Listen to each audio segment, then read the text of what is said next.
Good evening, everyone, and welcome to the June 27th, 2023 City Council Successor Agency meeting scheduled for 5:45 p.m.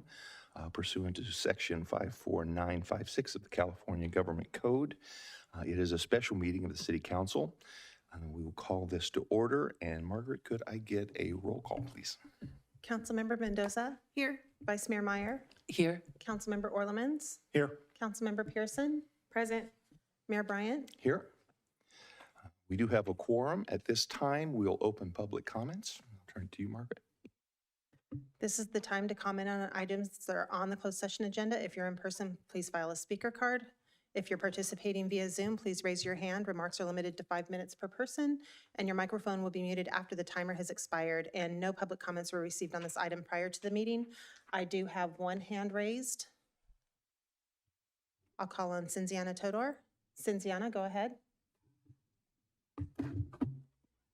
Good evening. Thank you for the opportunity to speak. I am here as I've been last year and a couple of years ago and all the years since our city manager has been active in his current role.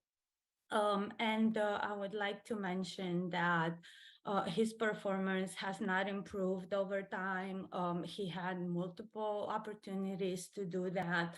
And typical 5 key areas where he pretends to be the CEO of the city, and typically C-level executives are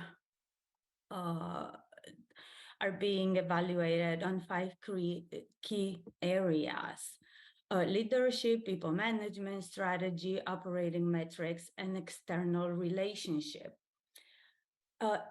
All I can mention as a general comment is that if he was to work in private sector, he would have been fired long time ago based on the performance that the residents and even city staff is seeing from this individual.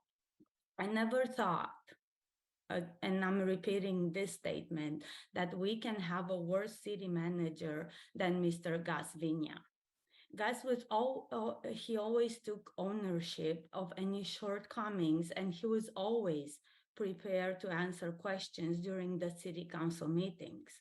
In contrast, Mr. Ogden constantly offers the answer, "Let me get back to you," and he never does.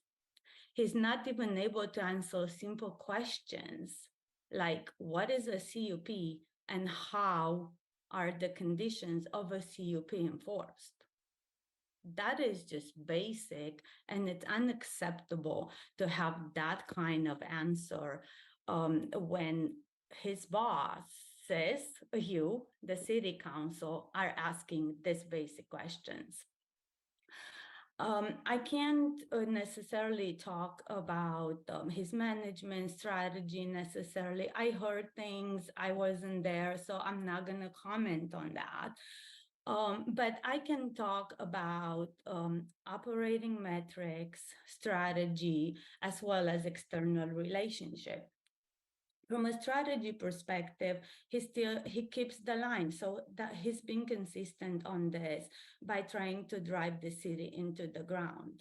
The vision to make Brentwood the very best, preserving its, and I'm quoting this, preserving its rich heritage and keeping Brentwood in the hearts of the people, seem to not be very clear to this individual. It is very hard to list any of his achievements, and for most part, you know, the items that he possibly listed as achievements were forced by a city council asking for them. It wasn't his initiative or any of his, you know, personal goals. Operating metrics. One example is how this around this criteria is how he's wasting Brentwood's money and slow walking important projects.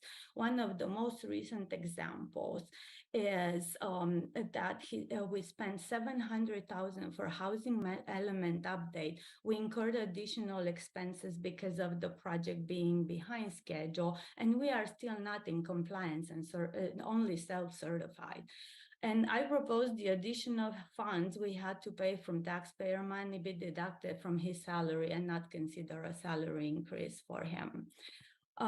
Also, there's not to mention, the staff reports under his direct supervision are incomplete and very poor quality. All of you were frustrated repeatedly for not having complete information and very clear answers to your questions before you made your decisions. Another thing from an external relationship perspective, not a very positive grade over here. We see preferential treatment for different business groups, and also he's trying to squash the voice of the residents. Several of you heard, the emails he sent me to refrain from commenting in public forums or online, and that is not acceptable from a city leader.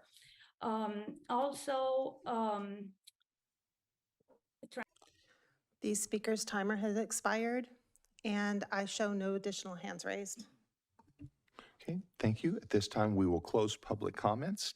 And do I have a motion to recess to close session? So moved. Second. Okay, we have a first and a second. All in favor, aye. Aye. Opposed? Okay, it is unanimous. We are in recess to close session. Thank you.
push green.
Good evening, everyone, and welcome to the June 27th, 2023 regularly scheduled City Council Successor Agency meeting at 7 p.m. We are re-adjourning from closed session with nothing to report out. At this time, could I get a roll call, Margaret? Councilmember Mendoza? Here. Vice Mayor Meyer? Here. Councilmember Orlemans? Here. Councilmember Pearson? Present. Mayor Bryant? Here. Okay, we do have a quorum at this time. If you could join with me in the Pledge of Allegiance. I pledge allegiance to the flag of the United States of America and to the republic for which it stands, one nation, under God, indivisible, with liberty and justice for all. Okay.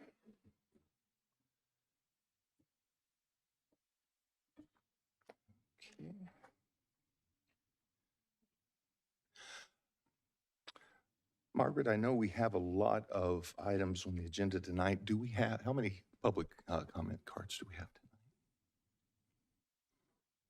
I have 5 in person and so far 1 hand raised in Zoom so far. Okay, so at this time, we will leave it at 5 minutes. And at this time, we will open public comments. Margaret? I received 1 written public comment for this section of the agenda prior to the meeting. We'll take public comments in the council chambers followed by Zoom public comment. If you're participating via Zoom, please raise your hand to speak under public comments. If you're in person, please file a speaker card with the city clerk. At this time, the public is permitted to address the city council on items that are not on the agenda. Items listed under presentations, informational reports are on the consent calendar. Request for future agenda items, new request. Please save your comments for any other items on the agenda for that part of the meeting. Remarks are limited to 5 minutes per person and your microphone will be muted after the timer has expired. While we encourage your comments, state law prevents the city council from discussing items that are not on their meeting agenda. If appropriate, staff will follow up on them with you directly, and a speaker may or may not allocate his or her time to another speaker. At this time, I'll call on Kyla, Hannah, and Ashley.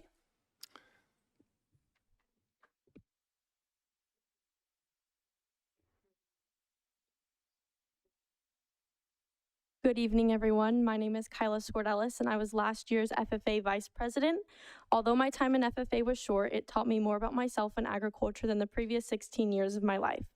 Up until my junior year of high school, I had no idea what FFA was, and it completely turned my world around.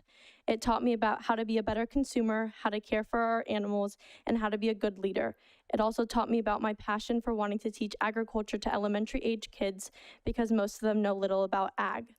Not only did FFA give me so many lifelong friendships and mentors to look up to, it also taught me how to be a better public speaker, lead by example, and be an overall better person. Agriculture in our community is a huge reason many people are still in our community. Opening a facility where kids as young as 5, as old as 19, can use and gain more ag experience and opportunities will benefit our community greatly. Although we do our best to help lower income families to be able to participate in our program, there's only so much we can do ourselves.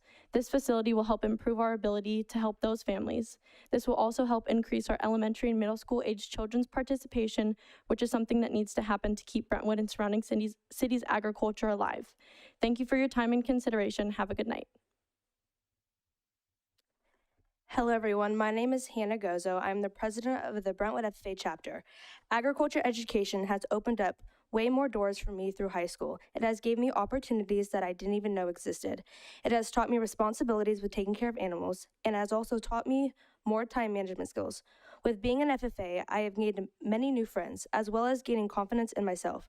I have learned many public speaking skills that have helped me through ag education. As being an officer, my team's goal is to connect with young youth and teach them about agriculture. That way, when they have an opportunity to join FFA when they get to high school, they can learn what they are actually interested in. The community-based facility would benefit the FFA as well as the community with elementary and middle schools. It will teach younger students more lifelong skills that they will use in the future, as well as it will open up more space to hold events. This facility will help kids in 4-H and FFA feel more included in agriculture, in the agriculture field. If they have nowhere to keep their animals, this facility will be an option to house those animals. Thank you. Hello, everyone. I'm Ashley Fedderson, the Brentwood FFA secretary, while also the Solano Alameda section vice president. One of the main importances of agriculture education is it can increase self-sustainability and keep a sustainable economy. And in this community, we can have easily access to fresh fruits and vegetables thanks to our local farmers. Being in ag classes has taught me many valuable life lessons, which I want to teach others, which if this facility is built, our officer team and members of the FFA can have an activity night and informational nights to inform younger students what FFA is about, how it can affect your future, and what opportunities we have to offer. As we want the agriculture community to grow, I feel this facility can hold many new opportunities for students, kids, and families. This facility can also be very impactful for low-income families to learn more about agriculture, which in the future, it can lead to more farmers. In this past year in ag classes, I didn't really know what the purpose was about. But as I got more involved in FFA, I learned about more agriculture and got deeper knowledge in it. And I also learned many valuable life lessons that I want to forward on to younger students for them to know what it's about and encourage them to join ag classes at Liberty High School. Thank you for your time. Thank you. The next speaker is Antonio Xavier, followed by Al Del Grande.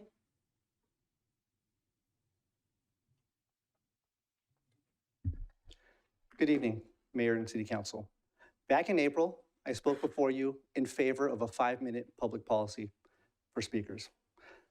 Thank you for setting the bar and raising the standards for the county. During that comment, I know there was some concern about how much time was actually being added to the meetings. Given that we just had a 5+ hour City Council meeting not that long ago, I figured this was a good time to report back to you. During that last City Council meeting, there were 31 total public speakers. Only 11 of them went over the previous 3-minute mark and 8 into the new 5-minute policy. They took up a total of 15 minutes that night. I hope you agree that is a small price to pay for increased civic discourse. We had great engagement. None of the speakers appeared to be rushed or concerned about their speaking time, and nobody was cut off mid-speech and told to leave the podium. 2 speakers used the entire 5 minutes, but they were in the middle of saying thank you and walking away from the podium when their time expired. I believe that the best Brentwood we can get in the future requires an active and engaged community. This policy encourages that, and I want to thank you for setting the standard in the county. Thank you very much. Thank you. The next speaker is Al Del Grande, followed by Vivian Treff.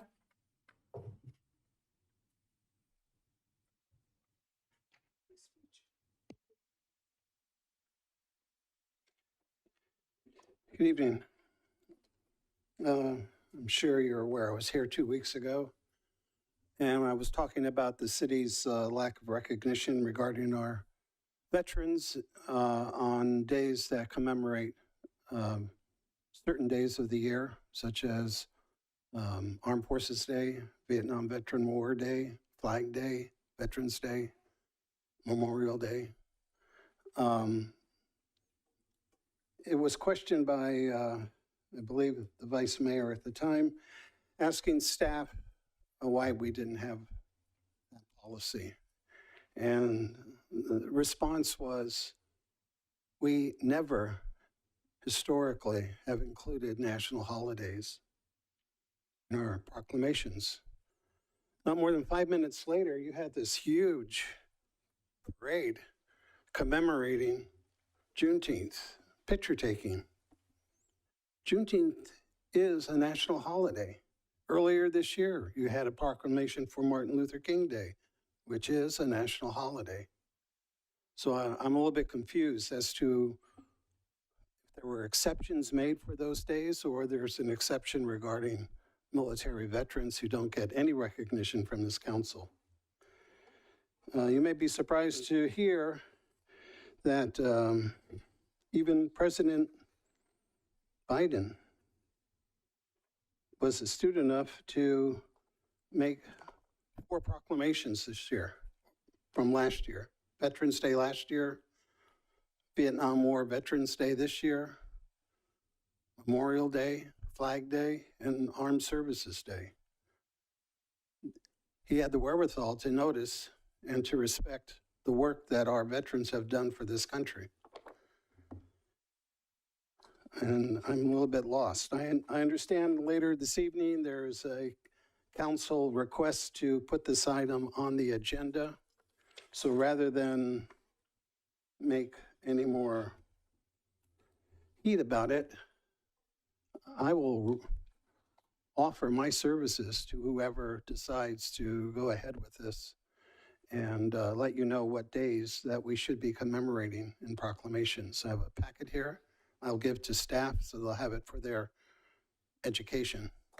Thank you. The next speaker is Vivian Treff.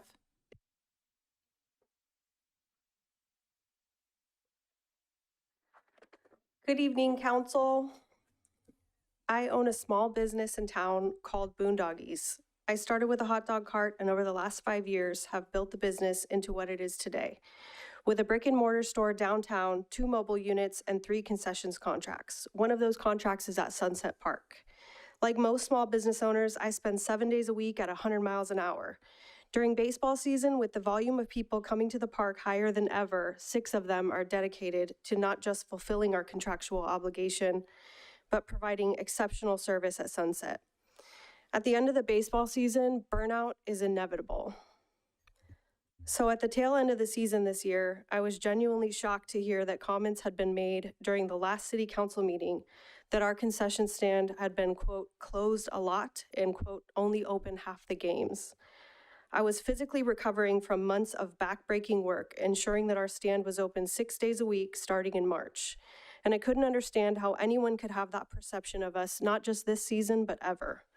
And that it could be publicly stated without anyone ever attempting to verify it, much less that it could be implied that we'd be facing, quote, ramifications for not fulfilling our contract. I don't know that I'll ever get an answer as to how that happened, and if I expected an apology, I would have been sorely disappointed. I'm not here to make snarky comments, and I have no interest in theatrics. I'm simply here to set the record straight. Thanks to modern technology, I have date and time-stamped sales reports that show we have been open for every game and practice that we've been made aware of on our side of the park for the last 4 years. I'd also like to make everyone aware that there are 2 concessions buildings at Sunset. We operate out of the one on the baseball side. The one on the soccer side was never in our contract and has been a storage room for the city for the entirety of our contract. Though from a patron's point of view, it would be hard to tell as it still looks like a concession stand, and the maps on site have been out of date for 4 years. But this one doesn't seem like a case of mistaken identity, and because that stand has been closed, it's been closed for all the games, not just half. Everyone makes mistakes, but when it comes to damaging the reputation of a small business in their own community, I would say the council has a unique obligation to verify the feedback that they receive before repeating it to the public, and a responsibility to make a correction when they repeat false information, intentional or not. I hope going forward that every small business in our community is given this consideration. I'm grateful for the current staff we've had the pleasure of working with directly at the park. They have been a picture of professionalism and excellent work ethic. I'm thankful for the opportunity we've been given to serve the community at Sunset Park. We've been blessed beyond measure with an army of support, and I look forward to many more years of serving the families that have become an extension of our own. Thank you for your time. Thank you. The next speaker is Carol Jensen.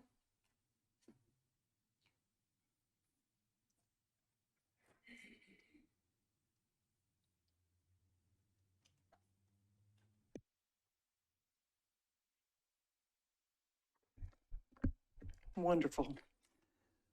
Mayor, City Council, thank you for the opportunity to address you this evening.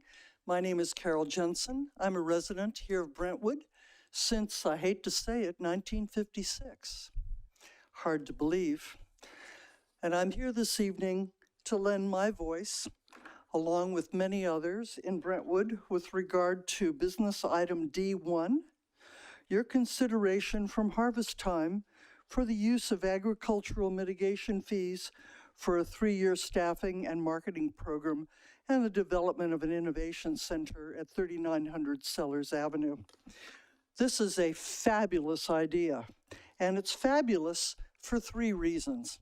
First of all, this property is located in the agricultural zone of Contra Costa County. It's also located in the county. It's not located within city limits. That's across the street. It is also located within the Knightson Historic District, which is a special district in the county, one of only 5, specifically focusing on the historic heritage, agricultural primarily, as well as packing in the landings of eastern Contra Costa County. So this is a great use of land that's not in city limits. It's in the agricultural corridor and in an historic district. Number 2, it's important because if we're looking at return on investment of city assets, this is a fabulous return on investment. Not that you are selling it and making money for the city. Your return on investment here is you are putting your effort, your assets, and your interest in the future of Brentwood and the image that the city of Brentwood wishes to convey as the city has grown from, 2,600 people now to 65,000 people. That is, we have an agricultural heritage. This is not just pavement and asphalt suburbia. This is a town with a culture, with a history, with a future, with a place to grow and enjoy. So that's reason number 2, fabulous return on your investment, not on money, but on an asset that really can help enhance the marketability and the livability of the citizens and residents here in Brentwood. Item number 3, the property is located right next door to the East County Historical Society. And as you know, the Buyer-Nail family years ago donated this property to the Historical Society specifically for the purpose of promoting, encouraging, ensuring an understanding of our agricultural heritage here in East County. This particular property that you own, which was given to the city by the Buyer-Nail family, is complementary to the acreage owned by the Historic Society. It has, last count, I think 1,700 third graders went there learning about local history, pole barn, archive, museum, historic facility. There's nothing that will complement more this proposed agricultural heritage area, or rather, specifically D1 here, this harvest time proposal. Nothing will complement it more. Between the two, you'll have almost 5 acres dedicated to the quality of life in Brentwood, its heritage, its future, open air. This is fabulous. This is going to be the best decision and the best resolution you will have passed so far this year. I know you'll make many, many more, but I want to add my voice to those that commend this resolution and this effort to sustain and encourage harvest time in this agricultural heritage. The speaker's time has expired. Thank you very much. I have 2 hands raised in Zoom. I'll call on Ian Cohen. Mr. Cohen, go ahead. May I request to go after the next speaker? I'm not ready right now. Go ahead and offer him that opportunity. I'll call on Carolina Villaseca. Carolina, go ahead. Good evening, City Council. I am calling in from rainy, wet, gray Cleveland, Ohio. I'm on vacation, but I saw the agenda and thought, yeah, I need to call in. I'm calling on behalf of support for agenda item D1. Even though we have a phenomenal farmers market downtown Brentwood, where people go and get fresh fruits and vegetables, which is amazing. We get honeybees and honey pollen and bee pollen directly from bee farms and all kinds of really delicious food. And even though we have farms all around Brentwood, we still have children who think that chocolate milks come from brown cows. I think item D1 will be a fantastic opportunity for kids to really understand what is agriculture in our community. What does it actually do? Why is it important? Why does it need to be sustainable? Why do we need to protect farmlands? Why do we need to maintain farmlands? I think all of that is incredibly important for every generation to understand moving forward.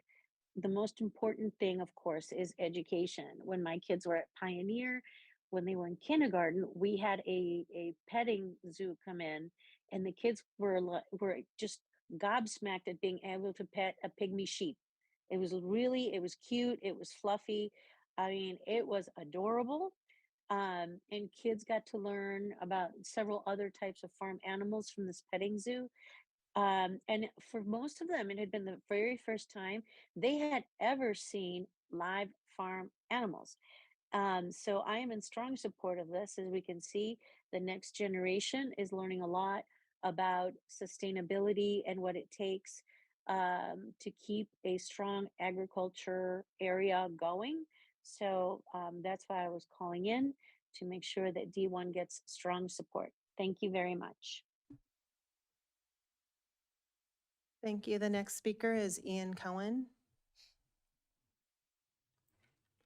Mr. Cohen, go ahead. Can you hear me? Yes, go ahead. All right, thank you, Mayor, for letting me speak after Carolina. Good evening, Council. We are about a week away from 4th of July. Well, we are a week away from 4th of July, which we all know will be a big day for the city, not just celebrating our beautiful country's independence, but our city's 75th birthday celebrations again.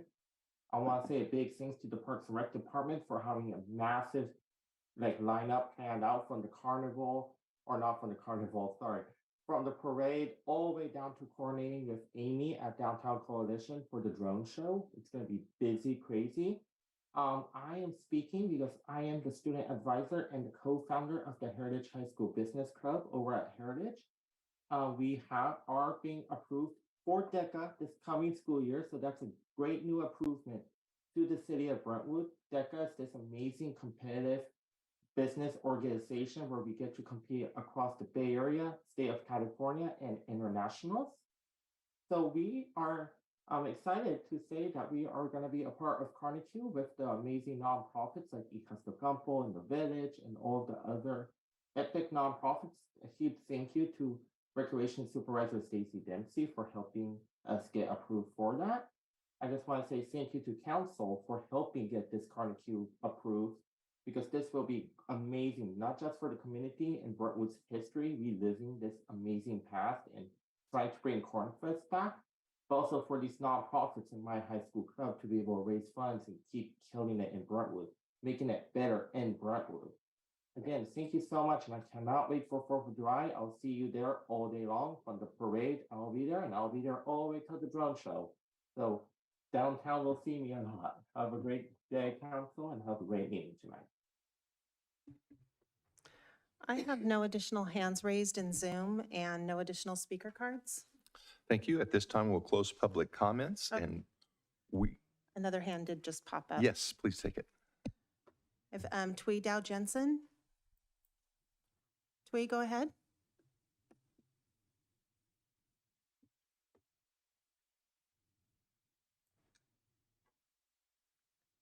Can you unmute?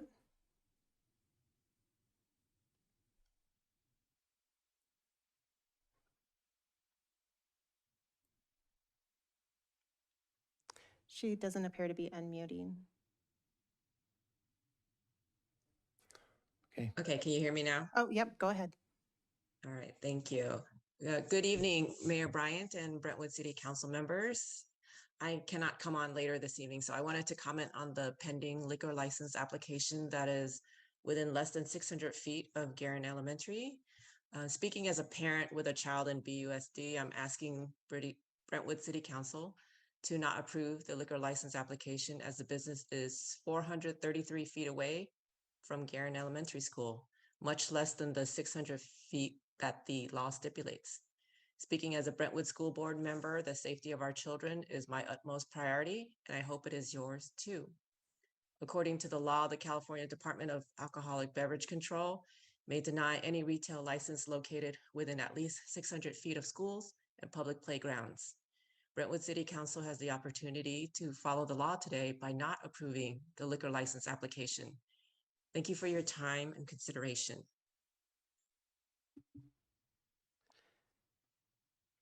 Thank you. I have no additional hands raised. Thank you. At this time, we will close public comments and we will move into informational reports from council members, committees, liaisons, and staff. And at this time, I'll begin to my left, Councilmember Orlemans. Sorry about that. Thank you. I'm glad everybody was able to make it to the meeting, and it's great to see the place full. It's nice. I attended the Downtown Coalition meeting, a promotion ceremony for 4 new police sergeants that were just recently promoted. Matt Head, Brian Lodge, Joe Nunemaker, and Josh Flynn were all promoted to the sergeant in the past 2 weeks. I had a meeting with the county supervisor, Diane Burgess. It was more of a meet and greet, although we sat on a couple committees together. It was the first opportunity we got a chance to sit down and have a fairly lengthy conversation. And then, because school is now out, PAL took over a good portion of my time, and there were several events. PAL is the Police Activities League. They did skate jam at the skate park, where 27 skateboards and equipment were given out to foster kids and kids from the Brentwood School District. I attended the graduation of the Police Explorers Academy. There was a PAL event where a Grupo L, played at a Shop and Chill hosted event up at Chill Tea. Amazing event watching these kids play. And then I was able to watch the Planning Commission meeting that took place last week. That's it. Thank you. Vice Mayor. Thank you, and welcome everyone. I facilitated a League of California Cities virtual roundtable discussion on diversity, equity, inclusion, and representation. Presented a council update to club members at Trilogy. Attended the League of Cities Mayors and Council Members meeting to review our applications for our next first vice president of that department. Meeting with the Village Movement California Coalition to discuss this model and its potential fit in Brentwood. If it goes further, I'll make sure to connect staff. Attended the Downtown Business Coalition monthly meeting. Interview with the press to go over the Sand Creek Sports Complex project. I watched the Planning Commission meeting as well. I had a CCTV interview with the Contra Costa County Elections Department and some high schoolers who were interested in speaking with elected officials because they were interested in getting to politics on a local level as well. Thank you. Thank you. Councilperson Mendoza. Thank you. Since the last time we've met, I attended the Leadership Roundtable, the Cal Cities Roundtable with a diversity, equity, and inclusionary focus. Trilogy Group asked us to come and speak and talk about what's going on in the city. And our Neighborhood Voices presentation to the Santa Barbara area via Zoom. A League of Women Voters meeting with guest speaker Tommy Gong, which is the Deputy County Clerk Recorder. A Roots game in honor of Brentwood Union's teacher, Ceci Martinez, who passed away. Attended the East County Juneteenth event, Downtown Brentwood Coalition meeting. Watched the Planning Commission meeting, our Neighborhood Voices leadership training, Cal Cities Latino Caucus Board 2-day meeting. Let's see. understanding of easements with Republic Title for Education, since we were going to have an item on easements. I thought that would be appropriate. Participated in a call with the Little Hoover Commission, which is a California State Independent Oversight Committee, where they're looking to create a CEQA court with dedicated judges versus rotating fashion. I walked, which I don't exercise. If you guys know me, it's a big deal. I attended the Miles for Mayo 5K in honor of Matias Rogers. And I attended last night the rehanging of the Pride banner at Pioneer, along with a new banner. They received so many donations, they actually purchased another banner, which has a Harvey Milk quote on it. We can set an example so others will follow. Thank you. Councilmember Pearson. Good evening, everyone. Since our last council meeting, I attended the East Contra Costa County Juneteenth event at the Contra Costa at the fairgrounds. I watched the June 20th, 2023 Planning Commission meeting. I attended virtually the California Black Women's Elected Officials meet and greet that included Congresswoman Barbara Lee, Sydney Kamliger, and our California Secretary of State Shirley Weber, as well as Solano County, one of the Solano County supervisors, and several other city council members and mayors. It was a really insightful, just hearing other elected women, Black women, talk about their experience in their election and their process and sitting in their seats and how we can work to increase diversity in elections. I had a meeting, kind of like a meet and greet with Supervisor Burgess to talk about what's going on in our county, what's going on in our city. And then I attended the ABAG, the Association of Bay Area Governments General Assembly and Conference in San Francisco. It was great. We looked over our budget, the ABAG budget, and approved the budget.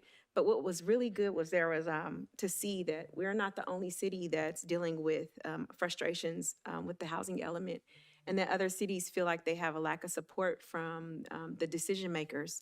And so at that meeting, of all the cities there, only one city just had approval.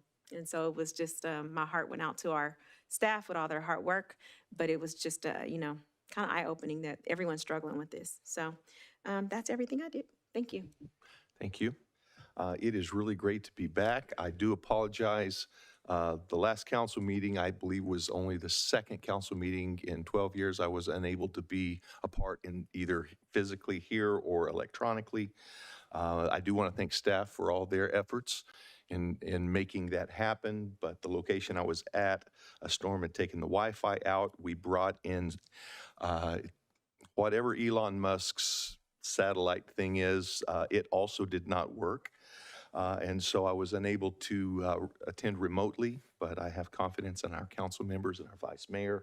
And although it was a heavy lift, they did a great job, so thank you.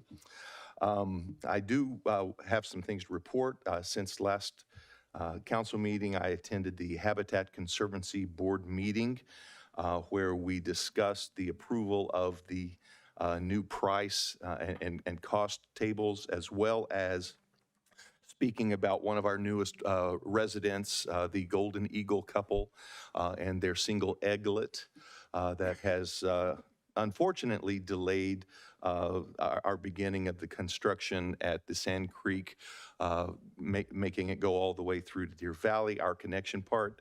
But evidently things are going well in that nest, and soon there will be an empty nest, not just empty nesters, and we'll be able to connect that, and our residents will be able to have a safer and more expeditious route all the way to Deer Valley Road and Kaiser Hospital along Sand Creek. So that's something we've been working a long time for, and it's nice that it's going to be happening soon. I also attended the memorial service for Commander Steve Todd. He was the commander of our VFW. He was a former Army Ranger. He was an integral part of our community for so many years with everything, the Memorial Day services, the Veterans Day services, the wreaths across America, everything that we are involved with the veterans. He was an integral part, in addition to the fact that any veteran that he heard of that had any kind of need, he would make sure it got taken care of to the best of his ability. and he was able to incorporate residents in the community as well. His passing was sudden, unexpected, but just to give an idea of his great character and who he was. If you didn't know Steve Todd, he had been a former police officer in addition to military soldier, and he also he was a part of the Federal Protection Services, the same color guard that would perform at any president's funeral. Flew out from Washington, D.C., and they were here in our VFW hall to honor him. He was just a magnificent person, and I'm proud to say that he was my friend, and he will be greatly missed. I also attended the car show downtown Saturday, met with a business owner to address some of their concerns with some of the scheduling of things downtown. Attended the swearing in of our 4 new police sergeants. And I attended the Airport Land Use Commission meeting as well. And I attended the last Tri-Delta meeting. And I also met with Supervisor Diane Burgess regarding economic development and some potential things that the city might be able to partner with to assist with the Byron Airport, bringing high-paying, high-tech jobs into this area. And I have nothing to report after that. So we'll move on to consent items.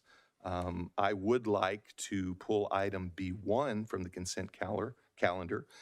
Do I have a motion regarding the rest of the consent? Motion to adopt consent calendar on all items less D1. Second? B1, sorry. Okay, we have a first and a second. Second. All in favor? Aye. Aye. Aye. Opposed? Okay, and I will speak to item B1 at the podium up front. And if we could have our Parks and Recreation Department employees that are here and our director, Bruce, if you could join with me as well.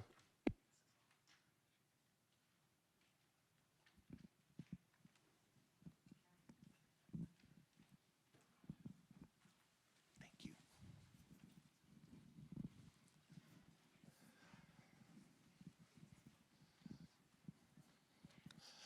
Of all of our departments here in our community, the Parks and Recreation Department many times is the face of interaction between the city and our residents. And they have a very heavy lift to provide so many things. I'm not going to take a lot of time reading the entire proclamation because although it's long, it really doesn't even encompass everything that we owe you as far as gratitude is concerned. So I will turn it to Bruce Mulder, our Parks and Recreation Director, to say a few words. All right, thank you, Mayor. Yes, we were thinking about bringing all of our part-time staff here this evening, but I think we would have filled the chamber with over 100 youth. But they're really busy right now. They're out there lifeguarding and they're getting ready for our 4th of July event. So it's not that they didn't want to be here, but they're super busy. We're working them hard. So they're out there providing our programs in our park. So I do have a few comments that I'd like to mention. So yes, I'd like to take a moment to acknowledge our city parks and recreation staff who are working hard every day to support the quality of life in Brentwood. Like I said, we have over 100 part-time staff, 29 full-time staff, and I want to commend our recreation leadership team that is here this evening as well. Tian Nguyen, our recreation manager, Amanda, and Stacy, recreation supervisors. So thank you for being here. Besides we have 29 full-time staff, and we also have several dedicated commissioners with our Parks and Recreation Commission, Arts Commission, Youth Commission, and we also could not do Parks and Recreation without all of our residents. We have several community partners, contractors, nonprofits, youth sports organization groups, service clubs that really help support Parks and Recreation every day. So it's great that the city is recognizing July as Parks and Recreation Month. The city, through its Parks and Recreation services, provides many benefits to our residents with over 100 parks, street landscaping, urban forest, recreation programs for all ages, sports fields, aquatic center, skate park, senior center, community center, paths and trails, community events, public art, and so much more. These services provide health and wellness, they benefit the economy, and they increase public safety by providing activities for our youth, and they foster a sense of community, which all add to what makes it better in Brentwood. So I want to thank the mayor, I want to thank our city council, and I also just want to give a quick plug to our July 4th event coming up next week, Tuesday. So next week, Tuesday, July 4th, we have our classic 4th of July parade in the morning, started at 9:30. And then we'll also be celebrating our 75th city anniversary and July 4th celebration starting at 4 o'clock, City Park. We have Carnegie, so we have lots of games, and we have nonprofits that will be there. We have food vendors. 7 o'clock, we have a concert in the park, and then following the concert, we have a patriotic drone show that is being put on with partnership of the Downtown Business Coalition. And I would like to also give a shout out to Amy Tilley and the Downtown Business Coalition. They are funding that event. So we're really excited to just give a shout out for July 4th as well. So we'll see you all out there on July 4th. So thank you. Thank you very much. Before I deliver this proclamation and shake the hands of the superheroes here in front of me, I have been informed that the Carnegie, which will be a part of this, put on by the Lions Club of Brentwood, and we have some lions here in the room. I was told there's going to be a corn shucking and corn eating competition. And I saw someone that has been an outstanding representative of the community and his family for many decades and a few lifetimes, Steve Gursky. I'm calling you out, brother. I'm going to take you on in the corn eating contest. How's that? Oh, I win. Fantastic. That was easy. But it's just going to be a lot of fun, and I hope you have a good time out of town. But I do want to present this proclamation to some of the hardest working people. They're always the first to get there by many hours and the last to leave as well. All of our Parks and Recreation Department and their leaders and directors, thank you so much for such an outstanding job that you do. And I want to present this proclamation to you in appreciation from the City Council. Thank you. You can clap again. It's not just a one clap thing. Thank you so much. Thank you. Thank you so much. Thank you.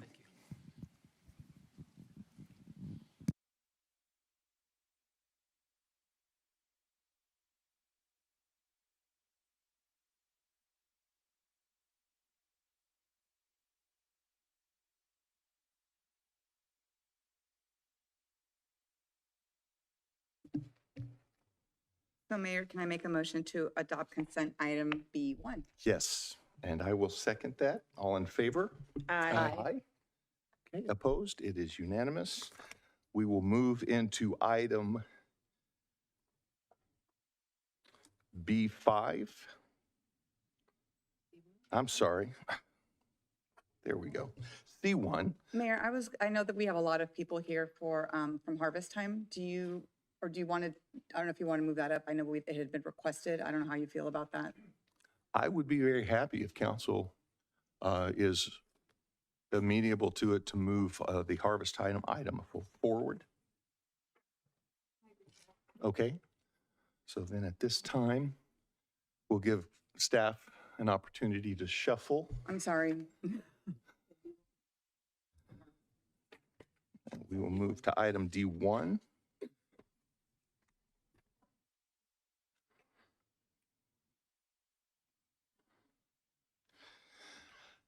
So item D1 is in consideration of a proposal from Harvest Time regarding the use of the Nail property. And I will turn it to staff for the report. Okay. Thank you, Mr. Mayor. I'll go ahead and present from here while my PowerPoint is loading on my computer. So my name is Darren Gale, Assistant City Manager. It's a pleasure this evening to present an item. I'll introduce the item and then I'll turn it over to Harvest Time, the President, Jessica Enos, to talk a little bit more about the proposals.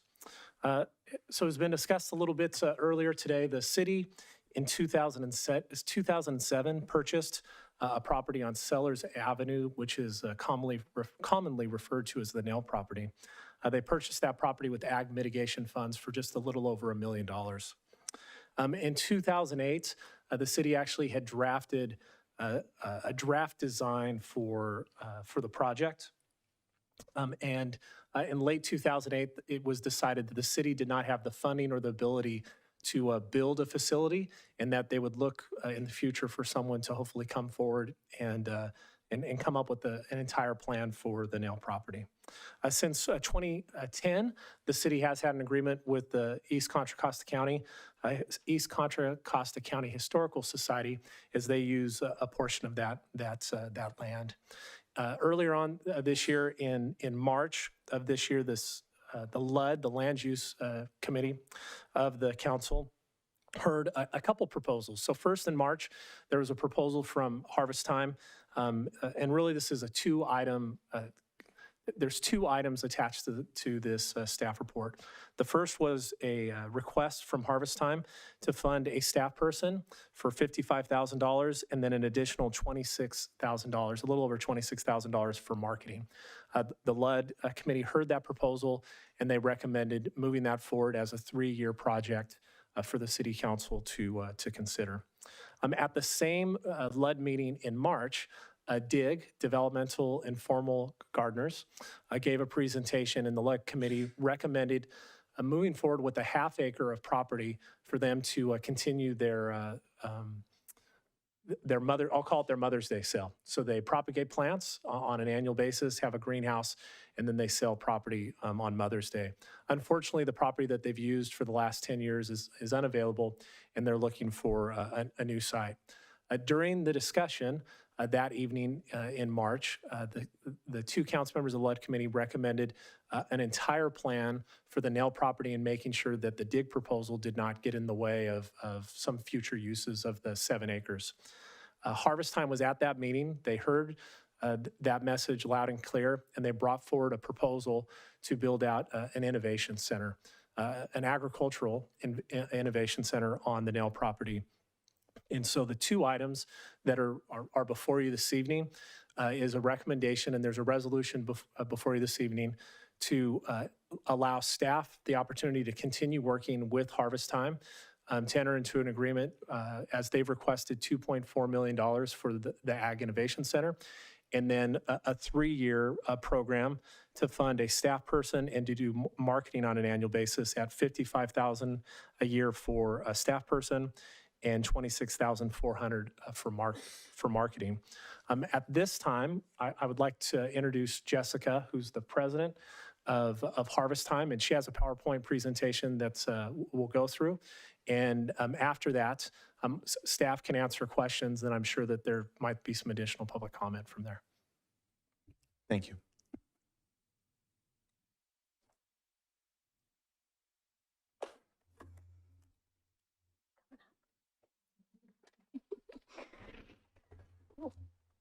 Good evening. My name is Jessica Enos, and I'm the president of Harvest Time. And I have Sean McCauley with me. He is the treasurer, as well as most of our board is here, and you'll be meeting them later on this evening in the I'm presentation. sorry, Jessica, could you put the microphone a little closer? Thank you. Is that better? Great. Do you have a clicker for me, or are you just going to run it? Oh, great. All right, so the first part that I'd like to go over is sort of what's been happening the last 12 months with Harvest Time. And then I'll go over the first portion of our ask, and then I'll be turning it over to Sean for the second portion of our ask. So when I'm talking about website and social media analytics today, I'm talking about a 12-month period that's going from June to June. Just want to make sure that we've got that clear with everyone. First thing that we like to look at is we want to know where our visitors are coming from. 53% of our visitors in the last 12 months who visited our website came from the major metropolitan areas like San Francisco, Oakland, and San Jose. The other analytic that we like to look at is our new versus returning website visitors in the last 12 months. So 73% of the visitors to our website were new, which is exactly what we're after. The return, when you're looking at that, a lot of that is going to be perhaps someone who visited in October and then came back and visited the website again for the next UPIC season.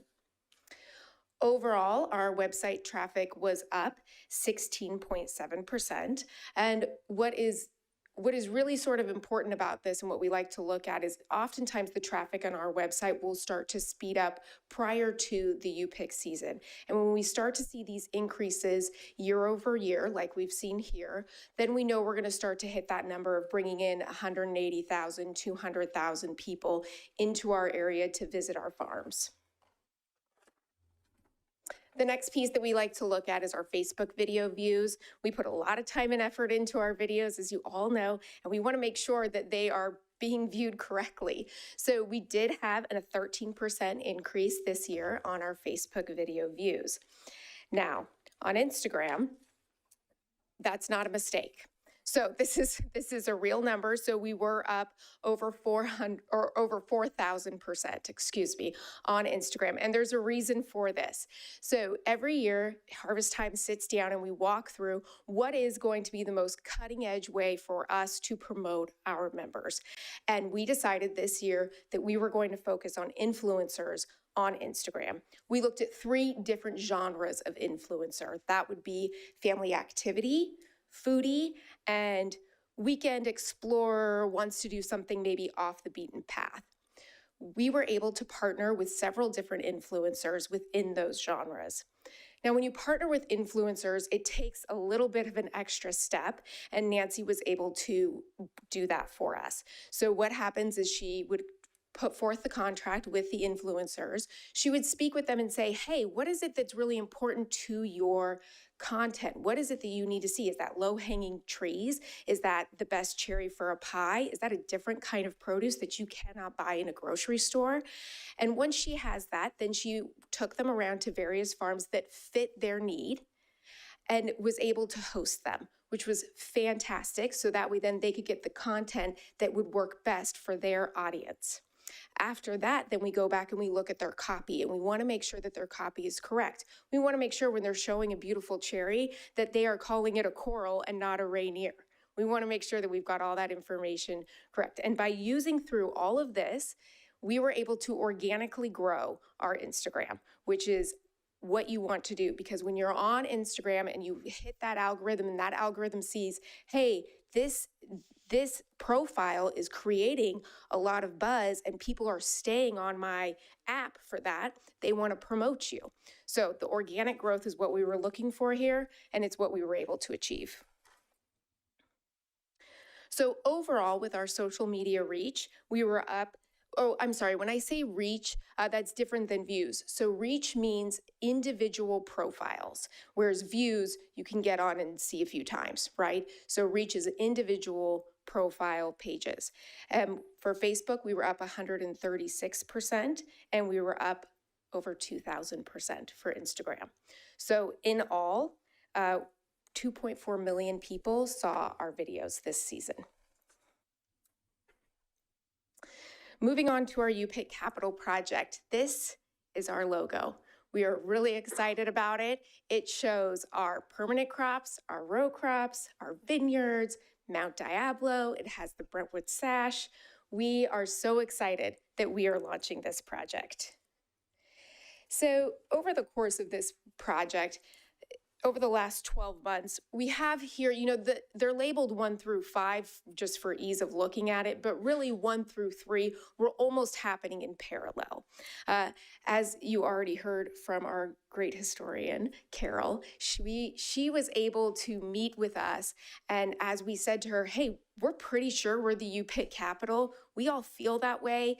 Can you double check that when we're going out and we're saying this, that we are correct? And she was able to confirm for us that we have the oldest U-Pick and most west of the, and I'm going to get this name wrong, the Adirondack Mountains, which is a pretty big deal.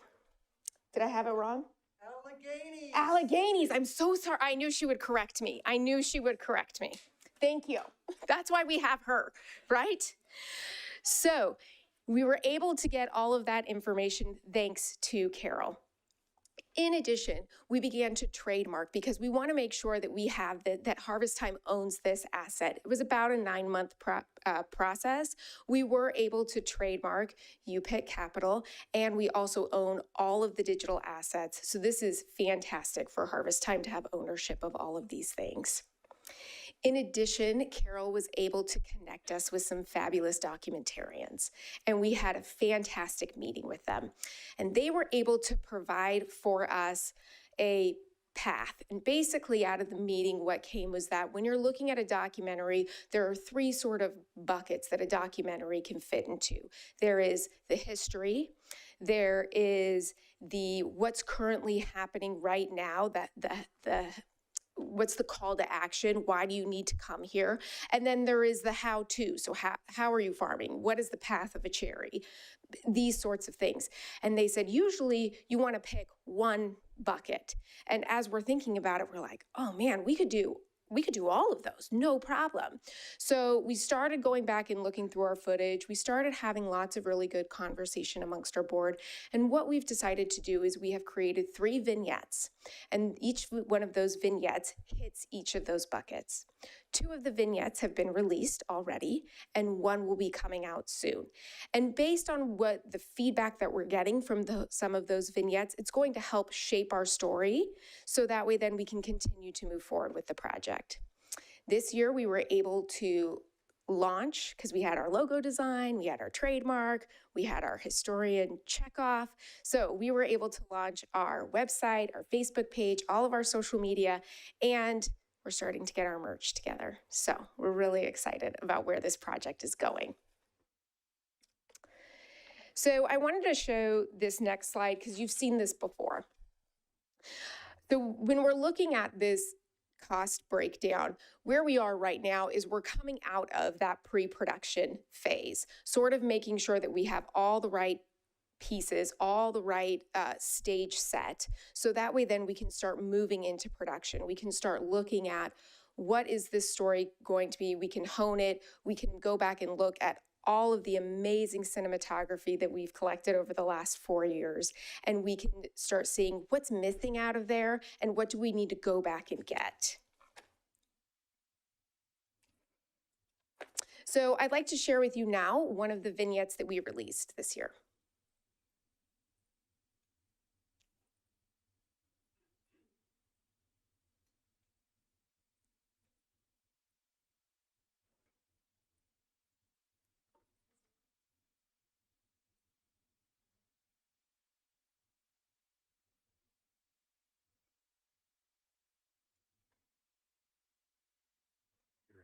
Should I just dub over it? Can you rap over it? That would. I mean, I probably can't do it exact, but maybe.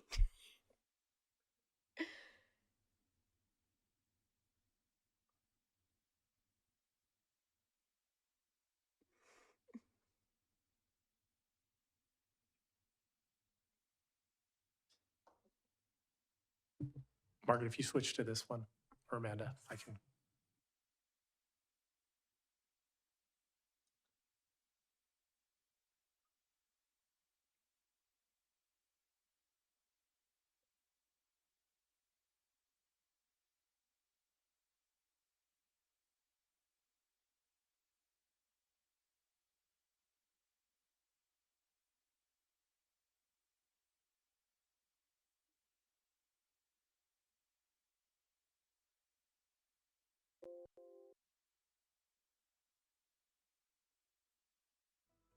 Here in U-Pick Capital, you can really U-Pick almost every single season of the year. We have so many offerings for families. to come out and enjoy. So in the spring, we have cherries and peaches and apricots, and most of our orchards will be open during that time. The majority of the orchards are farmed in a way that keeps trees lower, so that way then even the youngest child can be able to reach up and pick their own fruit. Berries are always a great thing for kids to be able to pick because they're nice and low to the ground. And we have many. We have strawberries, oliberries, mulberries that are going to be coming. So really just about any type of produce that you're looking for, we probably have a U-pick for that.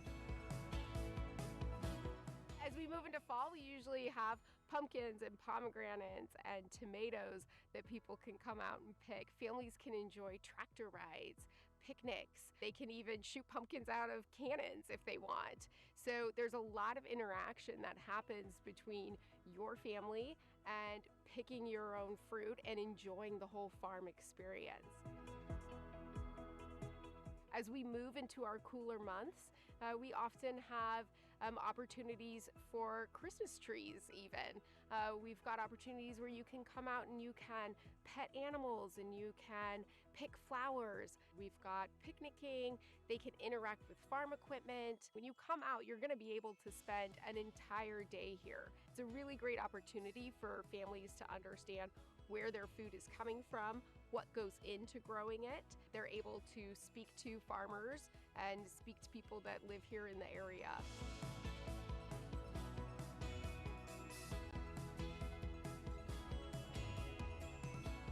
To learn more, visit us at upiccapital.com.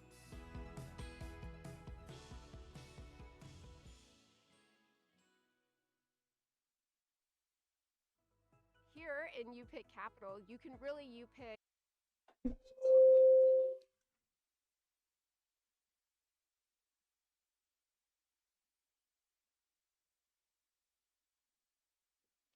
All right, so this brings us to our first portion of the ask this evening, a 3-year MOU grant. Now, previously, we were able to meet with put together a strategic plan, and we met with Mark Smiley, who was able to help us. And as we were going through and looking at it, part of what came out of that was, hey, the Harvest Time Board has these really fantastic, really large ideas that we want to accomplish, that we feel like we need to accomplish.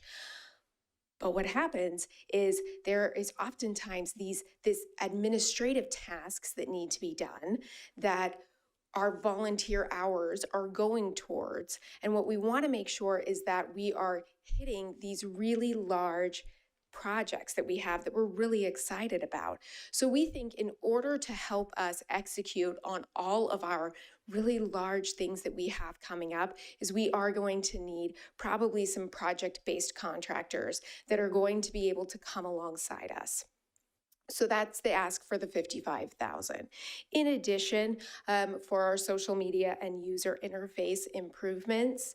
So these are improvements like when you see a 73% is the new visitors on our webpage, that means our webpage has to be top-notch, running perfectly at all times because we're getting one shot with these people.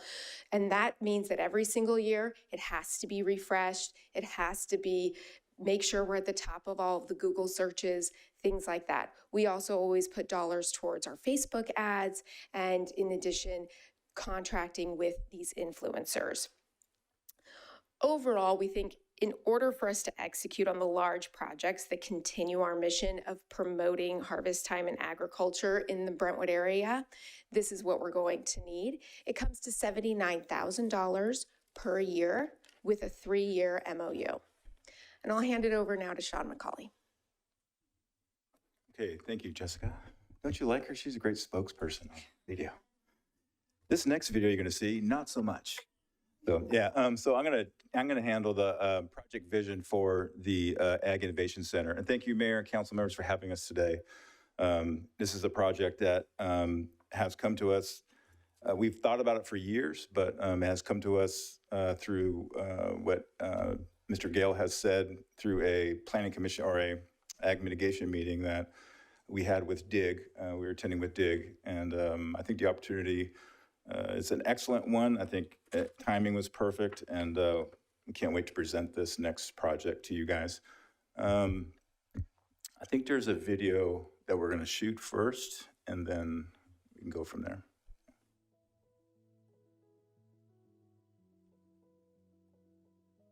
Over the past 4 years, Harvest Time in Brentwood has made remarkable advancements in showcasing the story of our distinctive farming community. Our ongoing efforts have made UPIC in Brentwood not only an experience, but an annual tradition that is cherished amongst friends, families, and neighbors. Through our efforts, we have successfully attracted a steady stream of customers to our UPIC orchards, farm stands, wineries, and country stores, thereby contributing to the growth of our local economy. We have also witnessed an enthusiasm in our residents, sharing the uniqueness of our community with others. And we eagerly anticipate welcoming visitors from both near and far to the Brentwood area year after year. We invite you, the City Council of Brentwood, to take part in our initiative and celebrating and strengthening agriculture in Brentwood, so future generations of Brentwood residents and visitors can experience the wonder that has made us the UPIC capital.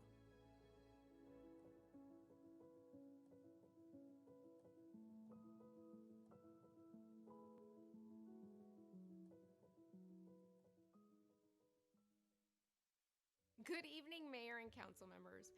In a few minutes, you'll catch a glimpse of our vision for the Agricultural Innovation Center. Before we present our proposed conceptual design, we want to reintroduce our current Harvest Time in Brentwood board members. Hi, my name is Jessica Enos, and I'm the president of Harvest Time in Brentwood. I'm a member of the Enos farming family, and we've been farming in the Brentwood area for about 3 generations. Hi, I'm Patrick Johnson, Vice President of Harvest Time, President of the Board for California Farmland Trust, and partner at Dwelly Family Farms. Our farm is a 4th-generation family farm here in Brentwood. My name is Steve Gursky, and I've been with the Harvest Time Board for over 10 years, including several years as board president. I also serve on the Brentwood School District Board. My family's been farming in Brentwood for 5 generations, and we currently run Gursky Ranch Country Store. Hi, I'm Sean McCauley. I'm a 20-year board member of Harvest Time. My family's been farming in Brentwood since the 1970s. We currently have McCauley Estate Vineyards and McCauley Olive. Hi, my name is Joe Jagari, Harvest Time board member. My position is the Director of Communications. I'm also a farmer with GNS Farms. We are a 3rd-generation farm here in Brentwood, and I'm actually a farmer on the farm. Hi, I'm Jessica Stonebarger with the Harvest Time Board. I've served as a board member for over 8 years. I'm also with GNS Farms. We are 3rd-generation farming family in Brentwood. Hello, I'm Ken Hagan. I'm a Harvest Time board member, and I've been on the board for over 20 years. I'm representing Bikini's Fruit Tree. Our family has been farming in the Brentwood area since 1945. Hi, I'm Lori Sanabria, and I am on the Harvest Time Board as a secretary. I'm also part of RC Papas and Chavez UPIC Cherries. We are a 2nd-generation farming family in Brentwood. Hi, my name is Michelle Campos. I am the proprietor for Campos Family Vineyards. I've been on the Harvest Time Board for 2 years, and we have been in this area raising our family, our children, and some of our grandchildren for 32 years. I am Brian Lucet. My wife and I have established Serendipity Cellars, the newest winery in Brentwood. I've been on Harvest Time Board for about 1.5 years, and my position is subcommittee for wineries. Undoubtedly, our board has roots in agriculture. Beyond their agricultural background, our generational farming families include individuals with diverse professions, such as business owners, commercial developers, entrepreneurs, philanthropists, educators, and more. Their collective contributions have been instrumental in shaping the Brentwood we know today. With that being said, our commitment to farming, along with the diverse range of professions we bring to the table, has manifested in the creation of this proposed conceptual design. I'm here at 3900 Sellers Avenue, better known as the Nail property. I'm excited to have the opportunity today to present to you our concept for the Ag Innovation Center.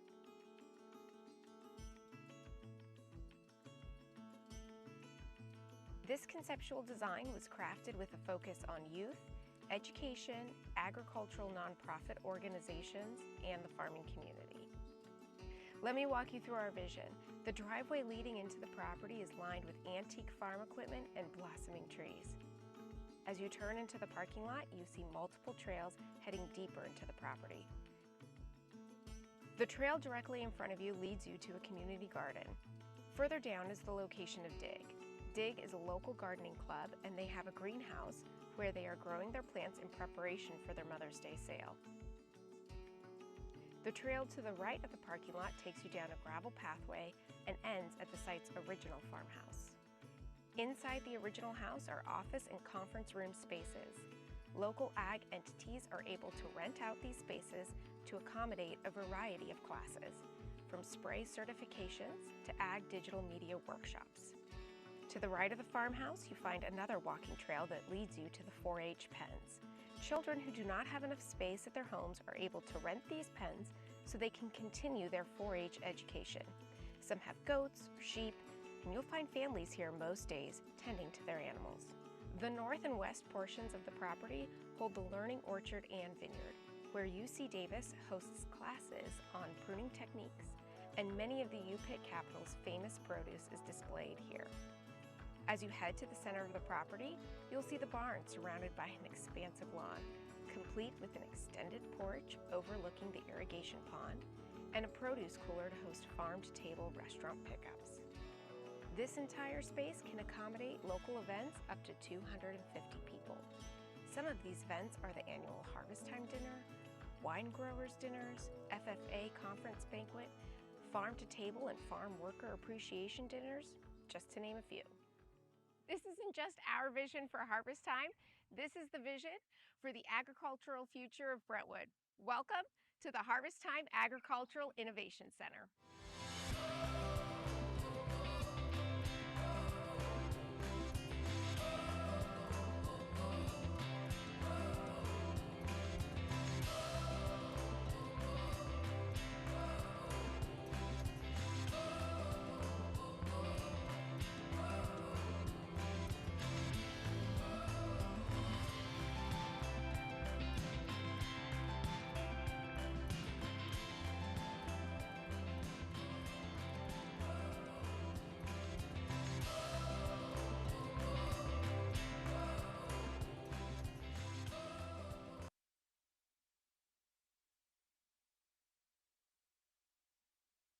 Project, that was, okay, excuse me.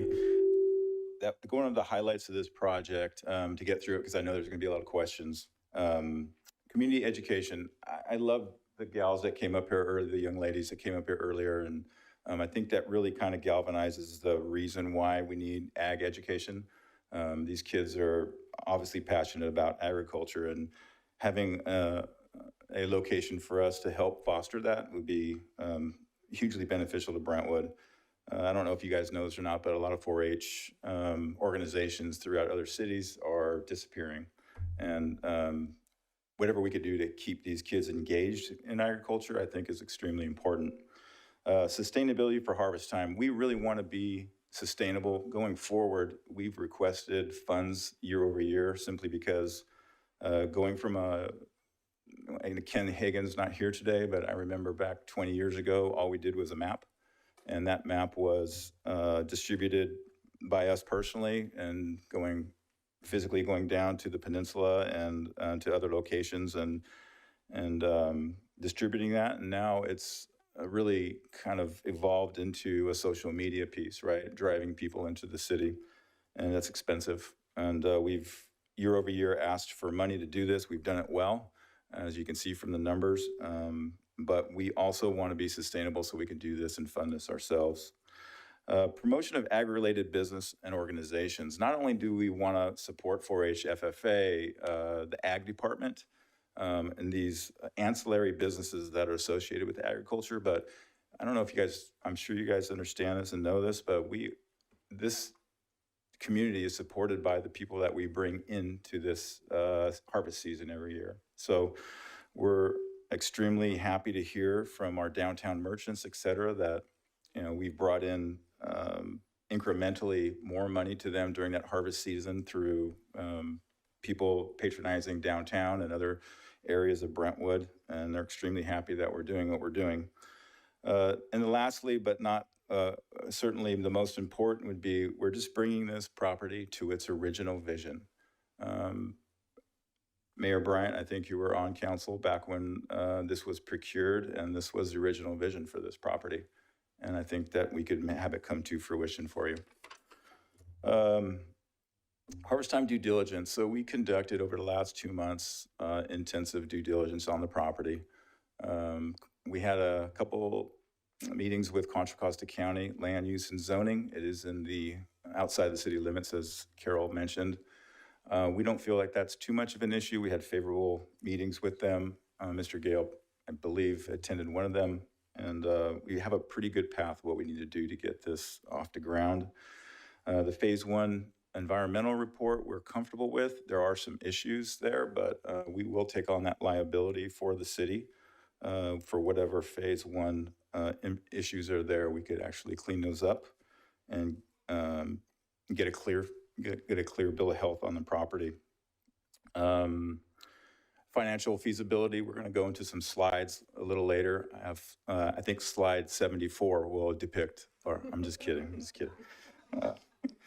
we have a little financial piece for you guys just to look at to make sure that you guys understand that we're fiscally responsible. Tree survey and preservation, there was a tree survey done on this property, which Bob had given to us. So we want to make sure that we were, with the history of that property, and of course it being in the Knightson Historical District, we really want to make sure that we're preserving the trees that need to be preserved. The water and the well report, we're okay with. Megan's Law Notice, we did all that, due diligence, and flood, fire, seismic, and hazard zones we're all comfortable with. So we did a lot of work on the due diligence piece of that thus far. So going into our financial model pro forma, these are obviously projections of what we historically have done in other centers similar to this. Obviously, they're not exactly like this, but out of 100% of revenues, we feel like our gross margin is high. We did load a lot of that into SG&A simply because a lot of the stuff is going to be done with our staff. And so although gross margin's typically a little bit lower than that, it's high because we did move a lot of that into sales, general administrative. But our cost of goods, depending on what we're doing, we stabbed right at 18%, earning us about a 24% EBITDA. Sean, excuse me for just a minute. That's me. Could you explain what these acronyms are, these letters are, to the viewing public that might not know exactly what these are? So yeah, sure. Gross margin. Gross margin is basically what our costs are after what our income is after cost. So also after cost of goods, which is cost of goods COG. SG&A is sales, general administrative. So it's really what it takes to run an everyday project like this on a daily basis. So as we're having events and doing things, it's high because we're going to have staff there to do these things for us. EBITDA stands for earnings before interest, taxes, amortization, depreciation, and amortization. So our budget for this, I am going to refer to Brian a little bit if there are any questions on the budget, but myself and Brian has really looked and really sharpened our pencil on the budget for this project. I know it sounds like a big ask, but for what we want to do there and what we have to do to get the property back in order, this is actually, I don't know if you guys can do this for $2.3 million within the city. I think you probably double that, maybe triple it. But we have definitely sharpened our pencil, but we're very comfortable with the numbers as far as execution. I don't know if we have to really roll through every one of these, but we do have a contingency right around 10% north or south on this number. So just summarizing everything, I just want to go through this. Our board is here today, and they each took a big role in making sure that this entire project was, we made sure this entire project was going to be under a certain guideline, and the priorities of what we want to do there, such as a community garden plan, with the guidance of Susanna and Mayor Bryant in the Ag Committee, I feel like we have a really good community garden plan now for the community and the disadvantaged folks that don't have any place to garden. 4-H and FFA, an agriculturally disadvantaged student program. I don't know if you guys really know what that means, so I just want to explain it a little bit. And that is that there's a lot of kids that don't live on property, and they want to raise a pig, a cow, a chicken, and they want to go to fair. But what they do is right now they ask folks with property and with space to do this for them, and they go on their property and they rent space, or they just kind of go wherever they can, and they hear where they can actually have a spot to raise their animal. And that's a really hard thing for folks that don't have any wherewithal or maybe any kind of networking that want to have a space to raise an animal for 4-H and learn about agriculture. We want to provide them with a location to raise their animals. So that is that program that we want to put together on this property. We feel like we could fill up at least 10 to 15 pens with these animals. And we will not be charging these kids. Obviously, we'll make sure we take it out in weed pulling or lawn mowing. Dig, we have Bob here, and he's going to speak a little bit later on, but I just want to make sure that his priorities are met on this property. He was the first one to this property to have a proposal done and have his project have a place and a home, and we want to make sure that we help him see that come to be. Dig is a nonprofit that propagates and grows plants and for the community, and they sell them on Mother's Day. Is that just Mother's Day? Historic, yeah.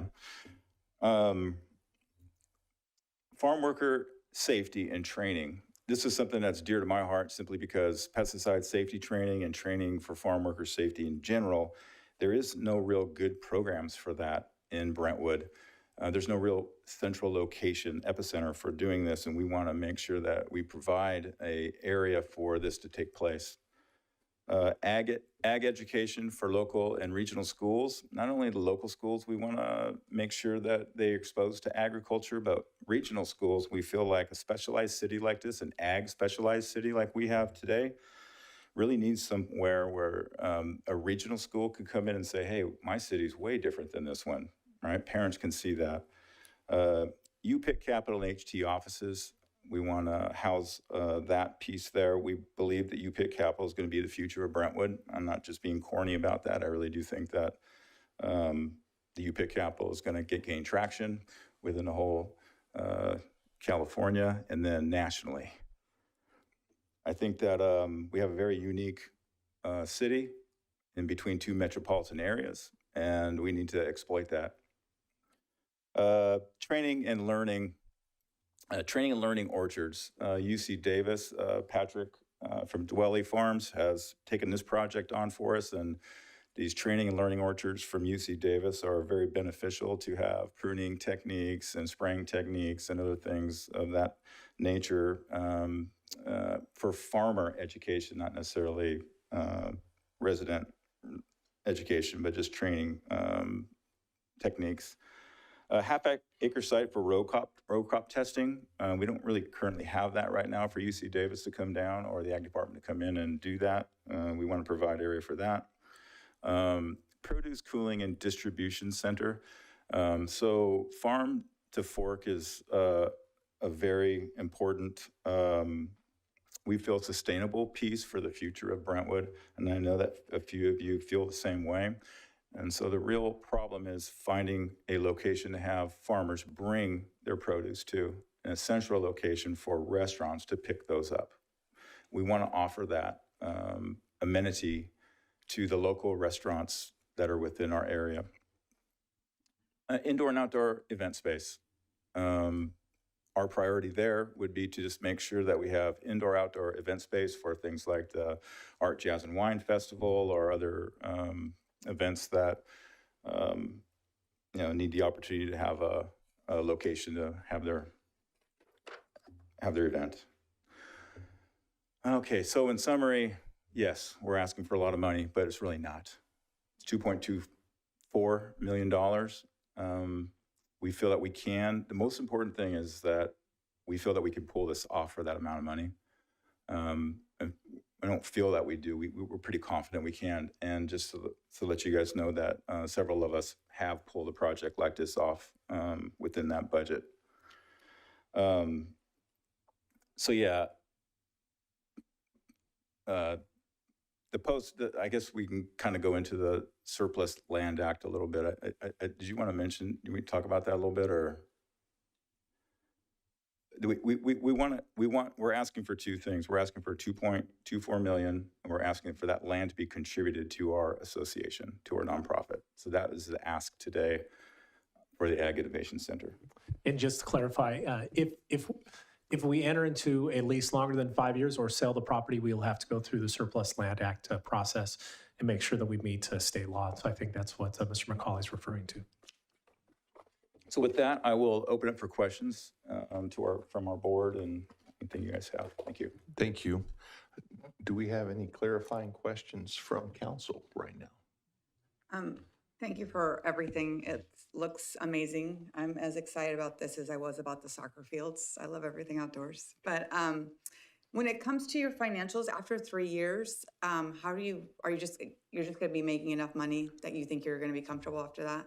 So yeah, good question. So this project is probably going to last between 18 and 24 months. So the first MOU ask was for us to be continuing to do what we do on a routine basis for harvest time, meaning social media. We do need a little bit, but we do have some cash funds, and we're going to, we've asked for the same amount, but we are increasing our social media budget internally just because we want to really promote influencers like Jessica was saying.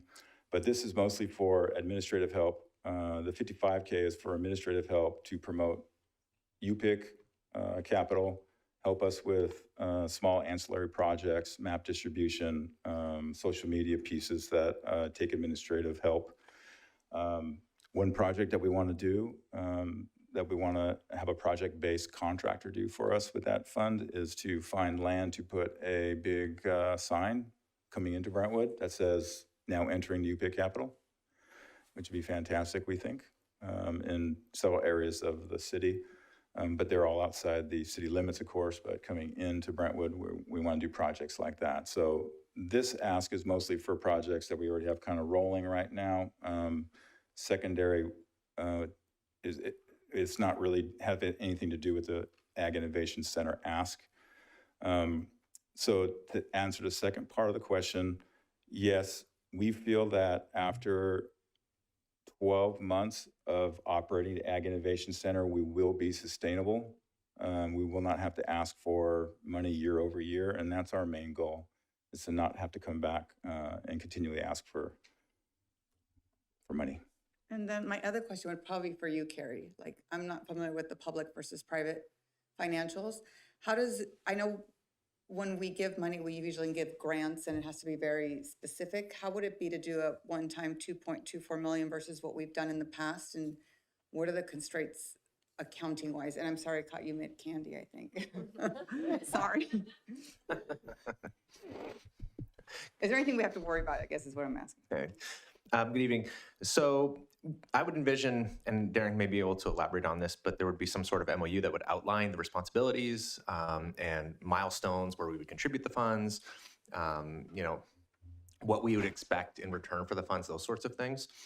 I should point out, just for everybody, that the funds we're talking about are ag mitigation, which are development funded. So there's no general fund money here or anything like that. So these are specifically meant for this purpose. So I just wanted to add that to the discussion. But in terms of your question, I would imagine we would have some very specific guidelines, and maybe Darren would want to add to that. Yeah, so Councilmember Mendoza, it wouldn't be like if the council, first of all, this is the first step. We would then go back and work with Harvest Time to bring back to the City Council an MOU to be approved. That MOU would then stipulate how these funds would be dispersed. And we are not planning on just making a donation of $2.24 million and letting it sit in the bank with the nonprofit. But we would hold on to those funds until certain thresholds were met and see that project through. So we wouldn't just write a check. they would have to, there'll be certain milestones as our finance director described. And is that something that would be okay with you all? Yeah, so we call it benchmarking. So we'll be asking for funds at certain benchmarks for the project. We'll ask for probably a certain amount upfront to start demo and just get the property in the condition to start construction. And then we go from there with benchmarking. So what we normally have done in the past is we will hire a consultant that's non-biased, separate person that actually does inspections for like banks, et cetera, that progress report type of inspections that will give you guys kind of an idea where we're at. Okay. You guys are building this for so cheap. Do you guys do soccer fields? Yeah, we'll do it for Sorry, that was a real $33 million. Yeah. That was funny. I have some questions. Oh, I'm so sorry. Did you want to go last? Okay. Thank you all for your presentation. I thought it was thorough, even though you guys did a phenomenal job. I love the passion, Carol Jensen, and your public comments. So, but I want to say, one, thank you for this. And I did have a few questions. And this one is near and dear to me. I went to a historical Black college, Tuskegee University, where many people know one of the big grandfathers in ag was George Washington Carver. And so one of the best things that I ever got to do being a student was to go to the dairy farm and to work with all the calves. But my specific question for you all today is, are there any anticipations of, and I think I heard part of this, of collaboration with other organizations? I know it probably would be great, Mary Black, if the kids don't have to milk a wooden cow and they can go milk a real cow to make the butter. And also, if there's any anticipation of any joint facility agreements with the city. A lot of our concerns have been on this dais since I've been here is youth activities and joint facility permits with other school districts. And that's actually one of our topics tonight. Is there anticipation that the city will be able to use these facilities for usage for youth or other activities? Take the youth one. Yes, so we're really excited. Part of what made us really excited about this project was that there's land there, so that way then we can participate with the youth. So things like pairing up with 4-H and with FFA, those kids that don't have land and aren't able to take animals to fair. So we think that that's a great place. We also think that there is some very obvious collaboration that can be done with the Nail Buyer House. We already know third grade visits there all the time for their historical field trips. And we think that this is just sort of, our parking lots will basically be joined. So we think that there is so much fantastic synergy there. We're really excited for that. And we think that it's important for our kids to always be coming to our farms. So we want to make sure that they are never going to a field trip outside of Brentwood to learn about agriculture. We want them to only take field trips within our sphere to be learning about agriculture. So just like you said, that fantastic opportunity that you had, that's what we're hoping we will also have for all of the kids. Do you want to answer the other half of that? Yeah, Emerson Dairy is now Emerson Ranch with a bunch of houses, so we don't have a dairy anymore to milk cows. But we will work on milking some cows there, yeah. I don't have a lot of questions for all of you because I was fortunate enough to hear this when it first got presented to the Ag Committee, which this kind of thing is exactly why I wanted to be on the Ag Committee. And I'm absolutely thrilled with everything that you've done to bring this even better presentation forward to everyone, for everyone to see. My questions are actually for staff. Can you confirm if this amount is approved to give to Harvest Time, what happens? Does the fund get replenished in any way? Is this dead and gone? So tonight, the council is not authorizing the expenditures of dollars that would come back. However, if the council was to approve that, every acre of land that is developed in the city of Brentwood, I don't know the exact number, but it's a little over $7,000, is put towards the Ag Mitigation Fund. We found in 2020, there was a report done that they estimated about 600 additional acres at that time that needed to be, that could be developed. And it's as long as it's an acre or more. So if there's 200 acres, that's an additional $1.7 million into the fund. So assuming that there might be 600 acres, I'm going to use a more conservative number of about 200 to 300 acres to continue to be developed.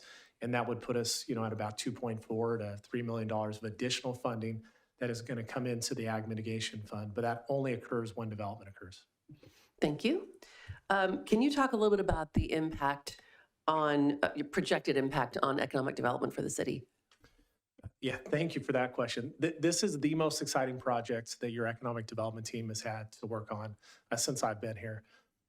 As was described by the Harvest Time board members, our single number one economic driver to the region is agriculture. And then what they do with the UPIC and how they're expanding that and not just making it, it's a year-round event. And it's obviously the number one thing that I think the city can invest in to continue to promote the agriculture. Additionally, a lot of funds that have been spent out of ag mitigation funds have been to buy ag easements on property. There's not really a return on an investment there. There is a return on the investment as it relates to a farmer who is able to ensure that their property is maintained as agriculture. But this is really an investment back into the community where we're going to see a direct benefit as they're speaking, everything is Brentwood, even though it might not be within the city limits. And as they're bringing people to our community, they shop in our businesses, they come to our downtown, and we have not created kind of an economic analysis as relates to the impact, but there's no doubt the return on the money within a few years will be triple what we're putting into it. I have no doubt, and it's a very exciting project if the council is to move forward with it. Thank you. What is your response to the discussion about whether the city could pull this off for a comparable amount? I'm just curious. I think it's great to have the private sector lead this effort. Figured that might be it. City does not want to take this on. I don't know if this is a question for the board or for staff, but there was some discussion, of course, about farm to fork. We're an agricultural community, and we've got a couple of restaurants that are doing some things with local produce. One of them is one of my favorites in town, not to name drop. But can we talk a little bit more about the distribution center, the cooling center for the produce, and how that could benefit the restaurants, and so they might decide to go that route? Yeah, I'm going to turn that over to Patrick. He's done a lot of work on the farm to fork, and he's currently doing something similar to that at Dwelly Farms. Good evening, Mayor, Vice Mayor, and council members. Patrick Johnston, Dwelly Family Farms. To answer your question about one of the biggest challenges for restaurants is that accumulation of product. And usually, certainly here in Brentwood, certain farms specialize in certain produce. And so for them to have a facility where they can go do a one-stop shop helps them with their time being a restaurant owner. And I don't know if there's any here. But all consuming, it sounded like from the concessions vendor from the park that she works very hard and her time is very precious. We do a little consolidation, kind of a smaller version, a consolidation hub for some farms that don't have refrigeration or shipping facilities for trucks, semi-trucks to back up and load. So they will bring their product to our farm for distribution. And shipping into the markets, San Francisco, Oakland, and South City. Although there are some great restaurants that come out to farms and buy produce directly, there's also a lot of distributors. Believe it or not, we ship a lot of produce to Oakland, San Francisco, and South San Francisco just to have it come back the next day on a truck that consolidates all that produce and is able to do a delivery to a restaurant and have more than 3 items that one farm grows. They can offer them 25 items off a menu, basically. Hope that answers your question. Yes, thank you very much. This may be, yeah, actually, that's it for now. Thank you. Okay, are there any further clarifying questions? I did have one. I am a huge excited fan of this idea. But I feel like it would be remiss not to ask this question. Is there a contingency if you can't accomplish this with this amount of money? I think the way we could answer that question was, have we done, I think what you're asking is, can we pull this off for 2.2 million? And if not, what? Yeah, so that's a good question. And we feel like if we could break this project down into the pieces that will generate revenue. So the one piece that's going to generate the most amount of revenue is building our barn. And so constructing that barn and getting that off the ground is probably, along with getting PG&E in there and reestablishing just the basic services, are probably our, Brian and I basically are going to start with the big rocks, we call them, right? And that is getting water, sewer, all the utilities to that site. And then, of course, building the revenue producer, which is the barn. And so just to ease your tension on this, I knew there was going to be some questions surrounding that, and it's a very good question, and we're ready for it, is Brian's built this barn already with the county. And so he's pivotal in having us make sure that we're going the right direction when we're building that piece and that specific barn in the county. And so when we were working on this, we were pretty confident that at least we can get the basic infrastructure in there for around $1 million, $2 million, $3 million. And that leaves us with enough money to go and do all the, farmers know how to put in orchards, and we can do that pretty cheap. So we feel like we're pretty confident we can pull it off for that amount of money. As far as maybe not having a asphalt parking lot, maybe it's going to be gravel, right? And so some of these things will be left to make sure that our budgets and different things that come up, whenever we do projects, it always goes over budget, and we feel that we just can't go over budget here. If we do have to, then we have to leave out some amenities that won't allow us to do, will still allow us to do things, but won't allow us some, privileges.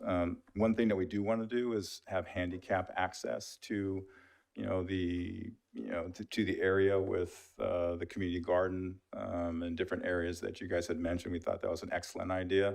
And so things like that are, high on our priority list to make sure we spend the funds accordingly on that. But what happens if we can't pull it off? Then we want to raise the funds ourselves to do so. So we would want to raise the funds, unless building starts again and you got some more cash, then we'll take it. Thank you. Well, I will one tell more you. question, sorry, when you're done. Okay. So I have seen Brian's barn, and I have seen things that you have also built. So I'm confident that you certainly are able to do it physically. And the level of excellence that both of you produce, it's unquestionable and appreciated. So that answer is really appreciated. But also just another question, with all of the walnut trees that are there right now, what's going to happen with those? Those aren't protected. They got to go. Okay. We are going to save some of the trees in the back. We love the shaded areas, so we're not going to take out a lot of those elms, but there are a few oaks, I think, on there that we're going to keep. But the orchard in the front is probably going to be, demoed. Okay. Yeah. And just one more quick question regarding the contractors that were mentioned earlier. Are you going to focus, if possible, on local contractor companies within East County, Brentwood specifically, or if it's possible? Great question. We will use only local people. Okay. Yeah. All right. Thank you, Vice Mayor. I think Brian had something. I'm sorry, hogging the mic. Oh. Yes. Oh, my name is Brian. Most of you might know me from Serendipity Sellers. You might notice some of the similarities of that project to the one I just did. But I also own 2 construction companies. I'm a general contractor and a landscape, concrete, and masonry contractor. I hold 4 state licenses. So I also do this for developers. So I'm in the middle of a clubhouse for Toll Brothers. Did all the budgets for it, hitting it on target. So I do this for a living. So we don't miss. Great. Thank you so much. He's also volunteered to do this for free for us, so that's great. My favorite price, Vice Mayor. Final question, where do we buy the t-shirts? We actually have some for a gift. We just didn't know if we can give them to No, you not a guys. gift. We want to buy them. We want to buy them. Okay. Are you selling them? I'm serious, In that though. case, they're $2.23 million, yeah.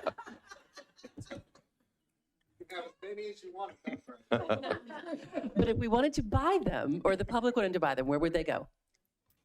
So yeah, we're launching our UPIC, or not our UPIC, but our Harvest Time e-commerce site this year. So we're going to start to have merch on there. And so that you will see that shortly. They're going to be on the UPIC Capital website. Yeah. Thank you. Yes. Okay, well, if there are no further clarifying questions of staff and the presenter, we will at this time open public comments. This is the time to comment on agenda item D1. If you're in person, please file a speaker card with the form provided on the counter at the back of the chambers. If you're participating via Zoom, please raise your hand. Remarks are limited to 5 minutes per person, and your microphone will be muted after the timer has expired. No public comments were received on this item prior to the meeting. I have 2 speaker cards for in-person and then 2 hands raised in Zoom. I'll start with Mary Black, followed by Bob Selders.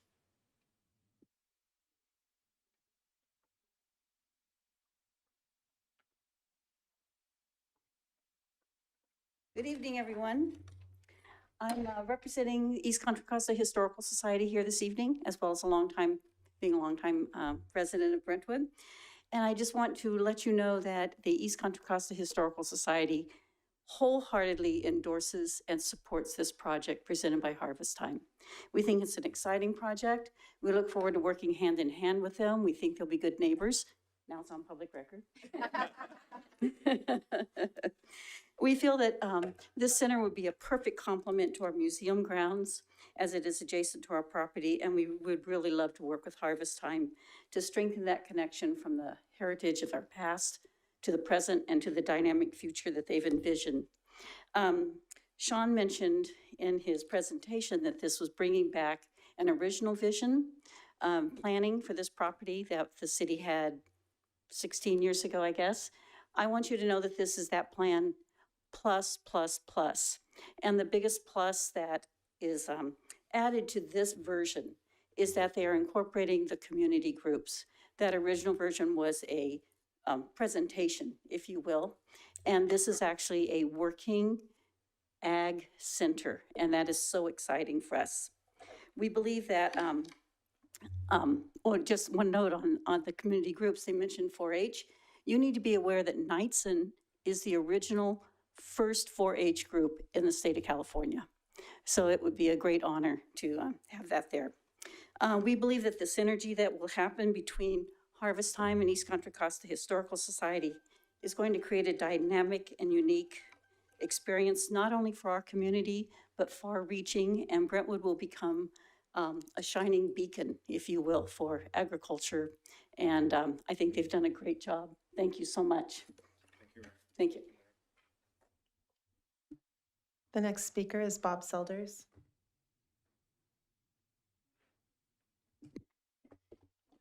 Good evening. I'm Bob Selders. I represent Delta Informal Gardeners.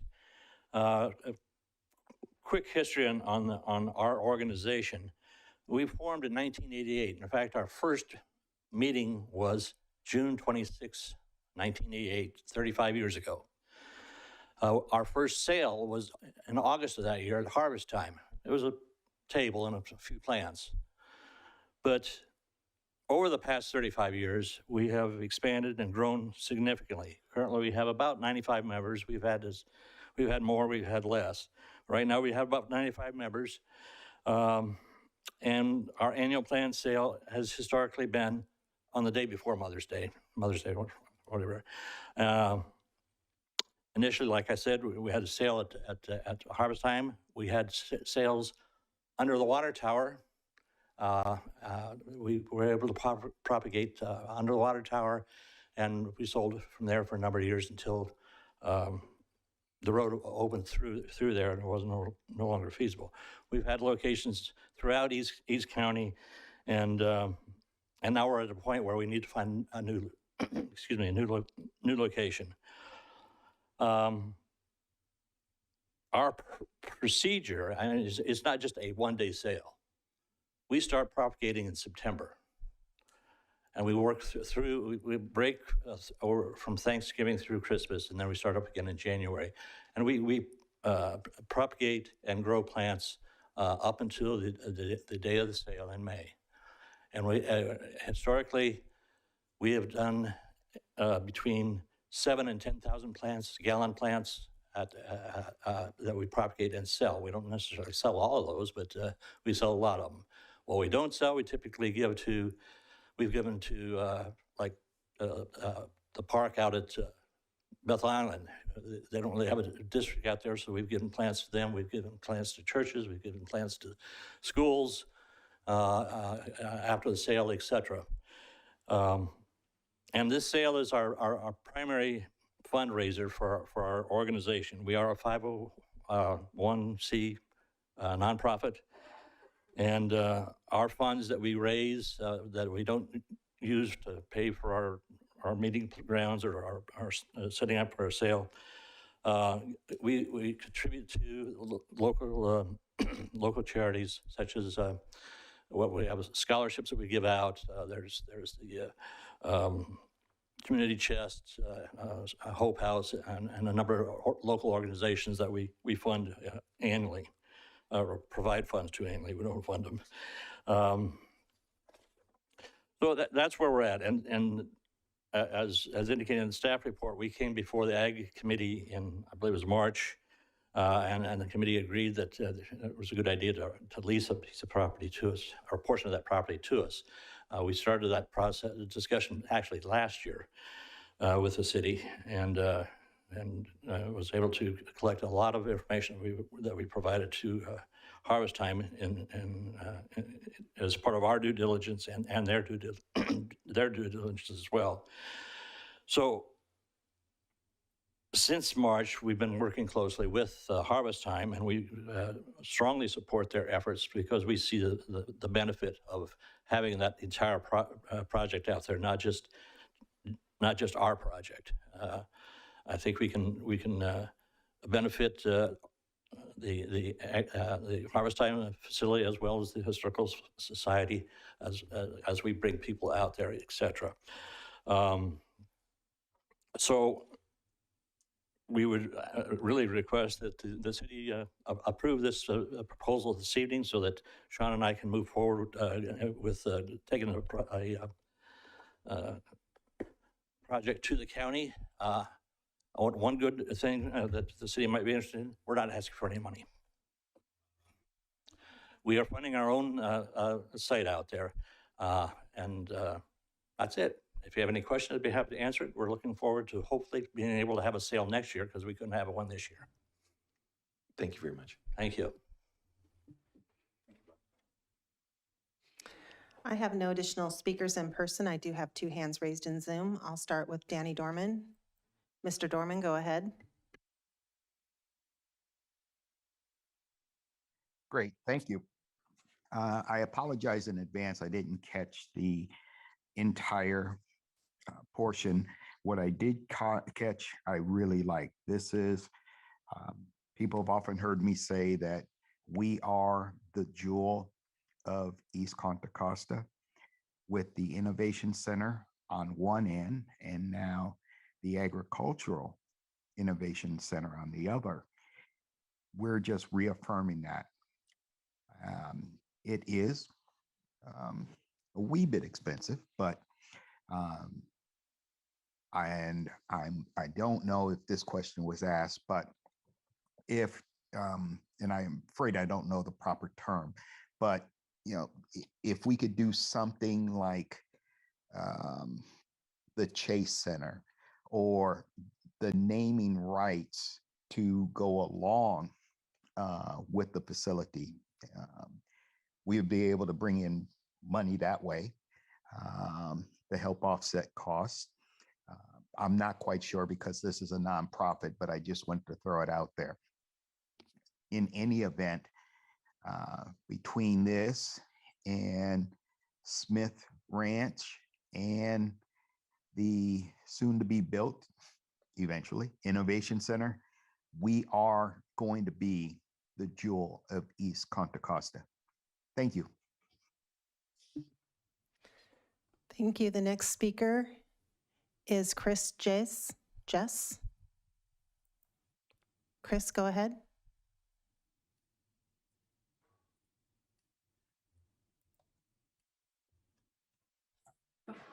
Can you guys hear me? Yes, go ahead. Okay, perfect. Actually, it's myself. I'm Maria Jess. Good evening. My name is Maria Jess, and I am a council member of the Knights in Town Advisory Council, the co-club leader of Knights in 4-H, as well as a resident of our ag community. Tonight, I am speaking on behalf of Knights in 4-H and Aiden Jess, the Knights in 4-H president and fellow Brentwood FFA member. Aiden was asked to speak this evening, however, he was not able to as he's currently in Northern California at the Sac County 4-H camp, since our area does not currently have these type of opportunities. Aiden is 15 years old and a sophomore at Liberty High School. Aiden has asked me to communicate the following. Knights in 4-H is the oldest 4-H club in our county and in our state, established in 1927, followed by Brentwood FFA in 1929. Our area has always stood out as a strong agricultural region. However, our resources to grow the ag community and culture is extremely limited and continues to lessen. Prior to being president and having the opportunity to raise livestock at my home, I was the kid that had to pick only the 4-H projects that were allowed within city limits, even though I had an interest in raising livestock. I missed out on several years of being able to raise my own livestock because at that time, I did not know anyone well enough to allow me to utilize their farm to do so. I did not have the opportunity to house or care for a livestock animal at my home since we were in city limits. This is a common issue among my fellow 4-H members, as well as across other clubs and the limited barn stalls available at the FFA school farm. It is unfortunate Brentwood and the surrounding areas do not currently have a place available to children to utilize, resulting in limiting opportunities to increase our ag footprint with our youth and future leaders. This year, Knights in 4-H alone had 15% of our members unable to raise or compete in livestock showmanship competitions because they had nowhere to raise their swine, steers, goats, lambs, turkeys, and horses. This does not include those members of the surrounding 4-H clubs of Brentwood, Oakley, and Delta Diablo. When my mom made me aware of Harvest Time's initiative to create a place where my fellow 4-H and FFAers will be able to be given this opportunity, brings me so much excitement, as well as my fellow officers and our club leaders, Rosa Sherwood and Maria Jess. I asked the Brentwood City Council to help keep ag alive in East Contra Costa County and approve Harvest Time's Ag Innovation Center. I look forward to continuing to speak in support for Harvest Time and the Ag Innovation Center, as well as future collaborations to make this livestock barn opportunity successful and to teach the kids the highest of care standards for their animals.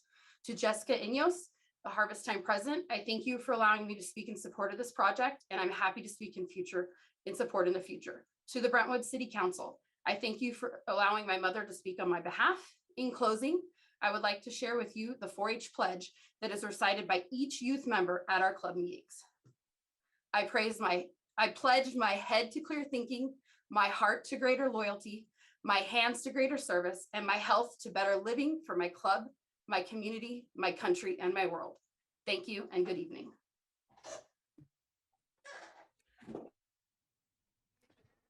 Thank you. I have no additional hands raised. Thank you. At this time, we will close public comments and move into council discussion. And I see Council Member Mendoza's light on. I think this is a fantastic idea. I'm super excited about it. I think the question we get asked most being on council is like, are you gonna stop building homes and stop building over our ag? So it's nice that we can do that. My only question would be to staff. I've only been here for a couple of different issues we'd have with real estate. So the fire department was one where they bought it. They can never sell it to anyone else. They have to sell it back to us. And the other one being the DBC where they're renting it. How would this transaction work? So it would come back before City Council for approval and consideration. Initially, we assume it'll be a lease, that the city would own the property.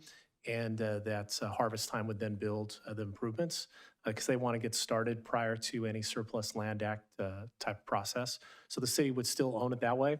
And then as it relates to if there ever is a time that the city wants to sell the land, although not recorded against the property now, this property will have something recorded against it that it is set aside for ag mitigation purposes only. So it's not like the property could be sold for any type of for-profit uses.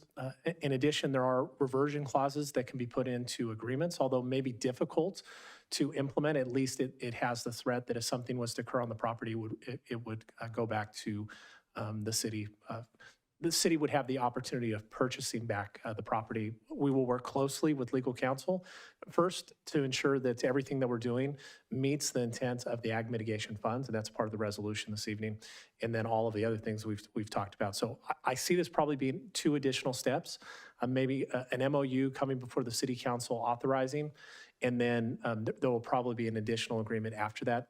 That will be before the city council. If we can get it done all at once, we will, but this will be a very detailed agreement that'll be back before the city council for consideration. Yeah, okay, thank you. And I think just from a discussion point of view, this is what we're happy when we get projects like this on the dais because we have so much stuff that people are mad at us about a lot, that it's nice to get something fun that everyone's excited about. So, and the youth portion of it is fantastic. Vice Mayor? Thank you. Just have to say again, I can't echo enough how excited I am about this whole entire thing and watching this process grow. It's been amazing. I want to just clarify something Councilmember Mendoza said when she talked about people being angry with us for building homes over farms. That wasn't our fault. We're only doing what the state mandates that we have to do or what previous council already approves. That wasn't us. But I would love to make a motion if there isn't any further discussion. Further discussion? Okay, yes, please. Do we need to say anything about the uses or just as is? So you can ask for to adopt as is. If there's something that's specific that the council would like us to include as part of an MOU that's brought back, that's not in the resolution's not detailed. There's been a lot of discussion tonight, but if there's something specific that you want to make sure that's included, please include it in your motion as part of adopting the resolution. Okay, I have to say that I think these are not people that are asking for something they didn't earn. They worked really hard on this. The proposal covered everything I could possibly have asked for. And I think it was just amazing what the work that went into this is clearly, it was an investment on its own. I would say that if we could incorporate what Councilmember Mendoza was talking about with the uses of the property itself, I would like to do that. But just to rework as detailed in the staff report, I move to adopt a resolution directing staff to draft a memoranda of understanding between the city of Brentwood and Harvest Time, including language about property usage. If that's sufficient? We have a first. And just to clarify, Yes. Can I make sure that, so this includes both of the requests from Harvest Time, both the 2.24? Yes, for me it does, Okay. yes. The motion does. I'm sorry, Damien? did you mean uses or, sorry, or just like how we vest the property? Well, yeah, I mean, the way that we did with the fire station. The fire and with- station, yeah. So just to Um, clarify, yes. that it is, basically want a reversionary type clause in there, like we have the fire district, that if it gets sold, we have the first, Right. there's a potential that the city can get it back. Mm-hmm. All right, just to Yeah. clarify that. And also, Mr. Mayor, I know that sometimes you check with staff, if there's anything else they want to add before the vote is taken. I don't know if there is, there may not be. Yes, and which was exactly, took the words right out of my mouth. Is there anything staff would like to add to this that would help us in this deliberation at this time? No? Okay, thank you. A second? And we have a second. We have a first and a second. All in favor, aye. Aye. Opposed? It is unanimous. Thank you very much.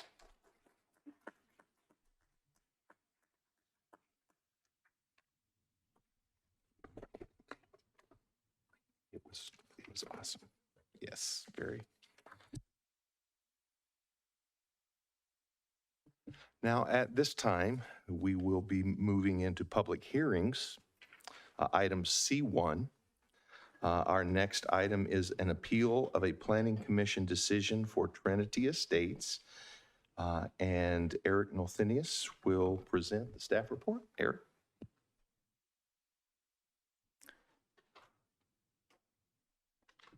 Thank you. Good evening, Mayor and council members. As you mentioned, this is a public hearing to consider an appeal of the Trinity Estates project. It's located at 7770 Lone Tree Way on the south side of Bonnie Lane and just about a quarter-mile east of O'Hara Avenue. The project site includes a single parcel that's just over 5 acres in size. It's outlined in yellow on the screen. The applicant, who is also the property owner, is requesting to subdivide the site into 4 parcels, each over 20,000 square feet in size, as well as a remainder parcel just under 1.7 acres in size. The map on the screen is turned, so north is to the right, south is to the left with Lone Tree, but it basically shows you the layout of the proposed parcel map. The largest piece is on the left-hand side there. It's labeled as the designated remainder.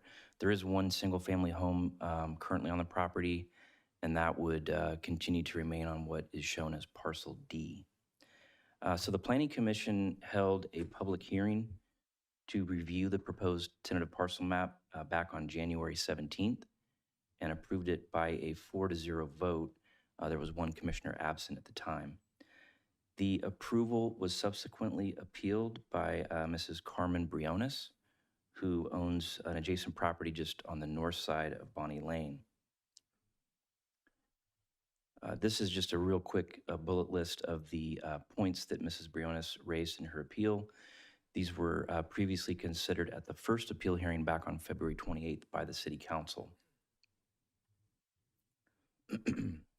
At that time, the council opened the public hearing, took a significant amount of public comment, and deliberated for quite some time as well, but ultimately determined that additional information was needed and directed staff to research and get back to the council.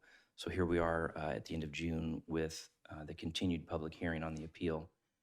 The 4 items on the bottom of the slide were the issues that the council requested more specific information on. And at this point, what I'd like to do is turn the presentation briefly over to Alan Bacular, the interim city engineer, to kind of explain in more detail each of these. Yes, thank you, Eric. Good evening, Mayor and Vice Mayor and City Council. So I'll talk about the 4 items that we were asked to bring back additional information on. Starting off with number 1, the request was for staff to identify the consequences of the appellant gating and denying public access to Bonnie Lane. As was discussed in the appeal, the applicant or the appellant proposed to let us know that the city that they are intending to gate off Bonnie Lane. This action would specifically impact the project site, the appellant's property, as well as a neighboring property at 681 Bonnie Lane. As detailed in a staff report, an easement for public roadway use for vehicles, pedestrians, and utilities was dedicated in 1976 over the segment of Bonnie Lane between the project site and the appellant's property. Staff has reviewed the appellant's proposal and determined that it would be unlawful to install a gate, as it would conflict with the easement rights that were granted and prevent the continued public use of Bonnie Lane, which staff understands has been in use since its creation in 1976. Moving on to item number 2, the request was for staff to consider opening the same easement between Lone Tree Way and Bonnie Lane. As detailed in the staff report, this particular easement and access rights currently exist and would not need to be, quote unquote, opened for use. However, there are no improvements in place to facilitate either pedestrian or vehicular access between Lone Tree Way and Bonnie Lane. Item number 3 was a request for staff to review a potential condition of approval for the project to construct Honey Lane between Bonnie Lane and Lone Tree Way. As currently proposed, the project has Honey Lane being built with the project, and as currently proposed, it would provide access only to Bonnie Lane, which would sufficiently serve the project. In order to condition the project to build out Honey Lane from Bonnie Lane to Lone Tree Way, would require staff to identify nexus or the connection between the project's impacts and the condition of approval proposed to address those impacts. Additionally, nexus is a legal requirement for the imposition of conditions of approvals to applications such as this. In summary, staff is unable to identify a nexus to condition a project to construct Honey Lane between Bonnie Lane and Lone Tree Way. With the last item, number 4, the request was for staff to identify the significance of Parcel 5. Parcel 5 was brought up during the appeal, and unfortunately, the appellant did not have enough time to complete or ask, provide more information about it, but staff has found Parcel 5 to be a terminology that was used on a particular grant deed that was recorded on August 19th, 2021. Within that grant deed, Parcel 5 is described as a right-of-way for use as a roadway for vehicles, pedestrians, animals, and utilities. Ultimately, Parcel 5 describes and is consistent with the easement that was created back in 1976 for public use. It may be confusing, however, it is not uncommon for grant deeds or title documents to describe easements as parcels. With that, I'll hand it over back to Eric.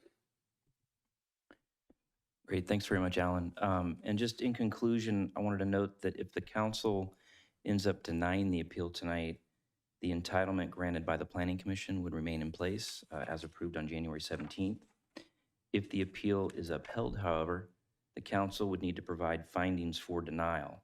Staff would then bring the item back a final time so the council could adopt a resolution to formally deny the application. Based on the evidence in the record, staff continues to recommend that the council approve the proposed map subject to conditions. That concludes my presentation at this time, and I'll turn it back to the mayor for any questions. Thanks very much. Thank you. Are there any questions from council? Councilmember Mendoza? Yeah, can we put the map back up of the site where it's north-south? Yeah, that one. So you're saying you found legally she can't put a gate across Bonnie Lane, correct? Is that what I heard? That is correct. Okay. Could she put one at the south of it?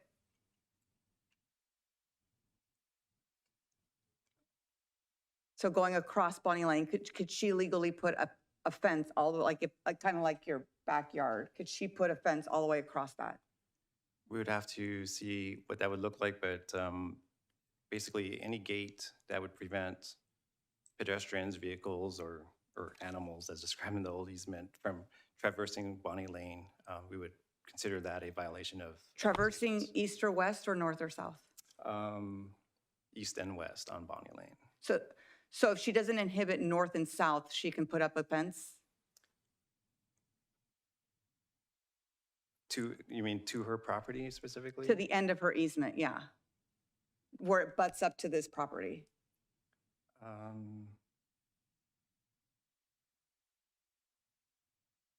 Is it possible that you could get a cursor and use it as a pointer? Yeah, sorry.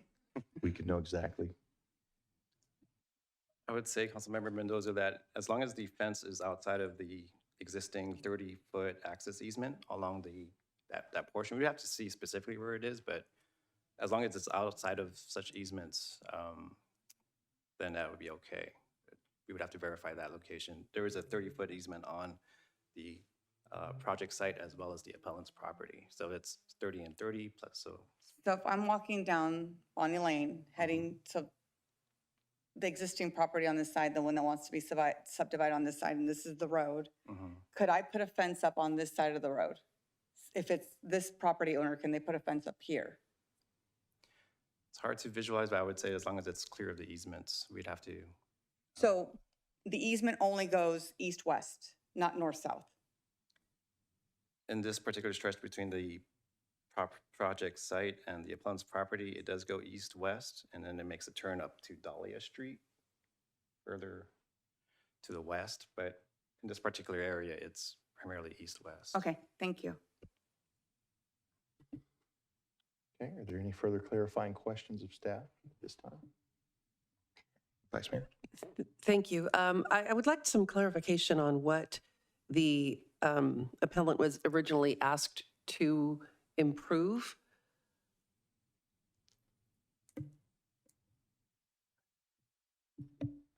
And just before our interim city engineer weighs in, Alan, I don't want to stop you here, but just as a reminder, in so much as this is an appeal of the approval of the tentative map for this particular project, the development applications of other nearby projects aren't at issue before the council. So if it ties into how this particular application has been approved or the criteria for approving this particular project, then it would be reasonable for you to consider it.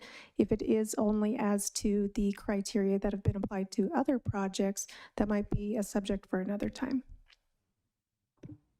Okay, I feel like it kind of falls in the middle.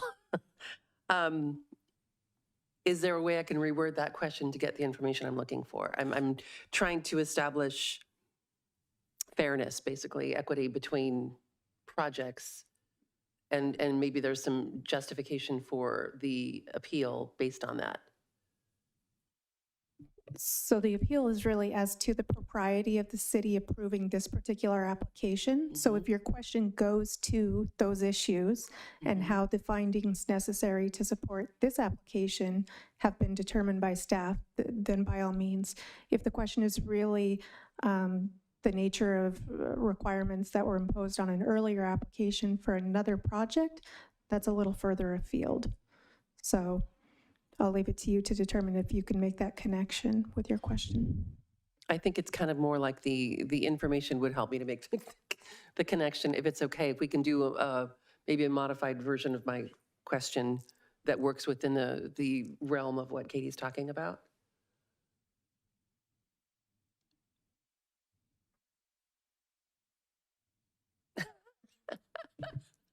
Well, I'm sorry, to the mayor, can I clarify?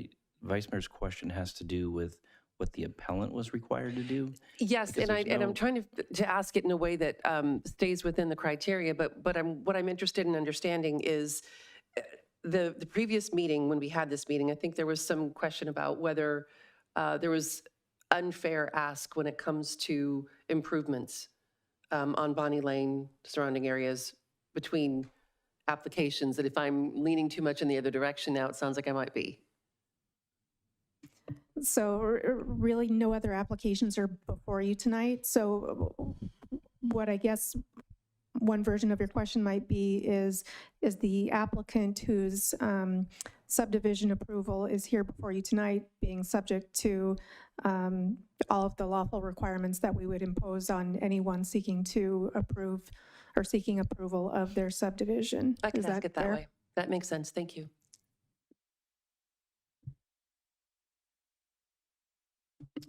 Through the chair, if I could clarify, I do want to point out that it's my understanding that the appellant has not previously formally submitted an application for a project. Okay. Is this ownership of this project equal across all neighbors? And again, I'm getting into a gray area here, but I'm just trying to establish if all of the neighbors on Bonnie Lane would be asked to equally contribute towards any improvements that would need to be made for any development.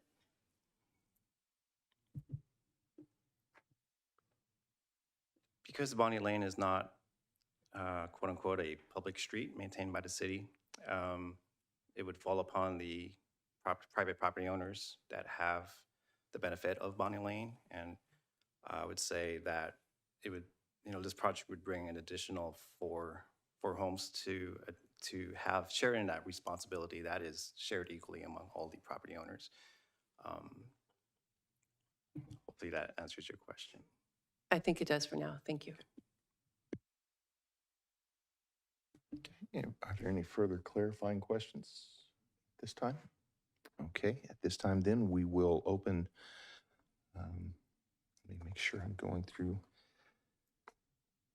the public hearing. And at this time, I'm going to ask Margaret to open public comment. At this time, it's time for the public to comment on agenda item C1. If you're in person, please file a speaker card on the form provided on the counter at the back of the chambers. If you're participating via Zoom, please raise your hand. We'll have the applicant and the appellant both speak first if they wish. They'll get 10 minutes each. The remaining speakers will be limited to 5 minutes per person, and microphones will be muted after the timer has expired. And no comments were received on this prior to the meeting. I'm not sure if the applicant is here in person. Yes.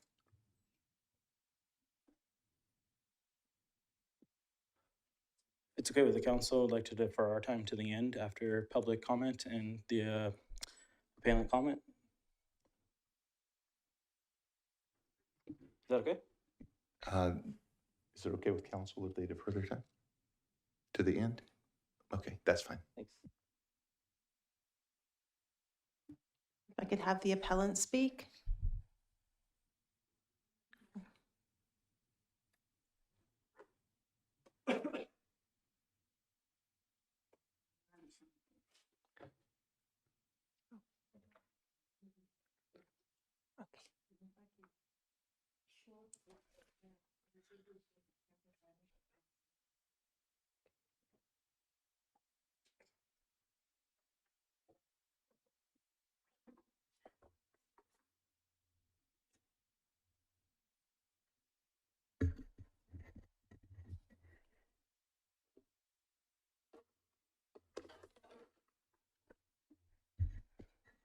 Hi, good evening.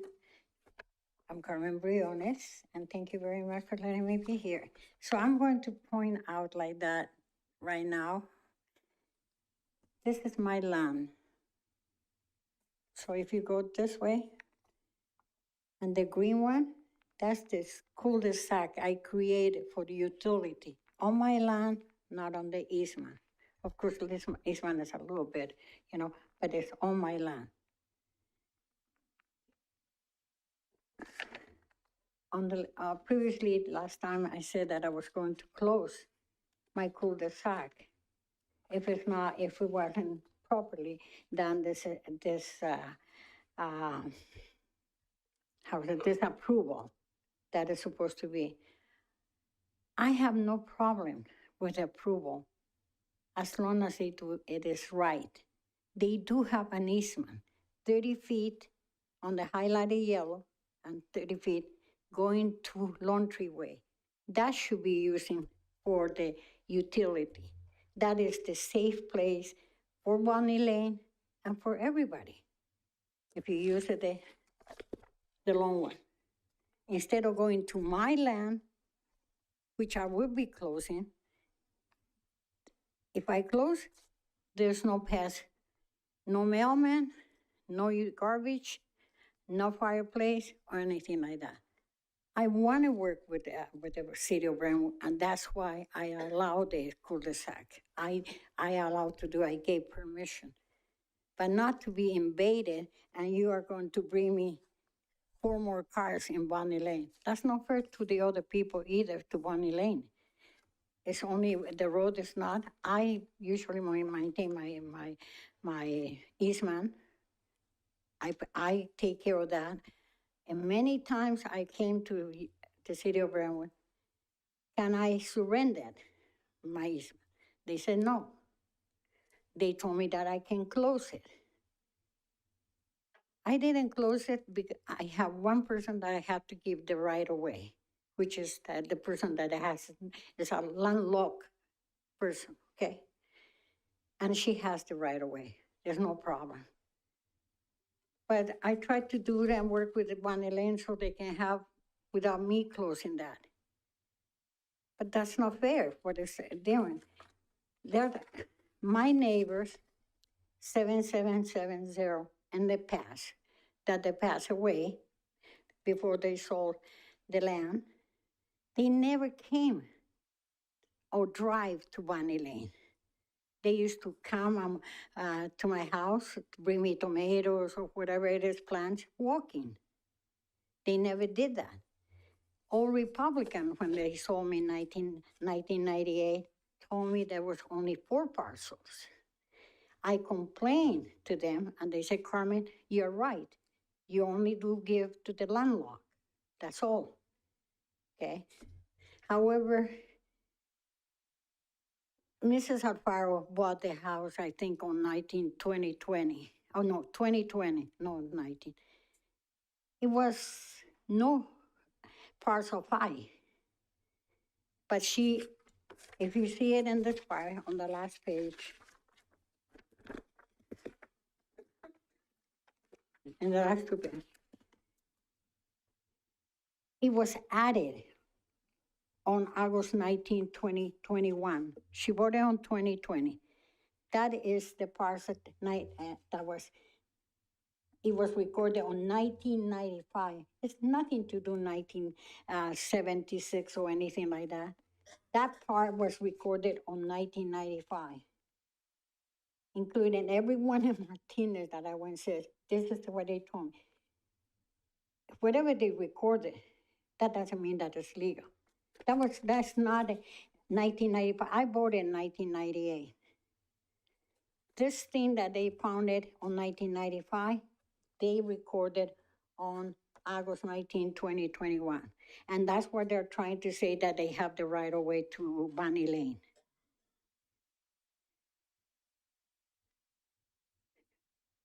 That's not correct. I have a claim, even though Republican is still now paying for this consequences, because now I have a claim. They told me they bought when I bought my house, they told me I only had to give one landlord, one person. That everything else was completely private. And now this thing that's coming in, and that we're going to bring in about 4 people there. 4 houses to Bunny Lane. They didn't. I know that I had to finish this fast, but Mrs. Alfaro is trying to say that I'm trying to intimidate Bunny Lane neighbors, and that whatever she's going to get this approval. I'm not trying to intimidate anybody. I just want justice. When I came to you guys, I said to the city of the planning, you asked me for $400,000 improvement on Bunny Lane. I already spent about $60,000 on my plans. And they told me that I had to pay. On 2007, how can I buy $400,000 myself? With that one, I could buy a house. So I gave up.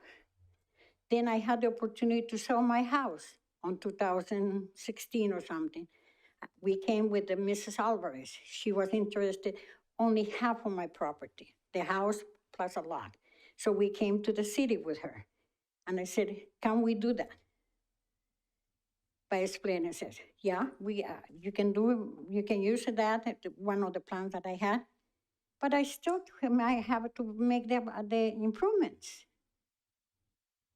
Again, improvements, Bunny Lane. My neighbor at the beginning of O'Hara and Bunny Lane, his name is Victor, okay? He came here, he just bought about 3 years ago that land. He wanted to subdivide it. He came and they told him all the improvements that he had to make. So he gave up because he said, that's about close to $400,000 or even more that I had to be doing. I had to be fixing O'Hara, I had to be fixing Bunny Lane. So you have 2 people that tried to do a subdivision that was not done. That was impossible for us to do it. I'm not rich. My husband is a colonel of the Air Force. He retired, but we had the pension, but we don't have that money. And then we find out that this subdivision is going to come to Bunny Lane with no improvements. They have an easement. If you see the easement they have, that's the easement Lone Tree Way, the long one, if you stand up. That's 30 feet one neighbor and 30 feet the other one. She's not a landlocked person. She is Lone Tree Way. But I won't mind if she wants to do Bunny Lane. Let her do the improvements. Then request that. The city of Brentwood should be requesting that. The planning department. You know, That's all I can say. I'm not trying to make problems for anybody or anything. I just want justice. And like I said, all Republican, they did an appeal. They did what do you call it, a claim. I didn't even ask him. I didn't know about the claim. I said, you do have a claim. So now there's a claim on all Republican because every year they said 4 parcels, no 5. And suddenly in 2021, it comes this one. That was recorded on 1995. So it's not 1976 or anything like that. There's everything is, it was a land completely, and it was subdivided in 4 lots. This one is mine. Abel is the second one, the one on the bottom, and Mrs. Alfaro the other one. 4 lots. So now there's a 5 lots. So you have that there. There's on my pages a little bit of an explanation or anything like that. But you know, if you do that, if you approve this, I will close my because this is my land. The speaker's time has expired. Your time has expired. Thank you. The next speaker is Walter Gardnier.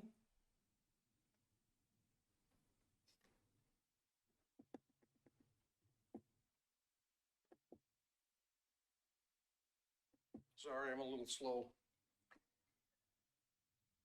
I promised my wife that I would behave. I live on Bonnie Lane.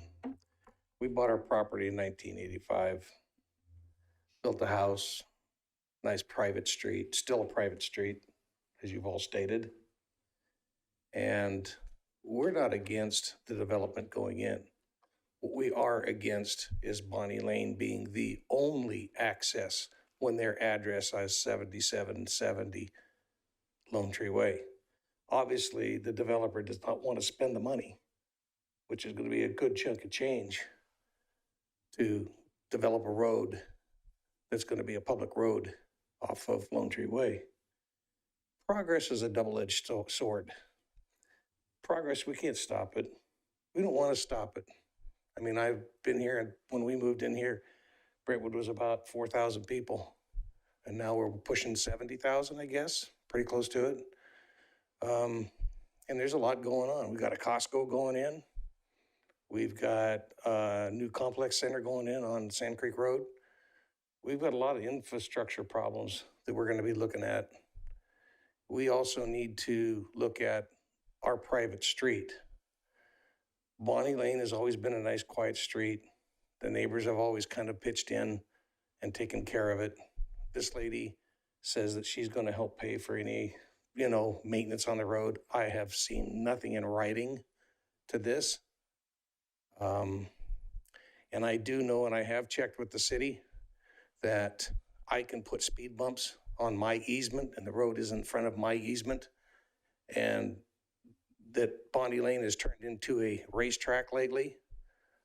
Since these people have started bombing up and down the road. And I know most of you probably live on public streets, and if people are going to start driving fast up and down in front of your house, there's going to be reports to the police department. I can't do that because the police department's going to say, sorry, you're a private road. Already done that. Talk to them. So if I have to police my own traffic on my private road, and it's going to require speed bumps, I don't have to post it. I do not have to notify any of the neighbors. The existing neighbors, I would notify, and I would also encourage them to put speed bumps in as well, because there are kids that play on that street all the time, bicycles, everything. And I have just seen, and I can remember we used to sit back on the deck on the back of the house. If we heard a siren go by once a month on O'Hara, wow, wonder what happened. Now it's every day. And I mean the accidents, and the police department knows about the accidents at O'Hara and Lone Tree Way and how dangerous that can be. And that's just right around the corner from us. So in conclusion, all we really want is we want access to Lone Tree Way. You don't have to shut off Bonnie Lane to give them access, but we feel a secondary access from Lone Tree Way, since the address is already on Lone Tree Way. I think it becomes an expense to the developer that they don't want to put out. Thank you for your time. Thank you. And I show no hands raised in Zoom, and the applicant had 9 minutes and 45 seconds remaining. Okay, this time we'll ask the applicant to come.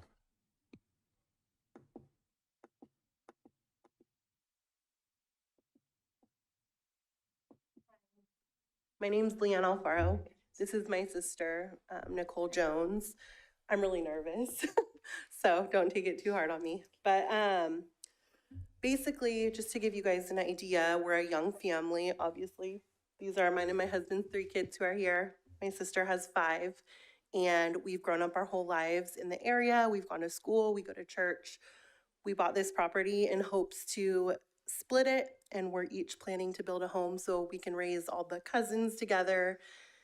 That's our goal for this property. It has turned into an awful nightmare. It has been drug out, and it really feels like we have been made the villains. We're trying to, the only reason we're subdividing into 4 parcels is because legally, the way the property is zoned, we have to meet minimum density zoning requirements.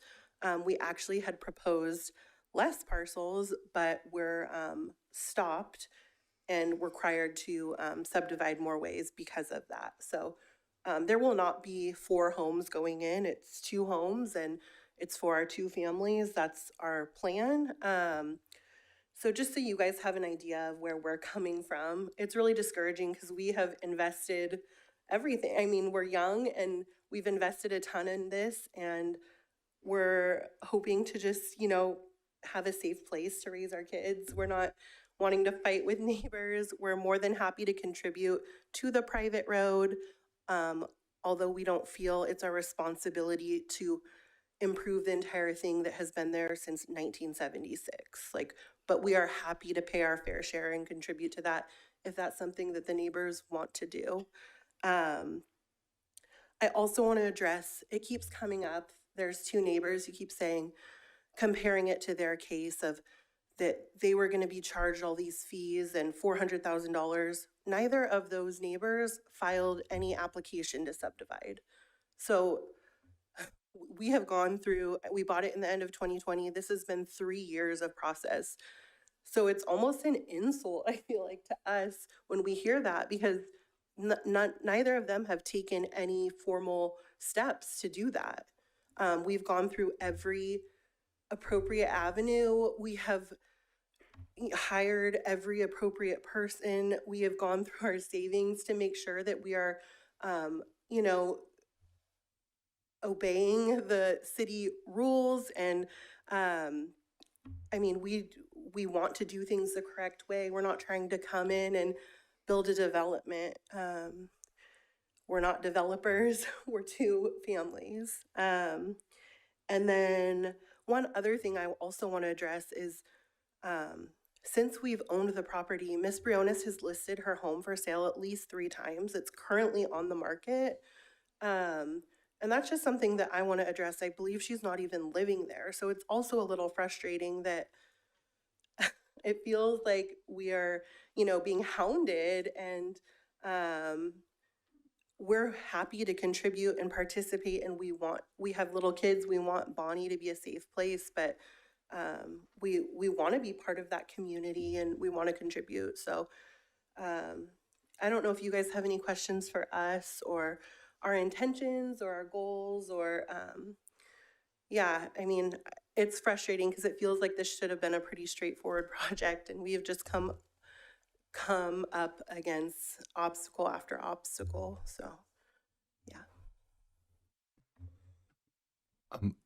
Actually, if you're willing, and we have some questions, what we can do, is once we close the public hearing in our discussion, if you're willing to answer some questions from council. Yeah, I'm more than happy. From everyone. Yeah. That way we'll just continue with the proceedings and we don't take up your time for speaking. Okay. Yeah. I don't have anything else to say, so. Okay, thank you. Then at this time, do I have a motion to close the public hearing? So moved. Second. Okay, we have a first and a second. All in favor, say aye. Aye. It's unanimous. Now at this time, we are in council discussion and Councilmember Mendoza. I just have a question. It sounds like, even if it's approved or not approved tonight, it sounds like there's gonna be legal stuff that is gonna get involved. It just sounds like that from what I'm hearing, and no one ever wants that. So I guess I have a question. It doesn't sound like they are mad that you're building houses. It sounds like it's just the access. Is there any opportunity for you to make the access off of Honey versus Bonnie?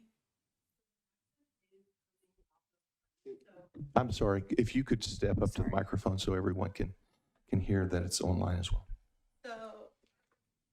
So the access is coming off of Honey. So Honey will come off of Bonnie Lane. And the reason we decided to go that way versus Lone Tree, they keep saying there's an easement. It goes from Bonnie to Lone Tree all the way down the side of the property. But the city actually requested that we give up our abutters rights to Lone Tree because of the city widening project that's happening right now. So right now they're widening Lone Tree. There's also an elementary school going in across the street. So there will be like a center median, so we wouldn't be able to access the property from either way. Like it's a huge project right now going on Lone Tree. So that is the reason. We also felt like it was safer for our kids to come off of Bonnie rather than having only access from Lone Tree. And there is that access easement that goes either way, so. Okay. Can staff explain why we asked them not to make their main entrance off of Honey? To clarify, the property itself, it has access to both Bonnie Lane and Lone Tree Way, so those are the options they have. The project is currently proposing to go off of Bonnie Lane. The staff has no, like I mentioned earlier, no nexus identified to require them to come off of Lone Tree Way. Additionally, but yeah, that I think. So does staff, I mean, she's saying staff told her to do it off Bonnie. So is that what we told, that was our direction? I would not say that we told her to. She is right in regards to abutters' rights. So what they had originally proposed did not quite work. They'd have to change their access off of Lone Tree Way. But through subsequent discussions and reviews with the applicant and their engineer, they've moved towards getting access off of Bonnie Lane, which again, we could not find any reason not to allow that. So off of Lone Tree, I know there's going to be a center median, but you know, a lot of houses have center medians in front of them. Shadow Lakes has a lot of them. You have to go around. Why don't we do it off of Lone Tree? There is no particular reason why, except they would have to make sure that their proposed driveway would not be in the areas where they relinquish their abutters' rights, meaning their access rights onto Lone Tree. There is a segment in that 30-foot easement along their property where they could have a driveway. And with regards to the future improvements to Lone Tree Way and the median island that would be there, the site's access to the site would be restricted to a left and a right in, right out only. But again, they mentioned that would not be their preference, but. Yeah, but there's a lot of homes that are like that in Brentwood. Like in my neighborhood, there's a lot of homes that are like that. That's nothing unusual, right? Like it happens. And I'm just trying to find a way to make them both happy. They want to build their homes. They don't want the traffic on Bonnie. So what can we do to help them both get to somewhere where they'll be happy? Did staff talk to the Bonnie Lane residents before they made that decision on circulation? I don't think staff talked to the Bonnie Lane residents about that in general. Besides outside of the noticing and the public hearings held. Okay, thank you. Any further comments? Oh, sorry. Vice Mayor, go ahead. Question about the, on the diagram for Ms. Briones, what she called the cul-de-sac. What would be the impact of that being closed? Our hopes is that she would not close that. As she mentioned, she was helpful in working with our solid waste folks and getting that built. So our solid waste vehicles do utilize that turnaround when they do service the area. So the impact of that closing, it would be a lot more difficult for our solid waste vehicles to turn around. It might be a little bit more noisier, and as well as concerns about access and getting our solid waste vehicles all the way to the neighboring property at 681 Bonnie Lane, as well as this project site. So. I do have a concern as well. Just my concern, in addition to the solid waste vehicles, are fire and emergency vehicles as well. I also would love to find a solution that everyone is happy with. It sounds like both parties would also like that. And so is there any consideration? I know staff has had access to options and consideration on this item a lot longer than we have. And I know I've spent a lot of time looking at it. I want to thank both the applicant and the residents that have lived there for a long time for coming, making it more clear as to what you're going through. Personally, and I'll just say this so everyone knows, one of the most important rights to me as an individual is a person's individual property rights. For lots of different reasons, I believe that each individual should have as much control over their own properties as possible, and that government should make that the priority. Sometimes those two things kind of clash. Public safety, public response, access to garbage trucks and fire trucks and police activities. I don't like people running up and down at high rates of speed in my neighborhood either. One of the filters that I know I use, and I've heard our other council members use, is this: any decision I make, I try to use the filter of, do I want this in my yard? Do I want this on my road?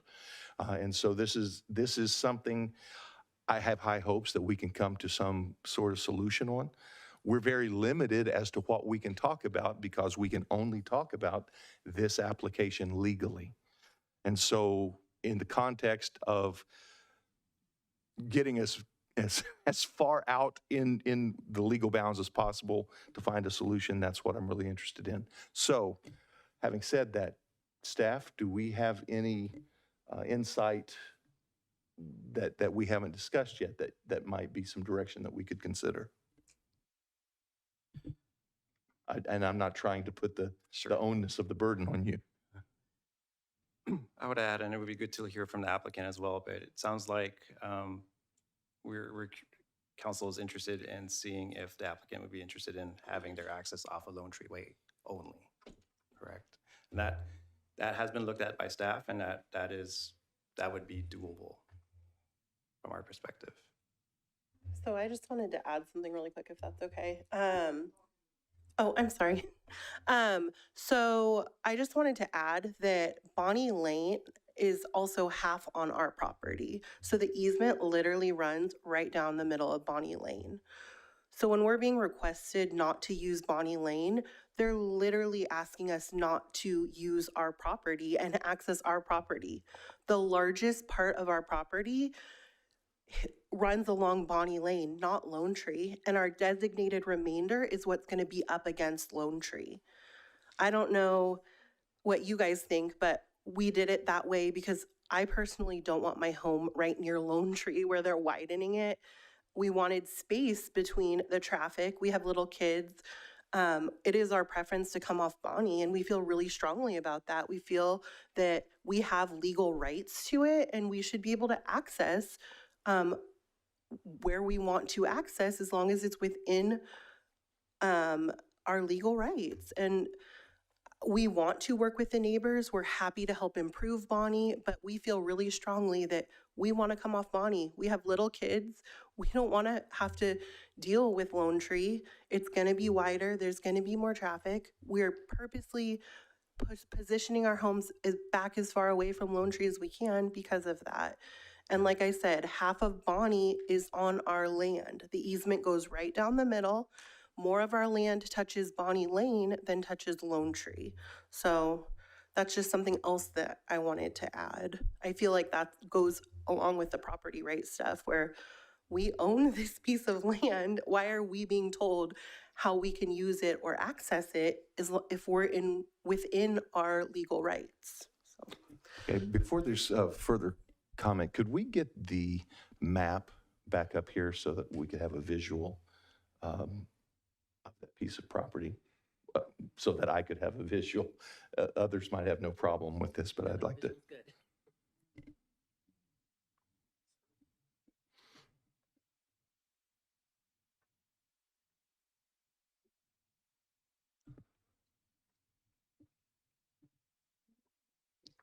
Is that the map that you were? Is that the map you're requesting, Mayor? Is there the one that's the colored one that has the easement highlighted? Or is that just on the handout that we will receive?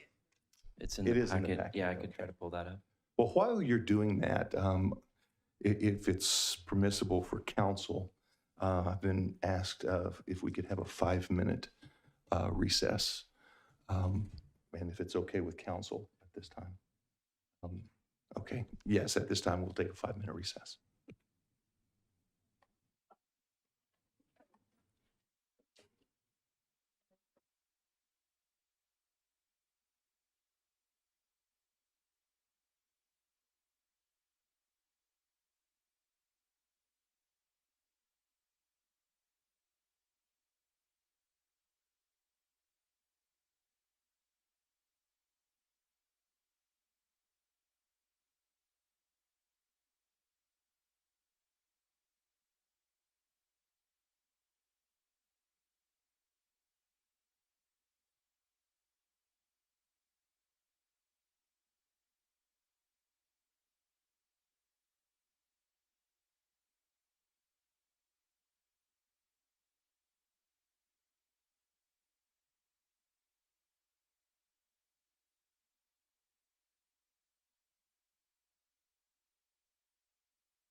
Okay, at this time, we will reconvene from recess. And Eric, do we have access to the colored map? I do have it on the screen. Yeah, if, okay, there we go. Is that what you were looking for? This is right in the Yes. packet. So I have a question regarding this. So there's, and please correct me if I'm wrong. From what I'm hearing, there's two areas of concern. One is only having access from Lone Tree for obvious reasons. Lone Tree is a busy road. And not having access from Bonnie Lane. It appears from what I'm seeing here that, and clearly you've been told that it is your right to have access from Bonnie Lane. Would there be the potential of a compromise of doing both? Having access from Bonnie Lane and access from Lone Tree? Just one. Oh, sorry. I don't know if our current subdivision or our proposed subdivision map is available, but the way that it is drawn up is that the easement does go through, and it goes through for the purpose of city vehicles, and like, I believe it was, correct me if I'm wrong, like it's an access easement, right? So it is paved halfway through, and then the rest, I believe, is gravel. It does go all the way through to Lone Tree, but then the purpose being those, it's like an access road for the city. And the reason we did not want to pave it and have it open like at Lone Tree, which I would think that the Bonnie Lane neighbors would agree, is we do not want traffic cutting through from Lone Tree through Bonnie. If you think Bonnie is busy now or will be busy with 2 more families, like there's going to be a school across. The road is being widened. We have no interest in cars cutting through the easement along our property and using Bonnie to try to bypass Lone Tree traffic. So that was our thinking in the way that we came up with our plan. Yeah, it's up there. I don't know if you can really tell, but so along the side on the easement will be that access easement. Honey Lane, I know you guys were talking about city vehicles, fire trucks and all that. So we do have a turnaround drawn in for fire trucks and things of that nature in the Hammerhead area. So we have tried to make it as safe and accommodating as possible. And we honestly thought that this approach would also be appealing to the Bonnie neighbors, because we thought, who would want on this like little private road all of this Lone Tree traffic cutting through? So that is where we stand from that. So I don't know if they've thought of that or not, but that's kind of where we are at. Well, in response to that concern, it is not uncommon for me to get phone calls, and I would imagine our other council members as well, and certainly I know staff gets phone calls regarding several different neighborhoods that do have elementary schools that have lots of additional and fast-moving traffic. Yeah. Simply doing that. It was never intended, the neighborhood was never designed for it, but when the schools were put in there, families do that. So that is a, that's Yeah, we were a essentially viable trying to concern. protect Bonnie from, Sure. you know, that, so. Okay, I just wanted to ask if that was a possibility. Thank you. Councilperson Pearson.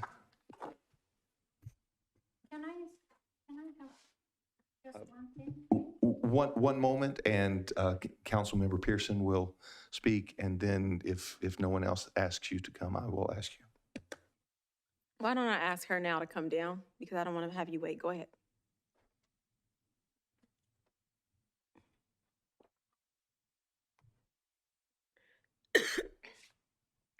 Sir, when I close my land, not the easement. That part green one that you see it, you have no access for fireplace or anything. This is, we are entitled to this easement. Bonnie Lane is supposed to be going to 2 Laundry Way because that's an easement to go there. You go here, you have nothing. There's no easement in here. So the easement in here, I created the green part. I'm going to close it. I already notified. Utilities won't be able to turn around, nor the post office or anything. And I'm sure the engineer manager will know about it. Because that's the way, that's a fact. Bonnie Lane is entitled to this easement. Everybody has on their title report to Laundry Way. The only reason that we didn't demand it and didn't demand the easement is because I created that cul-de-sac. But I'm going to close it. It's my land. It's not an easement. I know the easement is mine too, but I tried to surrender and everything else, like I said. But there will be no choice to open Laundry Way for utilities. Once I close it, that's what is going to happen.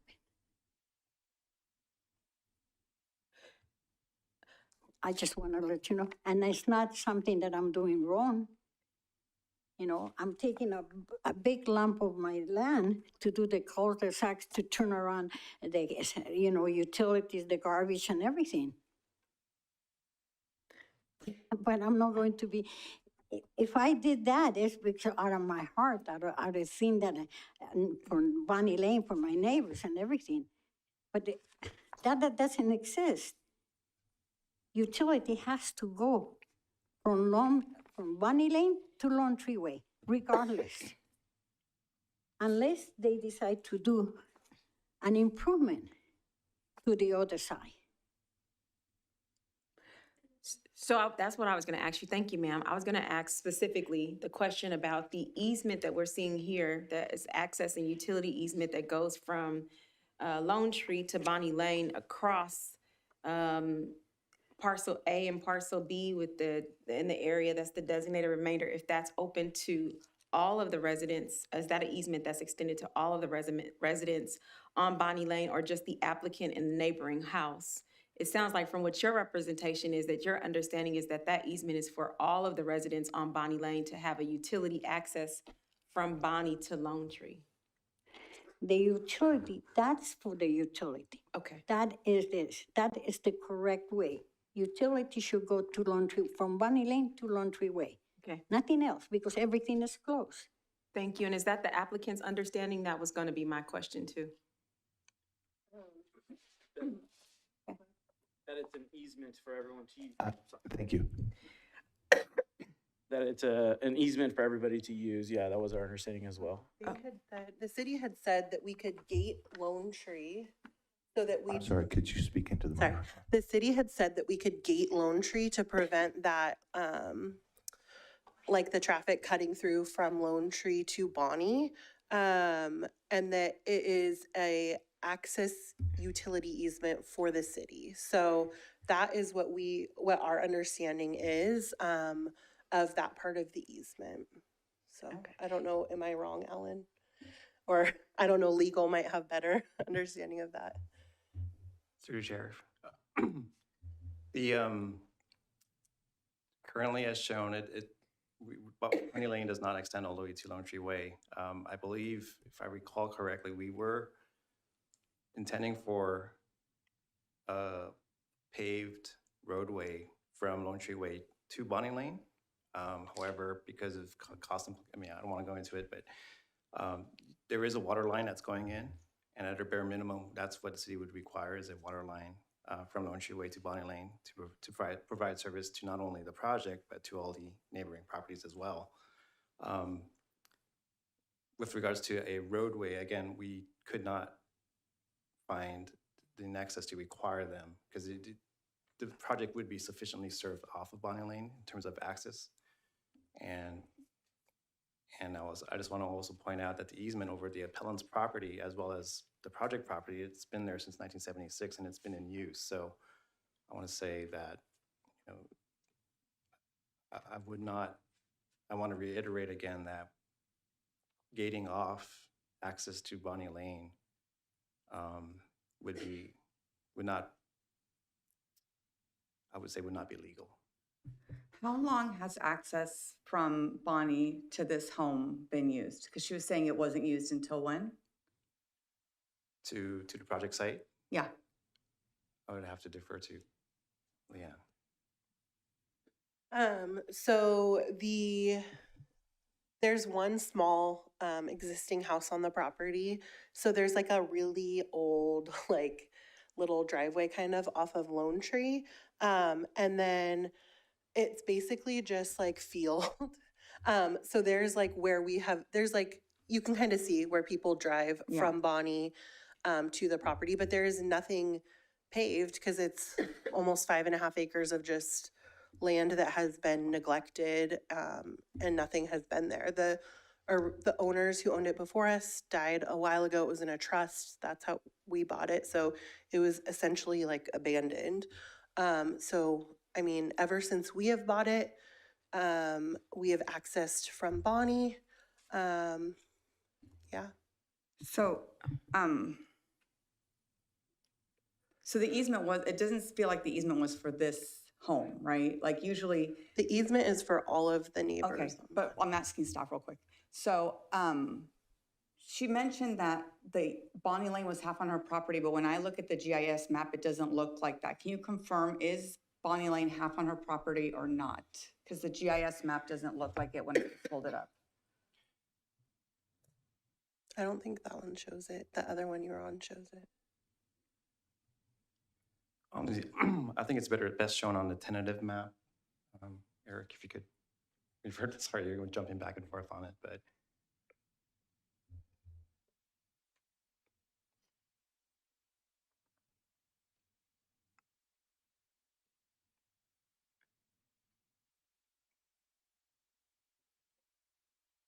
It's kind of hard to see this as well, but on this, you could see the 30-foot access easement that is shared with all the property owners in the area. That's on Bonnie Lane and on top of the applicant's property. As to the current configuration of Bonnie Lane physically, the roadway itself, I believe it's mostly on the appellant's property. Okay, and you confirm this? Yeah, I think it's better seen on. No, but because what the county has is different than this, what I'm looking at, the county record. So I just want to make sure you confirm that this is 100% correct. I would say this is done by their civil engineer and their surveyor. So this would be a lot more accurate. Okay, so staff can take responsibility that this one is the correct one and not. I just want to make sure because this is a big decision. So I don't want like, I'm looking at the county and it's on the other side of the road. Right. And I would say regardless of where it physically is, as long as it's touching the easement, that's where the project or Leanne and her family has access rights to get to it. Councilmember Mendoza, are you finished with your question? I guess, I mean, if we're discussing, I guess my concern, I feel like the people on Bonnie knew that the road was coming on Honey from Lone Tree to Bonnie, right? Like they knew that road was coming. We even heard staff say the intention was for the road to go from Lone Tree to Bonnie. And then we switched it up and we didn't even talk to anyone there when we did it, right? Like I would hope that when we're doing things that impact neighbors, we would talk to them. I know we have to send notices to 300 feet. These people are within 300 feet. How would it impact them? Because then they spent money on designs, right? Like I feel like we could have not been here if we had done things a little different. I'm still concerned about she's going to cut off the access. So what are we going to do as a city, right? So how are we going to deal with that if she cuts off access for the emergency vehicles? I would think that's going to be a legal battle between them, and it's not from our perspective, that we're gonna have to do But no, it's anything. our trucks that are using that turnaround. It's our city trucks. If we could have legal weigh in on this question, is there anything the city legally can do, number one, to enforce or prevent?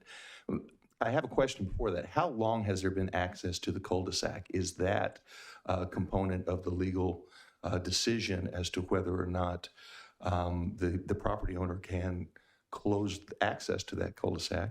And is there anything that the city can do to either enforce that not happening or to prevent access from Bonnie Lane to the appellant or to the property owner, the builder, Lisa? So a couple of things. One, my understanding is that Bonnie Lane has been open and available for use by municipal vehicles such as solid waste trucks, federal vehicles such as mail delivery trucks, and emergency vehicles such as fire and police. Since it has been improved to the state it's in. So the public has relied on access to that road, and public infrastructure has relied on access to that road since its inception. In addition, we heard the applicants or the appellants say that in order to facilitate that public use of Bonnie Lane, she had gone ahead and made further improvements in the form of a cul-de-sac. Given all these factors and the fact that there is still an outstanding offer of dedication of Bonnie Lane to the government, i.e. to the city at this point, we feel that the entirety of that has been impliedly accepted for public use, and that to the extent the appellant would try to close off access to Bonnie at this point, that would not be a lawful choice for her to make. The city doesn't really have a role in that most immediately because, as one of the council members pointed out, it's a private land dispute. The city's role in all of this is to determine whether or not Ms. Alfaro's application meets the criteria laid out in our subdivision code and in the Subdivision Map Act. That's why when staff gets an application, they don't necessarily go talk to all the neighbors. They fulfill the obligations in the municipal code and in the MAP Act, which include notifying the neighbors so that they can come to council if they have considerations. So that whole process has worked its way through, and now the council is left with the question of whether or not this application meets those criteria that are set out in your resolution. Thank you. So I have some questions, comments, and if Councilmember Mendoza, if you're, okay, thank you. So it was stated that it's going to be necessary to have a water line run to Bonnie Lane from Lone Tree. Is that accurate? That is correct. The project would be installing a water line from Lone Tree Way up to Bonnie Lane. I'm sorry, Alan. Will that connection be along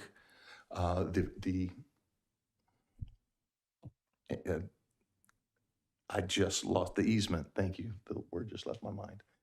Yes, it would be within the easement along within their property. Okay, so there's concern for everyone about additional and fast-moving traffic from Lone Tree to Bonnie Lane or down Bonnie Lane. So the applicant had mentioned gating off access from Lone Tree to the easement. In the process of putting that water line in, do we have any idea of what the cost of putting a gravel road there instead of a paved road would be? And being able to gate that gravel road off except for emergency vehicle use or utility vehicle use, and then allowing the applicant to just do what they appear to be legally able to do and have access to their property from Bonnie Lane. I'll take a try at it, Mayor. The cost difference between a gravel road and a fully paved road is actually not that much. Actually, I take that back. It is about $2 a square foot cheaper to do a gravel road versus one with AC. there's still, even to do a gravel road, still requires a significant amount of grading and getting the site prep for the gravel road. Because the gravel road will have to support our vehicles for maintenance if water staff has to go out there to get to some of our water valves that will be here. As to your other questions, if you could reiterate them, sorry. So is it feasible and a possible remedy to everyone concerned to allow the access easement from Lone Tree to Bonnie to be gated off and a gravel road instead of a paved road, which would allow access instead of the potential future litigation concerning the cul-de-sac and the private property and all of that that council just alluded to, but also allow access from the applicant from Bonnie as well. Are those steps that could reasonably or feasibly be done? So it sounds like we would still have a gate restricting access to Lone Tree Way, but that we would allow the applicant or the project to an applicant to access, instead of going on to driving out to Bonnie Lane, they would drive in and out onto Lone Tree Way. Is that correct? No, allowing the applicant to, in addition to the Bonnie Lane entrance, have this for access, the easement access for emergency and utility vehicles through that gate. I know that we have properties that the city has to deal with that in city already, that this isn't a unique situation. Is that something that would be feasible here? That is feasible. We are actually, as proposed, already requiring the gate a gravel road to Lone Tree Way, but it was restricted to maintenance vehicles only. We could expand that to emergency vehicles as well, and possibly for the applicant to use that as well, in addition to Bonnie Lane. I mean, it's doable. So if one were to make a motion tonight, if one of us were to make a motion to deny the appeal filed by Ms. Briones, could we add that was proposed by the mayor as a condition of the approval? Considering it just veers a little bit different from what the Planning Commission has come up with. I think tonight, just to add on to discussion, I think a lot of things have been said by staff and by council to kind of hopefully offer resolution. I really appreciate the healthy dialogue by all of the council members and staff about options. I feel deeply for you all. Just coming from a legal perspective, I'm hopefully you don't end up in litigation, but it just sounds like that may be the course. So anything that can, from this position, we can do to try to help avoid that. I think the recommendation by the mayor, if we can figure out a way just to connect to Lone Tree, it doesn't sound like you guys want to access that. And I don't think the suggestion was that you move your homes. I think the suggestion was, would you consider exiting from that location? We in no way want to tell you where to put your homes at. I think that's completely your right as a landowner. But can we make that change to our motion to add that condition that the landowner can exit and emergency vehicles can exit, since it doesn't, the easement doesn't quite abut Lone Tree Road?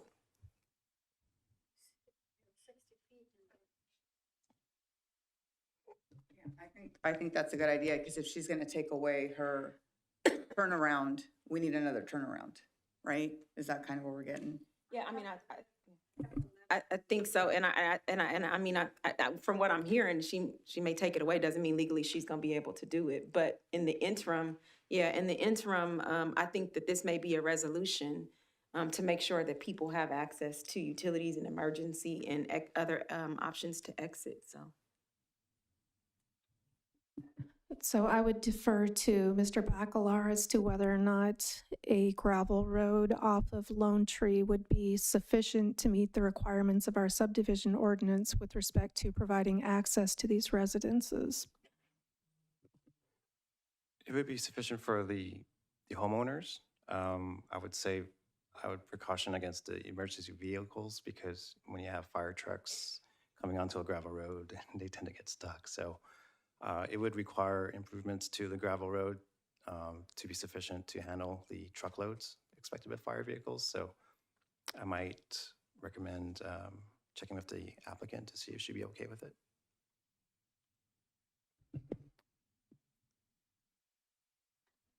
I just wanted to mention one other thing is that even if Miss Briones was to gate the cul-de-sac, which I think has been said that it is not legal, but if you take Bonnie Lane and then turn onto Honey, we have a hammerhead built in there that is engineered so that emergency vehicles could access our properties. I don't know if that helps answer your question or concern. To the specific question about would you be willing to, thank you for that additional Yeah. information, but for the question that was asked by our engineering manager. So would we basically be willing to further improve the gravel road to be able to accommodate emergency vehicles? I think that I'm gonna say no. Like, we are investing hundreds of thousands of dollars already to give you what you are seeing. And I feel that if we are within our legal rights and we're within the city requirements, our engineers have drawn this so that emergency vehicles can access our property. I don't feel comfortable accepting the burden of the increased cost to appease other people when it's not something that is legally required. So I have a question for legal. Could we make a motion approving the appeal and then let them figure it out? And figure out what we're gonna do with emergencies? I feel like we approve things with conditions all the time and I don't know what happens with the conditions. I would rather have this cut and dry and have their legal teams figure it out before we decide on something. Especially because it impacts emergency services and then that's on us. So I don't know how that works. Or to add to her question, can we deny the appeal but require the applicant to provide sufficient access for emergency vehicles? So it is the applicant's contention that they are providing sufficient access for emergency vehicles in so much as they've designed the subdivision to include the hammerhead that would allow the turnaround radii that are necessary for those vehicles. So that is their contention. In terms of upholding the appeal, that would be denying the request for the map. And at that point, the city wouldn't have jurisdiction anymore because the project would be dead and a new application would have to be submitted in order to revive that entitlement request. So I guess that's the question is, I'm at the point right now where I want you two to figure it out amicably. You guys are neighbors. So I don't want to just deny it because then you have to start over, right? That's not what I want to do. So are you willing to do anything to work with your neighbors on this access and, I think I've mentioned a few times that we are more than willing, if the neighbors want to improve Bonnie Lane, we are more than willing to pay our fair share, but we don't feel that it is our responsibility to foot the entire bill of a road that has been there since 1976 and neglected. We are happy to contribute. We're happy to work with the neighbors. We do not want hostility between neighbors. But we also have to make decisions that are best in our family's financial, and the picture for our financial state of our family. I feel like it's not fair to ask us. We're one family. I feel like it's not fair to ask us to build this entire road that can facilitate emergency vehicles because a neighbor is unhappy with us using a road that is literally on our property that we have legal access to. So yes, we are more than willing to help improve Bonnie. We are happy to fairly contribute to that, but we are not willing to, you know, bend over backwards to do something that is like a super, like, it's like not a fair ask, we feel like. So.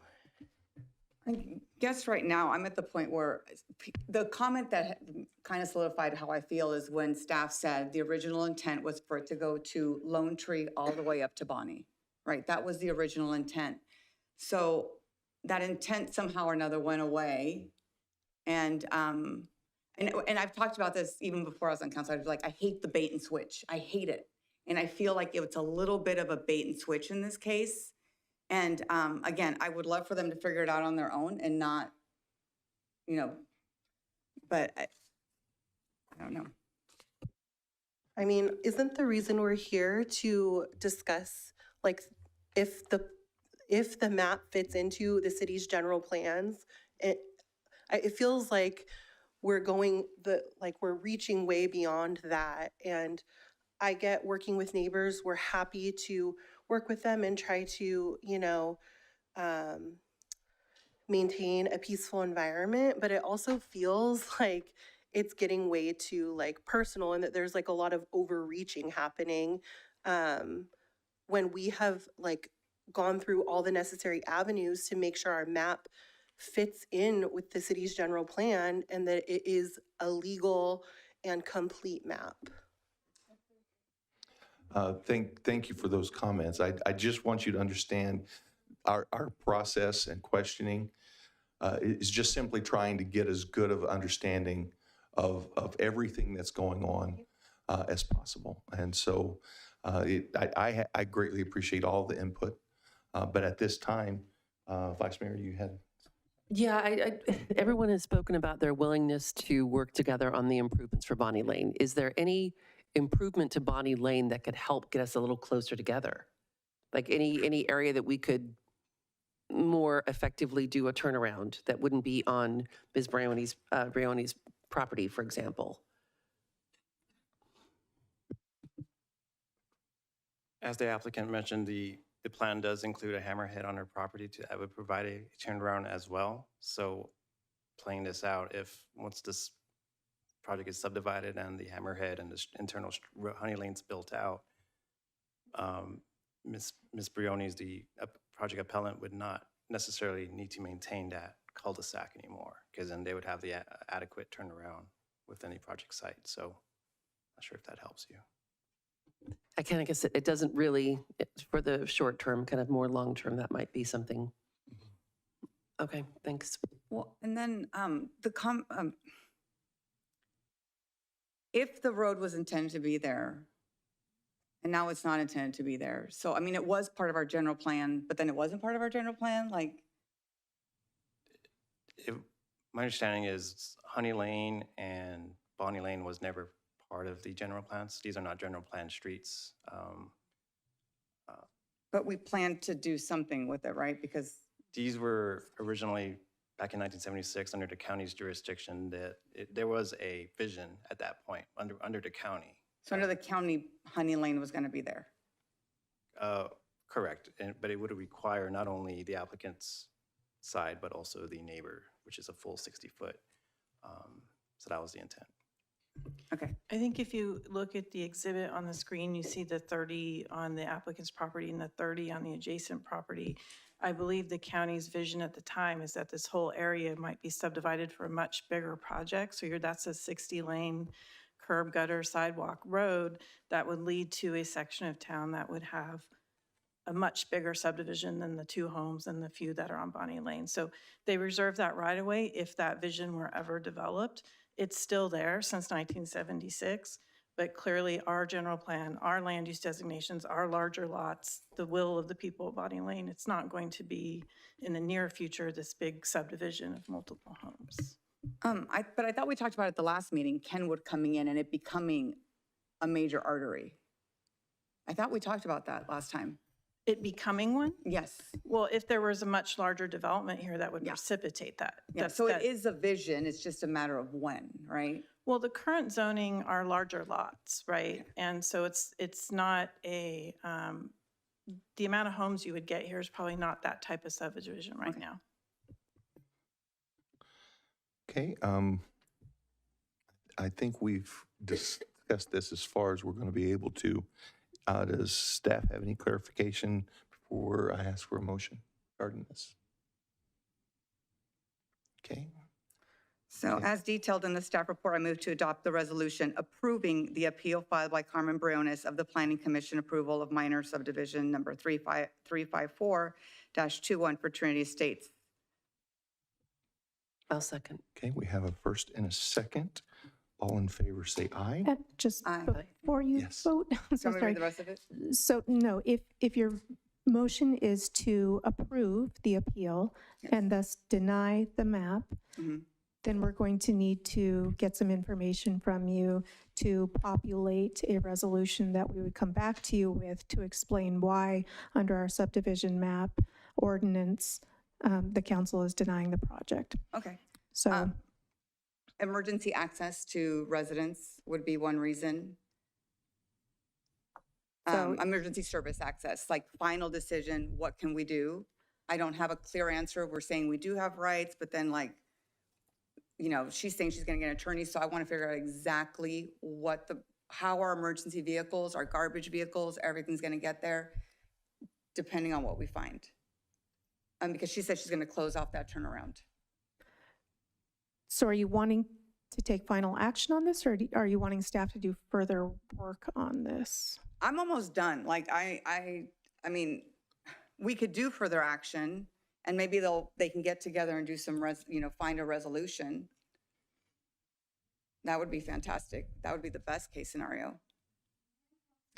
So She's spoken a lot. Can she speak real quick? Mayor? it's up to the council. Mrs. Briones has. Yes, Mrs. Briones, if you can come.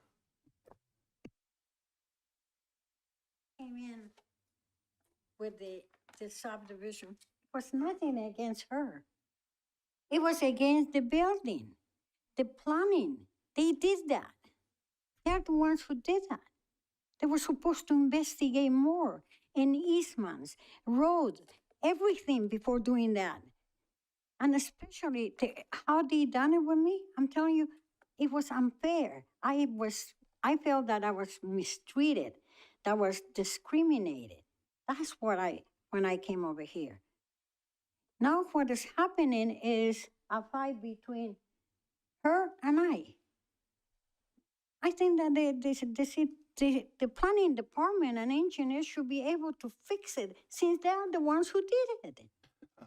Mrs. Briones, the only thing that we can legally talk about tonight is the applicant, whether she's approved or not. We have no legal ability to speak about what has happened in the past with planning, with other events. But they think that it should be I asked them to do improvement the way they asked me improvement. That's all I did. Yes, ma'am, but we Okay. are not legally able to deal with that All right, tonight. but that's what I'm saying. I do have a letter from utilities for whenever I can close it, I have the right to close it right away.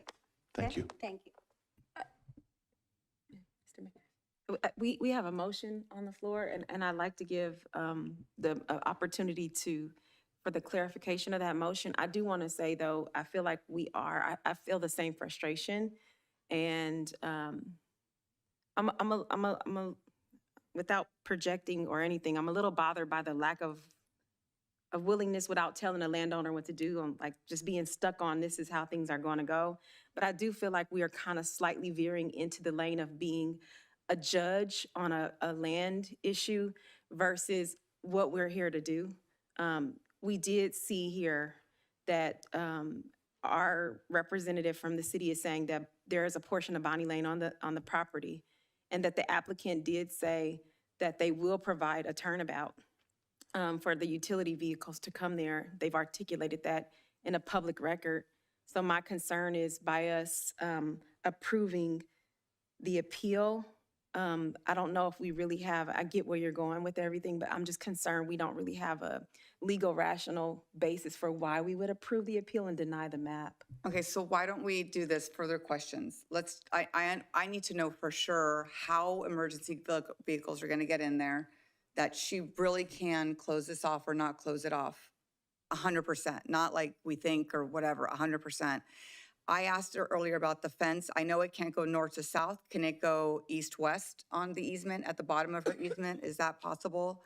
I want to understand why we don't put that road. Why can't we can't require the road, the north and south on Honey? Because to me, that would be the easiest thing. Let's just do that road. Let's get that done. And then everyone is happy. You know, they get their homes.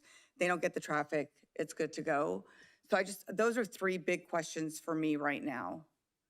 And I mean, you're saying this is exactly where it runs. If we could get like a satellite map with the overlay of the exactly where the parcel lines end and start, because we hear a lot of stuff, but I want to know exactly, I want to be able to see it exactly. So if it was the will of the council to continue this item, once again, to have staff do further research, we could do that. Staff may not be able to come back to you and say, absolutely yes, absolutely no, this road can be closed off, because ultimately that decision may wind up in front of a court. And we could tell you what our best legal analysis is, but we can't guarantee what a court may say. In addition, staff, I'm sure, could pull together additional documentation regarding the parcel lines and where the easements lie, but staff is entitled to rely on the work of licensed surveyors who have provided documentation for us. And so it would be that documentation that I assume staff would be looking to support their recommendations to you for action. Oh, go ahead, no, I'm done. So just to kind of, maybe we can take care of this now. Can I just clarify from what I heard, that it's staff's contention, one, that Ms. Briones does not have the right to close off the easement, that it is illegal for her to shut that area off. Two, that we do not have the right to force the landowner to pave the utility easement. Three, that the representations made by the applicant, that we do have it in the map, that they're going to have the turnaround for the utilities and for emergencies, and that's been vetted and is something that is in the application. I think if we have all those representations by staff, Councilmember Mendoza, would that feel a little bit better about the decision making today? Approving it or denying today? Yeah. No. Okay. Yeah. Okay, we do have a motion on the floor and a second. So all in favor, say aye. Aye. All opposed, no? No. No? Okay, the motion fails. I am open for another motion. Do I have another motion on this item? As detailed in the staff report, I move to adopt the resolution denying the appeal filed by Carmen Briones of the Planning Commission's approval of minor subdivision number 354-21 for Trinity Estates, a tentative parcel map to subdivide a 5.32 acre parcel into 4 parcels with a 1.68 acre designated remainder parcel, and uphold approval of the map with the condition, as stated earlier, of the utility easement having, I think, the gravel that goes to Lone Tree. If that makes, if I'm clarifying that. Through the mayor, I appreciate the clarification. Mr. Bacalar, can you confirm whether or not the existing conditions of approval include that requirement, or would that need to be added at this time? The existing conditions of approval includes that and the tentative map as well. So that's covered with the gravel road. Thank you. Okay, we have a first. I'll second. We have a first and a second. All in favor, aye. Aye. Opposed? No. No. Okay. The item moves 3-2. We'll move into item C2. The next item is the call for review for the Planning Commission's decision to approve a conditional use permit for beer and wine sales for Toro Viejo Taqueria, and Miguel Contreras will represent.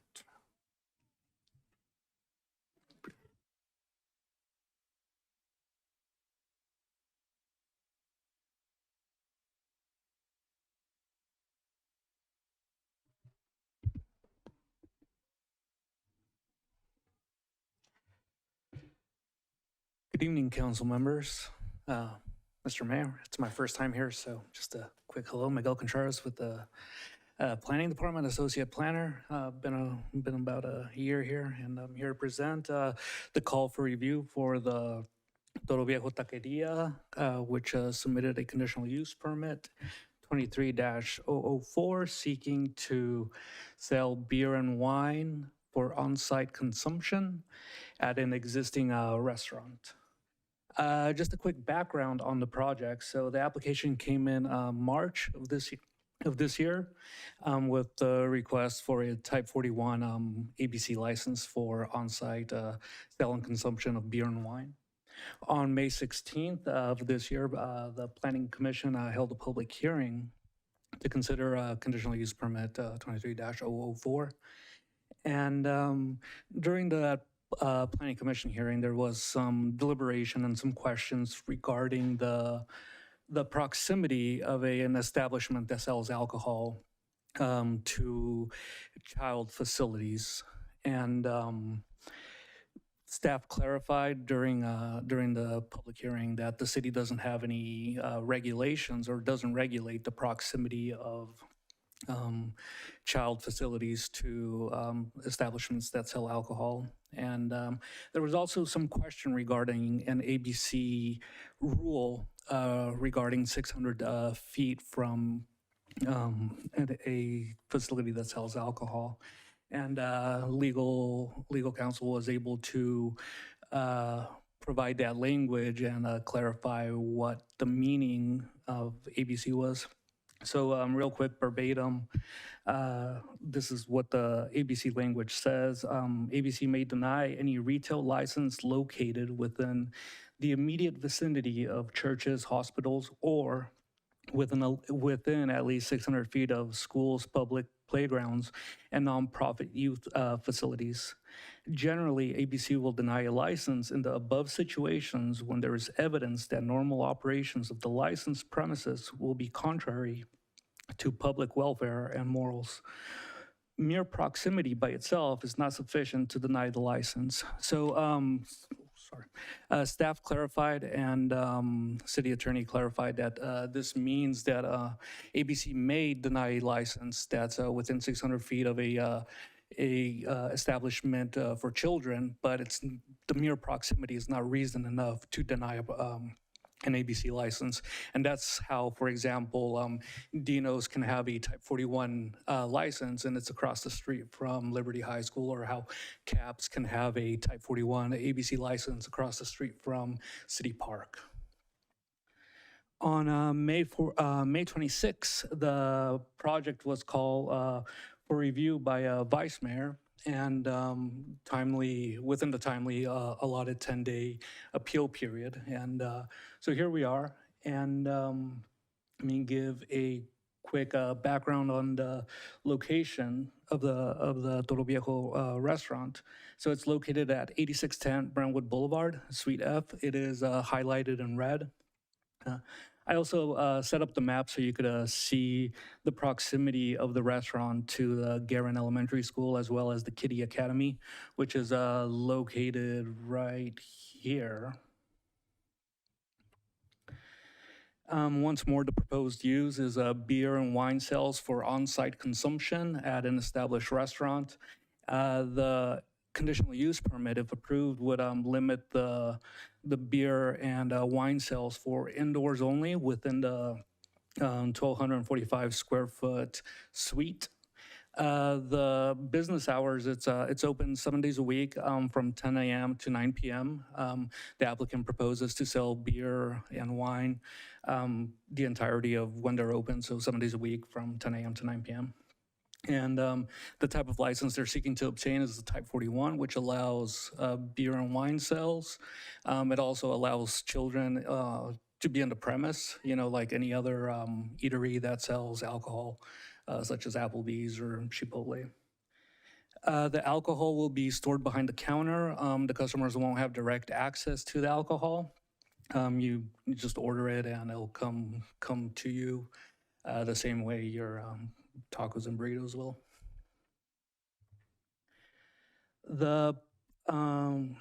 The use is allowed within I'm sorry. The subject site is within the general plan, commercial, which allows the use, as well as the zoning, PD 17, which also allows the use through virtue of a conditional use permit. The conditional use permit itself has been found to be in harmony and scale and bulk since there's no exterior modifications or any modifications really to the subject area. The availability of public facilities and utilities is existing. Once more, there's no modifications being proposed. Staff couldn't find a harmful effect upon desirable neighborhood character or the planned specialization of retail, commercial, or community service areas. And the project is not anticipated to generate any additional traffic. And staff couldn't identify any other relevant impact to the approval of the proposed use.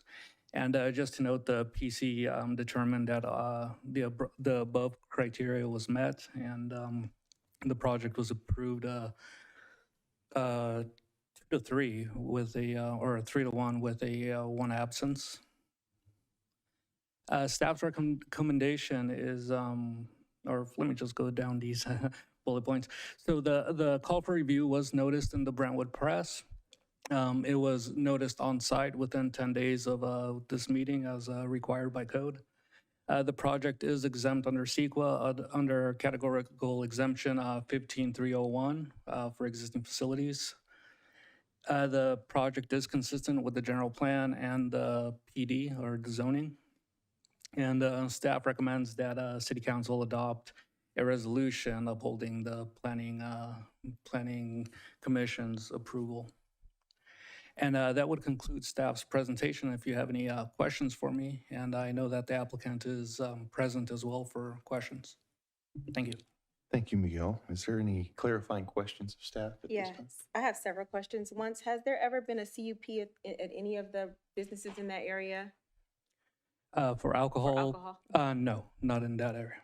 And then also, we heard from Ms. Jensen, when I looked at the staff report, it kept talking about Kitty Academy not being a school, but then I didn't, and it talked about the distance, but for Guerin Elementary, it didn't really specify the distance between Guerin and the restaurant. But I heard Ms. Jensen during public comment say 433 feet. Is that correct? Depending on how you measure it, if it's path of travel from door to door, it's a little bit more than 400 and whatever the remainder was. If you measure it as the bird flies, it's a little less. But so it kind of depends on how you're measuring. But it certainly does fall under 600 feet. Okay. And then also, is the liquor license transferable to another person? Yes, liquor licenses are transferable. So the same CUP would apply if the license was transferable, or would that new person need to come in to get a new permit? No, so if the property or if the business were to change owners or a different restaurant takes over, they could transfer the CUP as well, or the ABC license, and the CUP would run with the land. Okay. And then I think one of the questions, I think this is more for the applicant. I didn't understand the applicant was distinguishing between their establishment being a restaurant and a taqueria, and I didn't understand what the relevance was. So I'd like to know a little bit more about that, if we can find out more as far as alcohol distribution and consumption.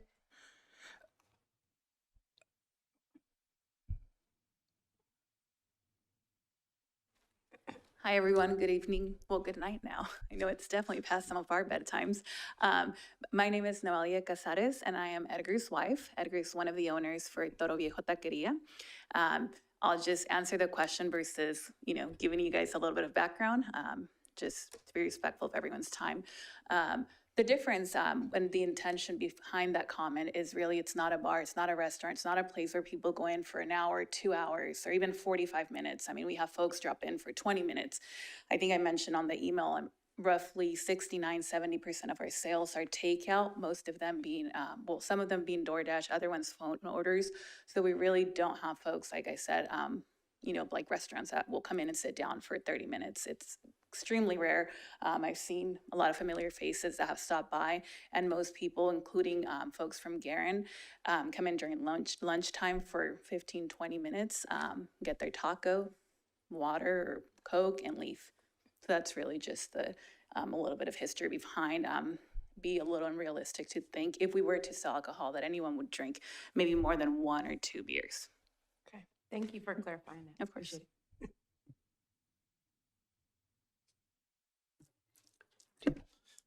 So just a question for staff. Does Brentwood have any rules about the distance from a establishment that sells alcohol to a relationship to a school? No. So nothing in the Brentwood municipal codes, nothing in the Not that, the distances? not that I can found or come across. Okay. And then ABC had all the information. They went out and did their site survey, and they've already granted? No, ABC wouldn't be able to grant this without a conditional use permit from the city. So the way the conversation even started with the conditional use permit is that the applicant reached out to ABC seeking a license. ABC, through their process, contacts the city to verify if the site requires a conditional use permit or not, since some sites in the city don't require a conditional use permit. Staff clarified with ABC that they do require a conditional use permit. So ABC notified the applicant and let them know, hey, you need to obtain this from the city prior to issuance of a ABC license. Okay. So ABC is aware of the location, and I've been in communication with ABC, and they've never really brought up an issue with the proximity to schools. Just to clarify. Thank you. Thank you. As part of the CUP, could we restrict hours of sales of alcohol, for example, allow for the sales from 6 to 9 p.m. and on the weekends when the Kiddie Academy and the school are closed and there are no drop-offs and pickups of children in the parking lot? Yes, that's something that the council can limit through the CUP. Thank you.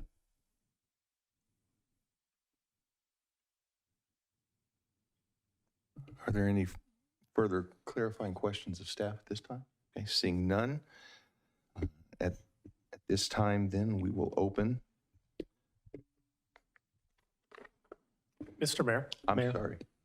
Could I ask a question of our planner? Oh, yes, please. Are there any liquor licenses within the existing project right there? I've been told that the China Gardens has a liquor license. Is that true or not? The China Garden does have a liquor license. It was obtained in 2005 and has subsequently transferred over every time the restaurant changes or the owner changes. But yes, they have a liquor license. Great, and I just wanted to clarify for Councilmember Pearson, you asked related to a CUP, and so I just wanted to make sure you knew that there was a liquor license in, if that was the intent of your question. That was, and also I think at the very end of that development, there was a barbecue place. Was there a liquor license at said, I think it was like a veterans barbecue place. I don't know if it's still open because it's been closed and open and whatever. Was there ever a liquor license at that location?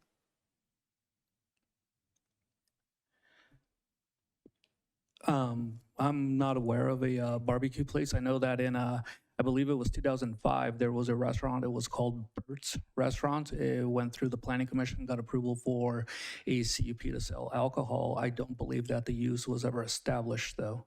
Okay, thank you. That current location it's currently Wing Bros is the name of correct that location. Do you know whether that, since it did get a CUP, but it was never established, what's the condition of that right now? So if the conditional use permit if the use never got established, it typically goes away. It has to be established for it to run with the land. So currently Wing Bros does not sell alcohol, and they don't have a right to sell alcohol. Okay, thank you. And do you know when Kiddie Academy was established? I believe it was within the last 2 years. So it does predate the Toro Viejo restaurant, which was established, I believe, September or October of last year. But it was after the liquor license was granted to the other restaurant? To the China Garden restaurant? Yeah. Correct. Okay, thank you.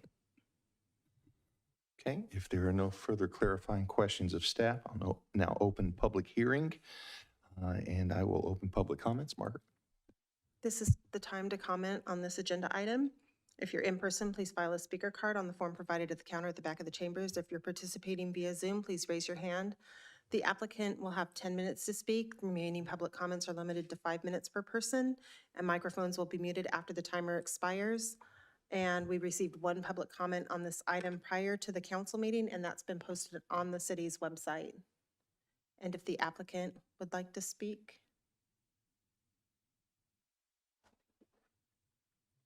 All right, well, I guess I will take this time to introduce ourselves and give us a little bit of background. Noelia Caceres, like I said, Edgar and I moved here about a couple years ago. I think like a lot of the families that have in the past decade, we did it because of the amazing schools, amazing community. And last October, we actually decided to take a leap of faith and invest our life savings into what some of you guys know as Toro Viejo Taqueria. We couldn't be happier with everyone's support, words of wisdom, and advice on how to become successful business owners. We stand here before all of you guys in hope, and I know that we will be giving a fair opportunity to keep our doors open. I know we keep hearing there were 4 or 5 different restaurants open before, and unfortunately, none could make it. I know that we are making a difference. We have amazing reviews, just amazing ambience, and the atmosphere in the restaurant, in the taqueria, I think definitely calls for it. A couple of things that I mentioned on there was the sales. I know most of them are takeout orders. The size of the building. I know Miguel touched a little bit on it, but we only have about 6 tables, sit 23 individuals, 23 customers. Roughly, I think our first order starts at like 10:30 or 11. Peak hour is going to be lunchtime from a lot of county employees, a lot of school teachers, admins, whatnot, and that's from like noon to 2. So really, while I understand maybe the suggestion to sell from 6 to 9, I know for a fact that that's putting us as small business owners to a disadvantage. And in that regards, I'd like to, or some of the questions that come to mind and food for thought is, what other restaurants, Mexican and non-Mexican restaurants, are abiding by these suggestions, if any? And then ultimately, like I said, just understanding the surrounding areas and the density. Even if we were to be at full capacity, which is 25, including employees, we wouldn't take up, it would be unrealistic to say we would take out 10 parking spots. I think the bigger question that I have, right, to address the pink elephant in the room is Starbucks. Is that really a concern? What have we done in regards to safety and security when it comes to the drive-through that's really directly blocking Kitty Academy and Garin, even though they're not supposed to park there? What have we done in regards to that? That's some of the things for you all that I like to consider. And then finally, just again, like I said, thank you guys for your time. It's been a long day, a long night. I know whatever decision that it's agreed upon, it'll be what's best for all of us in the community. So thank you. Thank you. I have a speaker card for Suzanne Oliveira.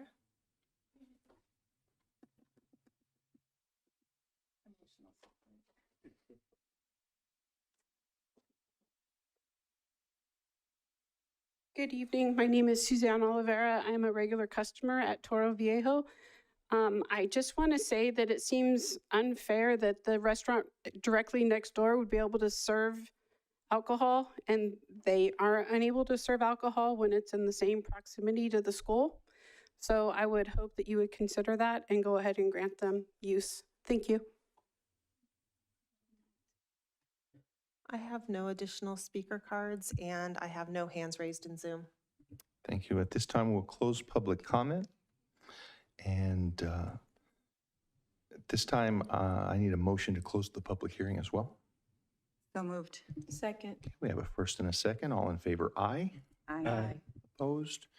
It is unanimous. So we'll open council discussion on this item. So the thing that concerns me about this one is that it shares a parking lot with the school. Like Garen is across the fence, I get that, but this is sharing a parking lot. And I've been over there and it's pretty busy. My concern would be someone drinking. And yes, there is someone else that has a license. And I think that if you had the council you had today, they'd be going through the same thing. Unfortunately, someone before us gave them that license. But, when I look at the guidelines that were read from ABC, it does say, about the 600 feet, and it talks to about contrary to public welfare. And I do think that sharing a parking lot with the school is a little dangerous in serving alcohol. And like full disclosure, I sell alcohol for a living. Like I make my money off of it. I love it when people sell alcohol. It makes my life better. My bonus is better. But I have to worry about the children in the parking lot. Also, after Garen, like you mentioned, that's my other concern is a lot of kids are running through that parking lot and finding their parents and getting in their cars. And adding alcohol to the mix concerns me on that. And so that I'm really worried about having more alcohol in that parking lot with the school right there. And the two public comments we got were from school board members. They have to deal with this all the time. They're the subject matter experts and they have concerns. So I think I agree with the vice mayor if we could put some hours around it so that it's not when the kids are getting off of school. Because in the morning, you're not selling it when they're dropping it off, but when they're getting off of school, you'd be selling it. And everyone's tolerance is different. So one beer, I'm gonna tell you, if I have one beer, I'm buzzed. If I have two beers, there's no way I'm driving. It's just my tolerance. So saying one beer isn't gonna do anything. It just depends on the person who's consuming it. But I do think maybe hours would be a good way to look at it. So I have to agree with most of that. When I looked at this, at first I thought, I looked at the language of what the ABC said. And when I looked at the 600 feet and we just determined, we said Kitty Academy is not a school. Okay, but Garen is, right? And so, but Kitty Academy still has children. So that's what matters to me. But I looked at the language of may, and legally for me, that means we got to look at something else because it's not a shall, or it's not must, or it's may. And so I have to go back to look at public welfare and morals, like Councilmember Mendoza said. So I dug into this because, one, I am a big champion. I go around the city, I go to small businesses. I have my own small business, and I want you all to be successful. I applaud you for doing what you've done. I poured out my savings into my business, so I know what it's like. However, when I looked at what do we look at as far as public welfare and morals, I looked at, one, even though they came in their individual capacity, yes, these were school board members, but also at the PTA. And in 1997, the National PTA adopted by its Convention of Delegates a regulation of liquor licenses near schools. They strongly encouraged city officials to consider the refusal and the issuance of conditional use permits, because they said on the basis of the advertisement or giving the appearance to minors alcohol, or to use alcohol. And I haven't seen anywhere in your application that you're going to advertise these big, great beers or drinks. But then I had to think about, DUIs and drinking. And so that was why I asked the question about the restaurant versus the taqueria. And the response actually scares me a little bit more, that in a short period of time, if someone consumes, I agree, one beer or two beers may be something that someone's going to take a short period of time, get buzzed, and run out of there in a quick hurry, buzzing. So I would be inclined to look at the hours. The thing that does bother me, and the reason why I asked the question is, yes, there's another restaurant right there that's doing the same thing. So it's a tough one for me. And I think my happy medium would be to limit. I don't know, some people it's 5 o'clock everywhere. So at 10 a.m., maybe it's 5 o'clock for them somewhere. That does is a little disturbing to me at hours where people are coming and going. And you're correct, Starbucks is dangerous there. It is extremely dangerous to pull in and out of that parking space. I've seen possible accidents several times. But to add more people who may be drinking is concerning for me. So I would probably lean towards the timeframe as proposed by our vice mayor as well.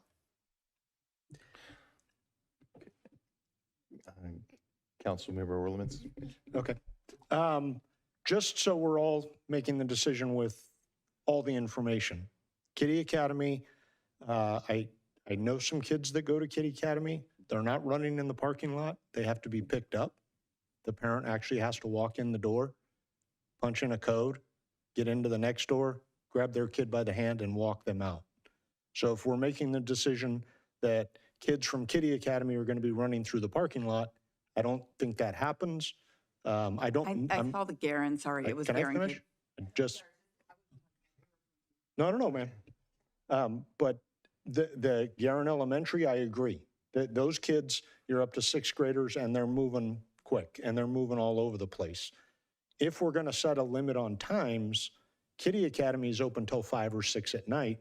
I don't know about sixth graders being at elementary school till 5 or 6 at night. So maybe some of those hours kind of working a compromise as opposed to saying 5 or 6, maybe we can back that down to when the elementary school, if we're going to put that kind of a restriction, maybe back it down to when the elementary school is out and the kids are kind of cleared the area. I know we're looking at Kitty Academy as a school. It does house kids. It does have little kids.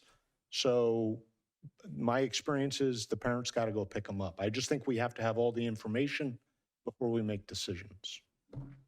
Vice Mayor? Thank you. I do want to, again, reiterate when we're talking about the other restaurant that does have the liquor license, that the liquor license was approved before the Kitty Academy was there. So I think regardless of who approved it, the Kitty Academy that part of it wasn't part of the discussion at the time. And we do know that Garen kids are dropped off and picked up there, whether or not they're supposed to be. I can say that as far as the Kitty Academy, parents may be required to walk in and pick up their child in person, but my kids have run away from me, not in a long time, in a parking lot. Even though I'm trying to hold their hand, I've got a bag of groceries and a purse and the other kid, and that sort of thing happens. I suggested the hours as a compromise, and I want to say that the reason I pulled this was not to deny this great small business that I've heard so many good things about, the right to be able to succeed and thrive. It was because when I heard the conversation in the Planning Commission, I didn't feel like all the facts were represented. Garen Elementary was not highlighted to the extent that I think it should have been. So I think there were some discussions that were missed there. And I think pulling something from Planning Commission doesn't mean it was a good or a bad decision. It more means that we think there's more discussion necessary. So I wanted to clarify that. I believe Kitty Academy closes at 6. Do we know that? I actually don't know that. That might be I did call them after one of the items, just as we were doing economic development work, and they said they're open from 6 to 6. Okay. That the 6 o'clock is what my impression as well, and that's why I suggested 6, because then we're sure the families have already picked up their kids if the doors are actually closed. So I'm still comfortable with 6 to 9 and weekends for alcohol sales. And I don't know if there's any more discussion that needs to happen. I would like to say a couple things. First of all, I looked at around town, and which has already been brought up. There are several facilities, not all restaurants, actually, that do have a use permit to sell alcohol that are within 600 feet of schools. That's very concerning to me. I don't drink alcohol. To each their own. But I have had small businesses, and I even had a restaurant at one time. And I have been in this building at this taqueria. I know I said that very Caucasian-y, but I've been here, and I absolutely understand the concerns and all the conversation that's been had. my wife and I used to own a preschool that focused on special needs children as well. So I love children, I love families, and I think we have a responsibility as electeds to protect our families and our children. Having said that, the likelihood, and I understand this is all subjective, but the likelihood of an incident that would limit, by limiting the hours, I don't know that we're really doing anything to reduce the likelihood. This is my opinion, and I'm sure that people are going to disagree with it. And in a year or two, I may disagree with it. But right now, I believe that having seen the clientele, having been part of the clientele, having been there at all different hours of the day and night on different occasions, I don't know that limiting the hours is going to make much of an effect. I do not believe that allowing them to have a liquor license to sell alcohol with their meals is something that would be harmful in comparison and in consideration to the fact that there is also a restaurant within, I would imagine, less than 100 feet that also has the ability to sell alcohol.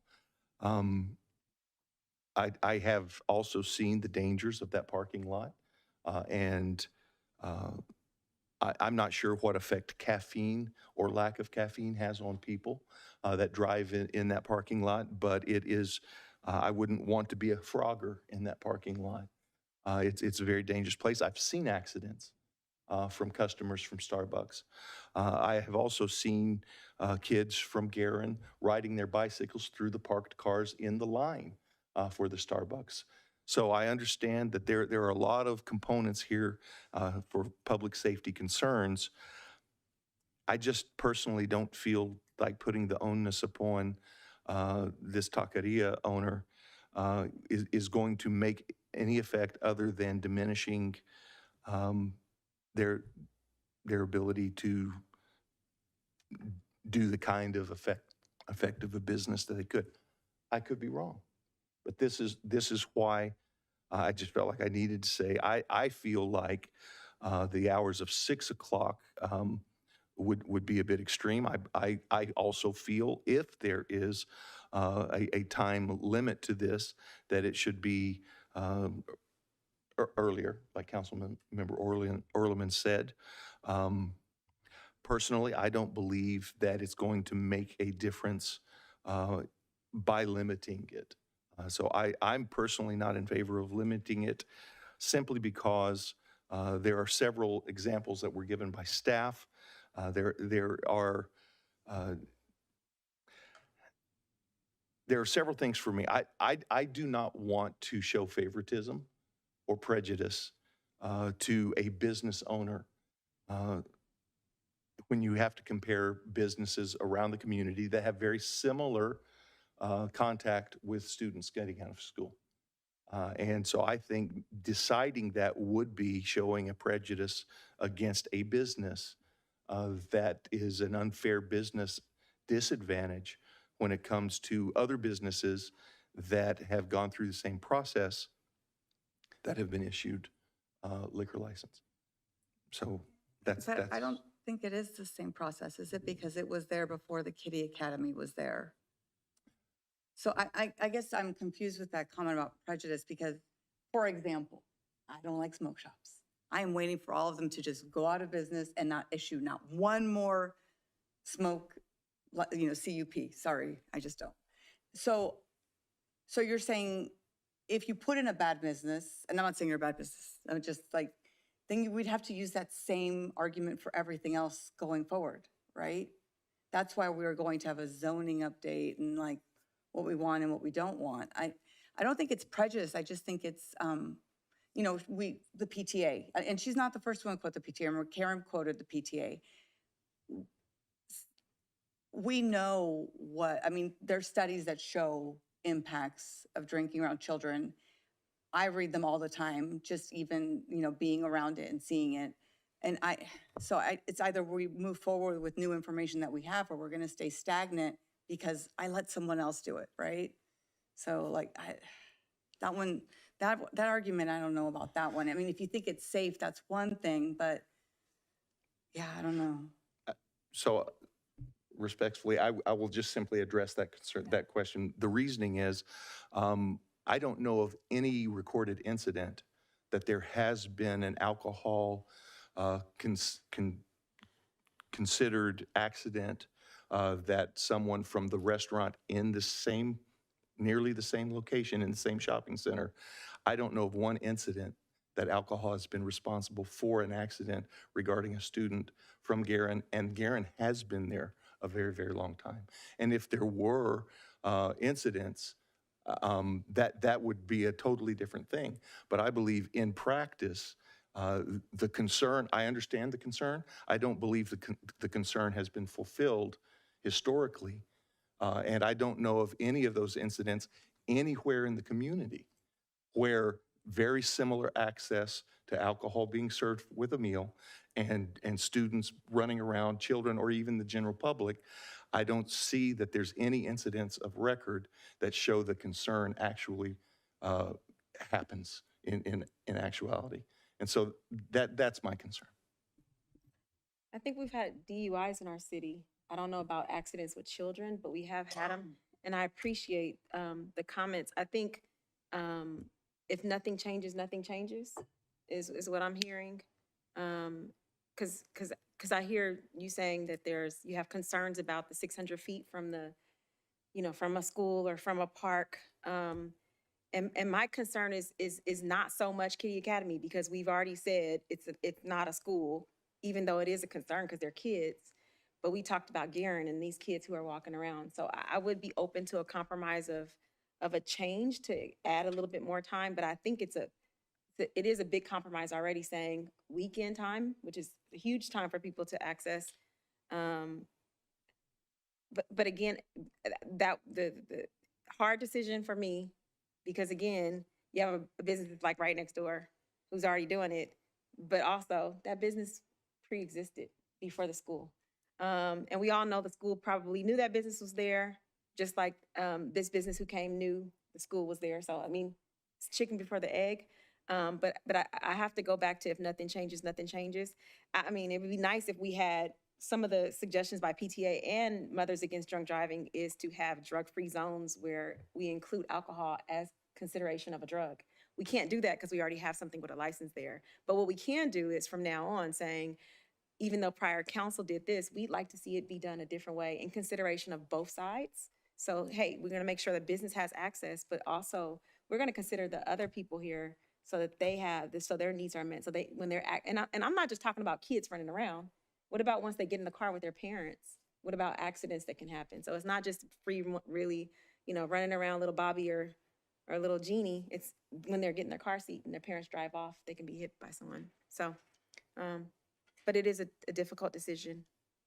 And I also think most of your sales for alcohol are going to be Friday, Saturday, and Sunday, right? It's like, I don't, because I look at daily sales, most alcohol sales are happening. So I don't think it's going to hurt your business that much, but it helps keep us from creating a situation that might be dangerous. So by putting the hours in place, the one-off that happens. Because, I mean, most accidents are one-offs, right? Like, it's not. So are we saying that we're comfortable with the CUP with a reduction or a restriction in hours? And if so, are we more comfortable with something other than 6? I'm comfortable if we want to push it back a little bit to meet the happy medium. If we did Like 5? Mm-hmm. Okay. So then how would we word that motion? So on packet page 277, you have the conditions of approval for this project. Condition number 7 currently provides that alcohol sales and consumption would be allowed Monday through Sunday, 10 a.m. to 9 p.m.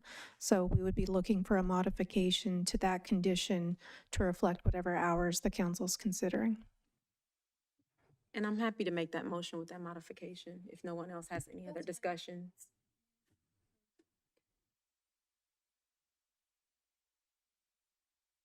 Before I ask a motion, the applicant, if you'd like, if you have something that you would like for us to consider as well. Again, I just like to ask or if anyone's aware of, like, aside from us, who else in the city of Brentwood has limited, whether they're close or not to a school, modified hours for selling alcohol? And I know there are some of the concerns of the access and whatnot, but there's gas station. Kids from Garin are there all the time and they're not locked. I mean, they can, I'm not saying they pocket anything, but they can easily grab something. They're in the, same place where all your vitamin water, your rock stars, they're grabbing rock stars and whatnot. I mean, all those things. Like, do they have limited hours? What are some of the modifications that we've made to businesses to all have the same equal opportunity? And I know about the nothing changes and nothing happens, but it's like a fair trial. And I'm not trying to say you guys are the judges, but we come upon you to make a decision that's right, abiding the law, and that we all get the same fair treatment. Yeah, I appreciate that question, and I don't know that I have an answer or staff has an answer. What I can say is, in my individual council seat, if the same consideration came in the future with someone sharing the parking lot, I would take the same understanding and consider all the facts presented to me to try to make the same determination that this is not anything that's just discriminatory just to your business, and it's not personal. And I will say, I mean, it's not just liquor. We also are doing we did it with smoke shops. We had an ordinance where it's getting really tough to even sell tobacco products in Brentwood. It's not anything towards you. It's just we worry about the safety and welfare of the kids first, because they're the most vulnerable along with the elderly in our society. And I think, when we made the smoke one, I think to me, it feels very similar. We're just taking the guidelines that we feel are the safest. And I know it sucks. But there's no other restaurants that opened within the past time frame that no, you've been because usually we just say no. We'll just say no. So I think downtown open up a pub or place and near proximity to the other schools. Yeah. But usually we would just say no. We don't want to say no to you. I think that's what we're doing. We don't want to say no. So we're like, okay, how do we get to a yes? And I think this is the way we can get to a yes without saying, because usually it's yes or no, and we don't want to do that. Okay.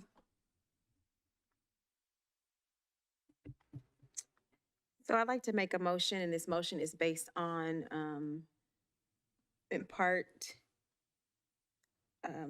adopting and with changes based on a public safety concern. So as detailed in the staff report, I move to adopt the resolution with the change that alcohol sales and consumption are limited to the following hours: Monday through Friday, 5 p.m. to 9 p.m., Saturday through Sunday from 10 a.m. to 9 p.m., affirming the Planning Commission's approval of the CUP to allow for the sale and on-site consumption of beer and wine at the Toro Viejo Taqueria restaurant. And I'll second. We have a first and a second. All in favor, aye. Aye. Opposed, no? No. No? Okay, the item does move forward.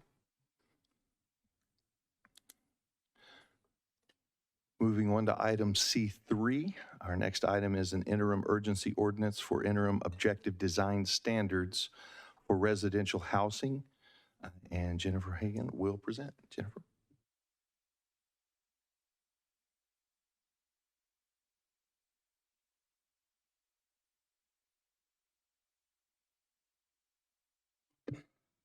Okay. Thank you.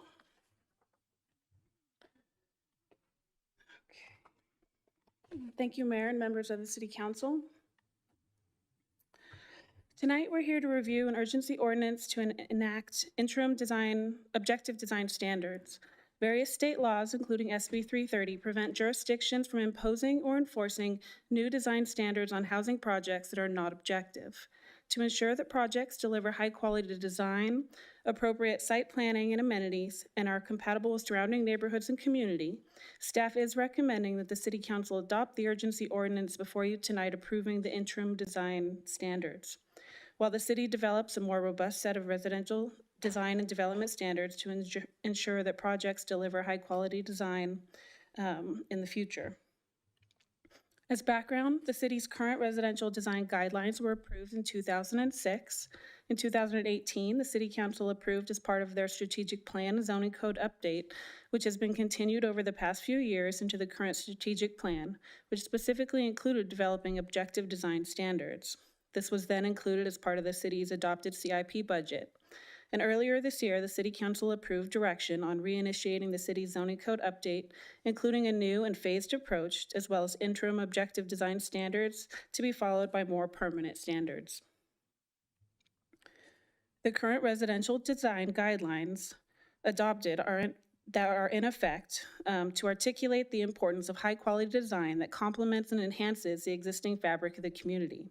The guidelines as currently written specifically state that these may not apply in all individual cases to all housing types, but provide guidance for those elements that most frequently occur regardless of the housing type or density. While the guidelines have helped to articulate the community's vision in the past, since they were adopted to provide guidance and not as development standards, they're currently difficult to enforce, and many of the guidelines are subjective and may be argued to contain ambiguous and unclear standards for review of new development, which has not always resulted in consistent interpretations over time. The objective standards are in sharp contrast to subjective guidelines or requirements that might demand interpretation or judgment on the part of the decision maker, or depend on individual aesthetic preferences to determine if a project is consistent or compliant with guidelines. Consistent with the requirements of recent and pending state legislation, the new proposed objective design standards are intended to provide a base for review and approval of residential projects based on objective, measurable, and verifiable design criteria that can ensure new residential development is attractive, compatible, and appropriately scaled with existing neighborhoods and environments within the city. The proposed standards would be applicable to all housing developments, mixed-use projects, and urban lot splits, and be contained in the new appendix to the city's residential design guideline. The urgency ordinance would take effect immediately upon adoption and will remain in effect for 45 days, after which time the City Council must vote to extend the urgency ordinance, let it expire, or adopt a regular ordinance. Staff is proposing to bring back an extension within 45 days if approved tonight. As we continue to move forward, staff is currently working on reviewing the existing residential design guidelines to be utilized as a base for the future standards in order to continue to respect the past while embracing the future of Brentwood.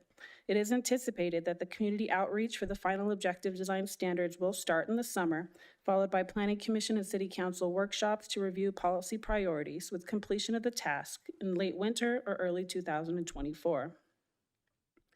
The final comprehensive set of objective design standards would be subject to review by both the Planning Commission and the City Council prior to adoption.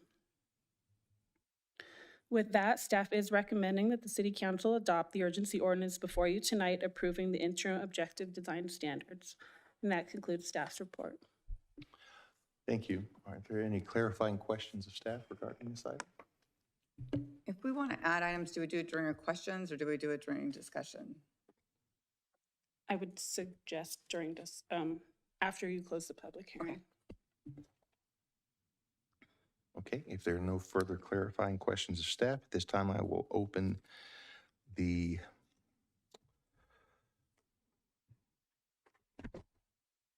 public hearing and open public comments. Margaret? This is the time to comment on item C3. If you're in person, please file a speaker card. If you're on Zoom, please raise your hand. Public comments are limited to 5 minutes per person, and the microphone will be muted after the timer has expired. And we received no public comments on this item prior to the meeting. And I have no speaker cards and no hands raised in Zoom. Okay, at this time we will close public comments, and I need a motion to close public hearing. So moved. Oh, second. We have a first and a second. All in favor, aye? Aye. Aye. Okay, it's unanimous. At this time, council discussion. I might have missed it, but can we require tile roofs? I mean, for years, there's been discussion. No council has ever wanted asphalt shingles. It's always been tile because it makes our city nicer. Can we add the tile roof to the objective standards? Yes, that would be something that would be clearly objective that we can add. Perfect. And I think we've only had one exception since that I can remember, which was the top of Amber Lane Apartments, because no one could see it, but the clubhouse had to have the tile. And then the back of the, we want, because our houses are getting so close to stuff, we wanted to make sure that the back of the houses were not flat. They had to have some depth and dimension. And I don't know how to read this to understand if we're doing that or not.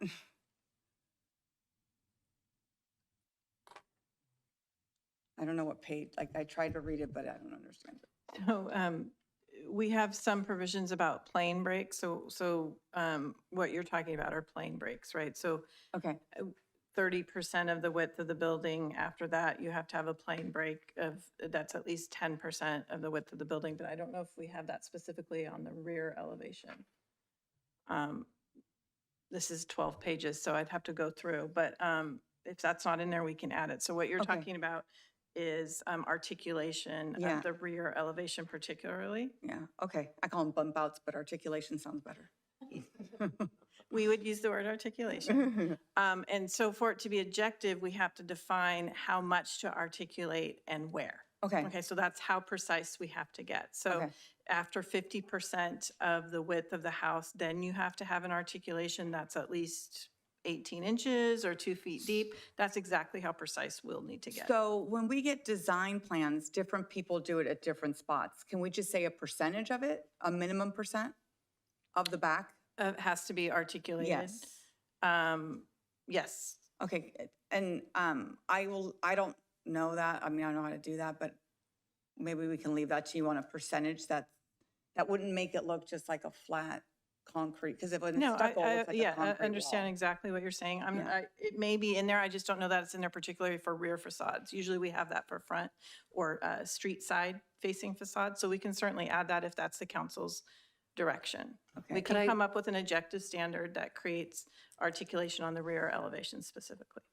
Could I piggyback onto what Councilmember Mendoza is mentioning and say a percentage of, how would you put that? I think it should be in the center. I don't think like the application. What? Back, so then there's like. Yeah, I just think like if it's not just like in the upper left corner, you know what I mean? Like Right. it should be balanced somehow. Well, every floor plan's different. And so the ability to do the articulation depends somewhat on what's on the other side of those walls, right? So if you say it had to be for every home in the center of the rear elevation, that might not be achievable with where the kitchen or the master or a bathroom is, right? So bathrooms have different windows than bedrooms and different exiting requirements. So you could do that, it just may be harder to implement. So if we created, if we create objective standards that make, that go so far that a developer can't actually achieve them, then we're in trouble in a different way, SB 330. Thank you, that's fine. Yeah, and I think the other thing, the trees, you guys, I think we still have the one tree per house, and on the corner it has to have extra trees. I think I saw that, so those were the things that I was passionate about on architecture. And what are we doing on, can we talk a little bit about ADUs? So we have a separate ADU ordinance that has objective standards built into it that the council adopted earlier this year. So what about JADUs? Would those fall under this or are they still under that? JADUs are all interior to an existing unit, so there are no exterior design elements to JADUs. They're all within the existing conditioned space of a home. Okay, all right. Okay, are there any further comments? Okay, no further discussion then. I'll now take a series of motions. Can I have a clarifying question for the tile roof? Because we have separate standards for multifamily and single family. Did you want to distinguish that for both or just for single family? Can we keep it at tile, and then if something happens like Amber Lane, make an exception, or we can? Yes, these guidelines allow it to come, they can request as a discretionary hearing to deviate from any of these standards. Okay, yeah, thank you. Thank you. And just real quickly before you get into any motions. Director Morris, on packet page 308 at the very bottom, it talks about building facades and materials. And perhaps if you and Ms. Hagan could take a quick look at that and determine whether changes may be necessary to describe the articulation of the facades. I don't know how Katie does this. I've read this a million times and she still found the page when I couldn't find it. Should I put it, can we put it up on the screen? Would that be helpful? Do you have it on there, Jennifer, to share? 309 or 308 and into 309? Yeah, you can share my screen if you want. I'm on the Word version, so I can type it in.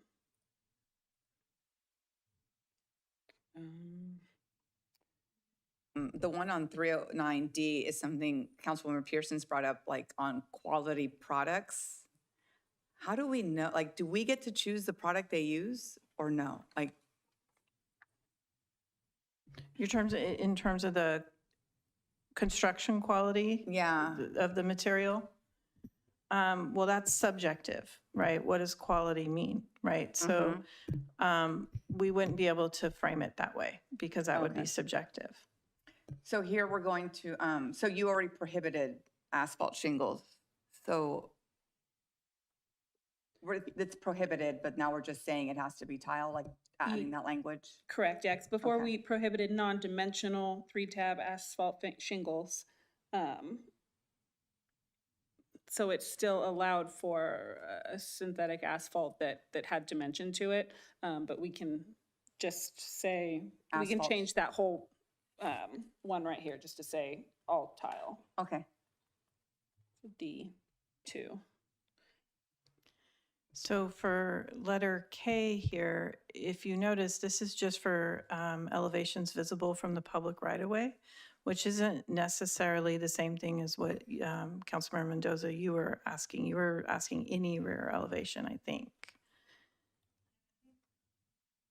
The guidelines said it, like there's different, when I read it, the back called out for no flat guidelines, no flat backs, but then also on the sides, like no abrupt ending, and like you don't want, they didn't want it to be abrupt. I don't know how to write, like don't be abrupt when you change materials. You know? Well, yeah, you're right that it has to wrap to a fence or to a rear wall or something. That you would just write it more specifically than just abrupt. Okay, okay. And that should be in here. Katie probably knows exactly. I'm wondering if E on page 309 starts to get transitions for both material and color must be located at interior corners, or do you want to be more specific than that?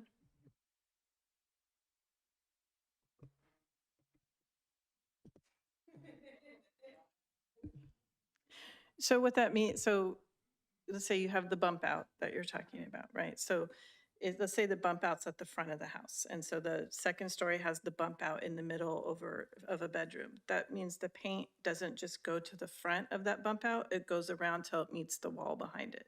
Does that make sense?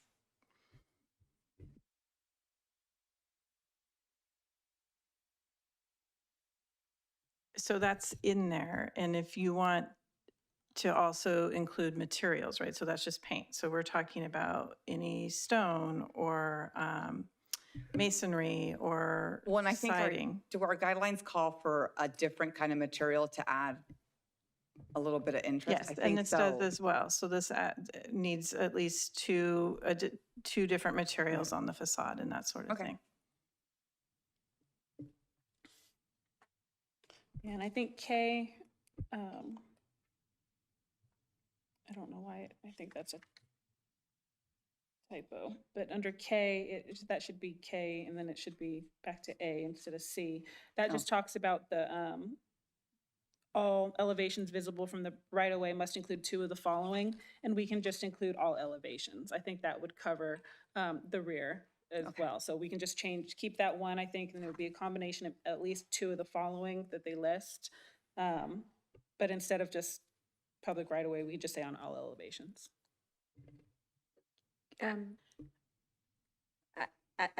didn't want to belabor, I was going to ask this, I was going to just, we have time to come back to this because I know that this is fluid and we're going to keep adding, this is just urgency. But is there, earlier in the year, there was this whole issue about mailboxes. I hate to bring the whole mailbox elephant back up in the room. Is there any way to add anything about requiring a mailbox to some type of mailbox facility or something for residents to be able to access? So we came up with a new standard condition to deal with mailboxes on future subdivisions at that hearing.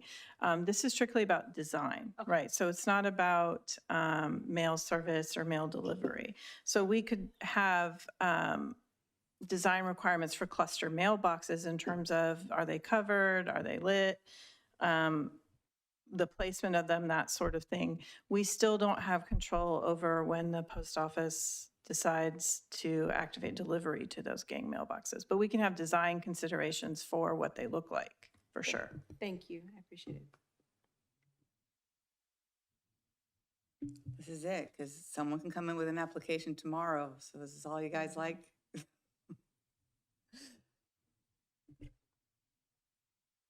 So I'm sorry. Oh, go ahead. Mayor, I didn't mean to interrupt.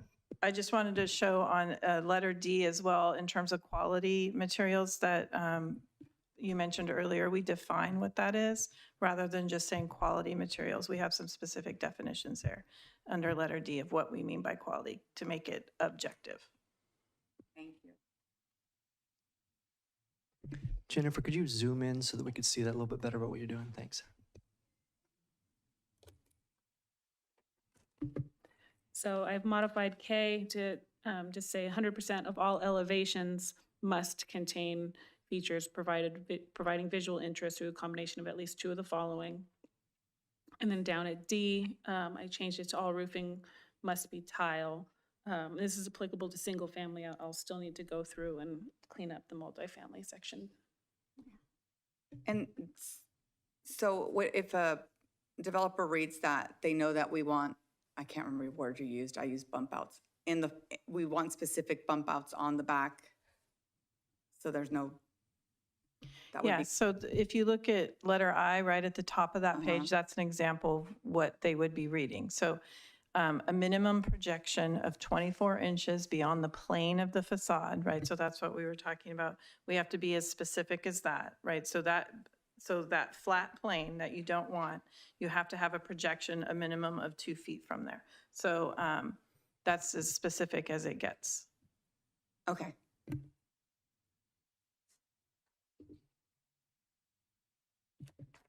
And just real quickly, if the council might consider in your motion allowing staff the latitude to go through and clean up just some of the lettering that it looks like autocorrect grabbed erroneously, we would appreciate that leeway.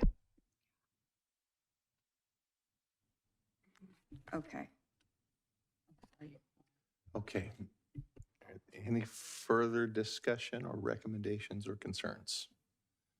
Okay, if not, I will now take a series of motions on each of our 3 resolutions. There should only be one. There's only one. Am I reading the wrong item? I'm on.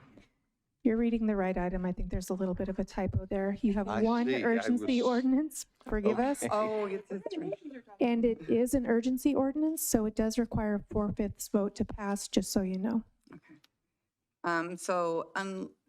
As detailed in the staff report, I move to adopt the urgency ordinance, adopting the interim objective standards with the additional adjustments to clean up the lettering order, be specific that it's tile roofs, and then have the articulation on everything, not just what's visible from the right of way. Okay, I'll second that. Okay, we have a first and a second before I call for the vote. Margaret? An urgency ordinance of the City Council of the City of Brentwood adopting Appendix B to the City of Brentwood Residential Design Guidelines to implement interim residential objective design standards. Okay, all in favor, aye. Aye. Opposed? It is unanimous. Item moves. We will move into item And thank you, staff. I know that this was a rush to do the right thing, and we appreciate all your help to protect us. Move into item D3. No, item D2. Our next item is the midterm operating budget, and Sonia Augustini will present. Sonia? It's not Sonia. Good evening, Christine. Honorable Mayor. It's Christine Andrews, and I just need 1 second to pull up my presentation here.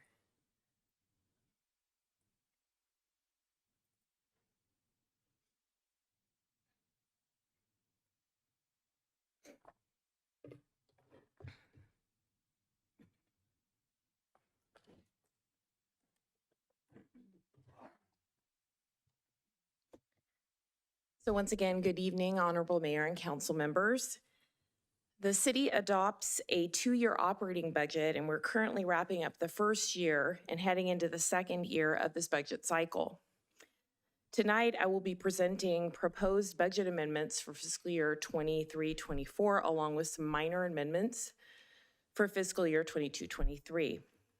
An update of the 2-year general fund projection, and an update of the 10-year general fund fiscal model. That will be followed by a review of proposed amendments for enterprise and other funds. And then I'll conclude with fiscal issues we're monitoring along with next steps in the budget cycle.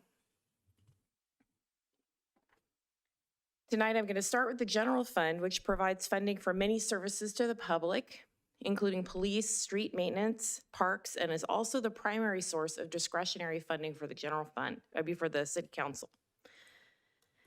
At the mid-year review in January, the projected 2-year surplus was $3.2 million. The entirety of this surplus was projected to come from one-time estimated revenue from the planned sale of city properties. The ongoing operations of the general fund was projected to produce break-even results. Well, we've completed our midterm review, and the projected 2-year general fund surplus is now about $400,000. And while this is a significant reduction, our projections continue to indicate that ongoing operations will be approximately break even in the general fund. This updated projection includes the most recent economic data, recent council direction to use the proceeds from the sale of the tech center to fund the Sand Creek Sports Complex, and the proposed budget amendments included in the action before you tonight. This table summarizes the major changes to the 2-year projection since the mid-year review in January. Several ongoing sources of general fund revenue are expected to contribute an additional $1.3 million. However, this additional revenue is offset by a reduction in the estimated revenue from surplus land sales. Due to the recent cooling of the real estate and development market, it's expected that about $1 million of those surplus sales will be pushed out into 24-25. On the expenditure side, an additional funding for the Sand Creek Sports Complex by using those one-time revenues from the sale of the tech center will reduce the 2-year surplus by about $1.6 million. New budget requests of $1.5 million, along with the continuation of previously approved budget requests of about $500,000, will further reduce the surplus. An improvement in projected budgetary savings in the current year over previous conservative savings estimates is primarily due to higher than anticipated personnel vacancies, will improve the projection. While our budgetary savings are slightly below what we've seen historically, due mainly to inflation, they're better than we previously estimated and will offset some of the increases in budgeted expenses for 23-24. The midterm projection now shows a slight surplus over the 2-year period of $400,000, which is approximately the amount of surplus property sales budgeted to take place in 23-24. So we still anticipate a break-even operational result over the 2 years. Next, I will provide a bit more detail on general fund revenues and expenditures. General fund revenue amendments proposed for 23-24 include an increase of $571,000 in interest income as a direct result of the historic interest rate hikes conducted by the Federal Reserve to fight inflation. Modest increases in property and sales taxes totaling about $326,000 are based on the latest projections from the city's consultants. Including other revenues, ongoing revenue sources are expected to increase, like I said, by about $1.3 million. Offsetting those positive trends are the expected decrease in surplus land sales and a reduction in projected revenue from development. The number of single-family residential permits forecasted to be issued next year have been reduced from 175 to 150 since the adoption of the original budget. Increases in general fund budgeted expenditures include previously approved Sand Creek Sports Complex funding and tonight's budget requests. Included in the new budget requests are an additional $429,000 for utilities from rate increases by PG&E since the budget was originally adopted. The Parks and Recreation Department is requesting a budget increase of $264,000, mainly for inflationary cost increases for contractual services and supplies. Amendment requests include increases in transfers out for internal service funds for insurance premium rate increases and rising costs for information services technology that total $239,000. Personnel cost increases across all divisions of $136,000 are proposed for workers' compensation rate increases. Other expenditure increases across several divisions are detailed in the staff report and bring that new budget request total to $1.5 million. An additional $500,000 increase in the budget is proposed for the continuation of previously approved requests. As discussed earlier, offsetting these additional budget requests is an improvement in budget savings, which favorably impacts the projection by $500,000. Tonight's action also includes amendments to amounts set aside in the general fund for known future expenditures, such as the fifth beat, and these are called fund balance commitments. In the original budget, $700,000 was expected to be spent on fifth beat operations in 22-23. Due to staffing challenges, the majority of these costs were not incurred in this fiscal year. Staff is proposing that the fund balance commitment for the fifth beat be unchanged at the end of 22-23 so that those operational costs for next fiscal year can be covered by this set aside. In addition, the amount set aside for unspent strategic initiative costs at the end of 22-23 is also proposed to increase. The 10-year general fund fiscal model takes the 2-year budget at the starting point and then uses hundreds of variables and current economic data to form a 10-year general fund projection of revenues, expenses, and reserves. The city prepares the 10-year fiscal model to look at the long-term impacts of these proposed budget changes and to ensure a sustainable financial future. The city's financial structure and commitments will change over time, and we need to make sure that we're prepared for those changes before they arrive. It is important to understand that the fiscal model provides an overview of the general financial direction the city is heading towards. The fiscal model can never give precise future results. It identifies longer-term trends and potential financial challenges so that course corrections can be made well in advance of potential financial problems becoming a reality. The fiscal model, like the operating budget, is also conservative by design. Our results are usually more positive than our initial projections, which gives us a margin of safety during more challenging economic times. When results have exceeded projections, funds have been used to pay down our unfunded obligations or contribute towards priority projects.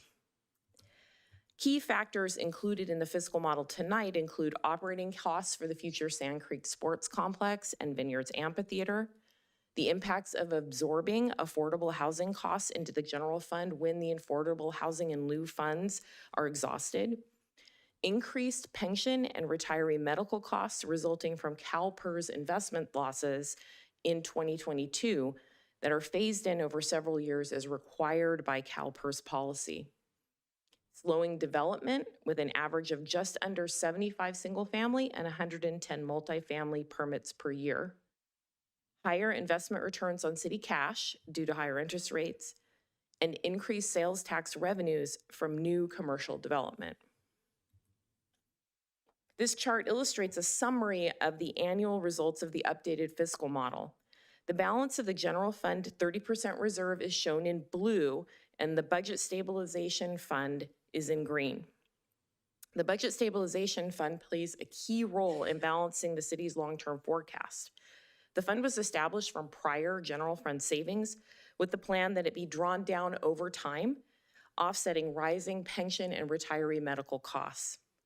You can see in the chart that the 30% reserve grows steadily over the 10-year period due to rising expenses from about $22 million to about $30 million. The model projects that the budget stabilization balance will peak in 24-25 and then be drawn down over the next 7 years as annual expenses exceed revenues by approximately $1.2 million per year.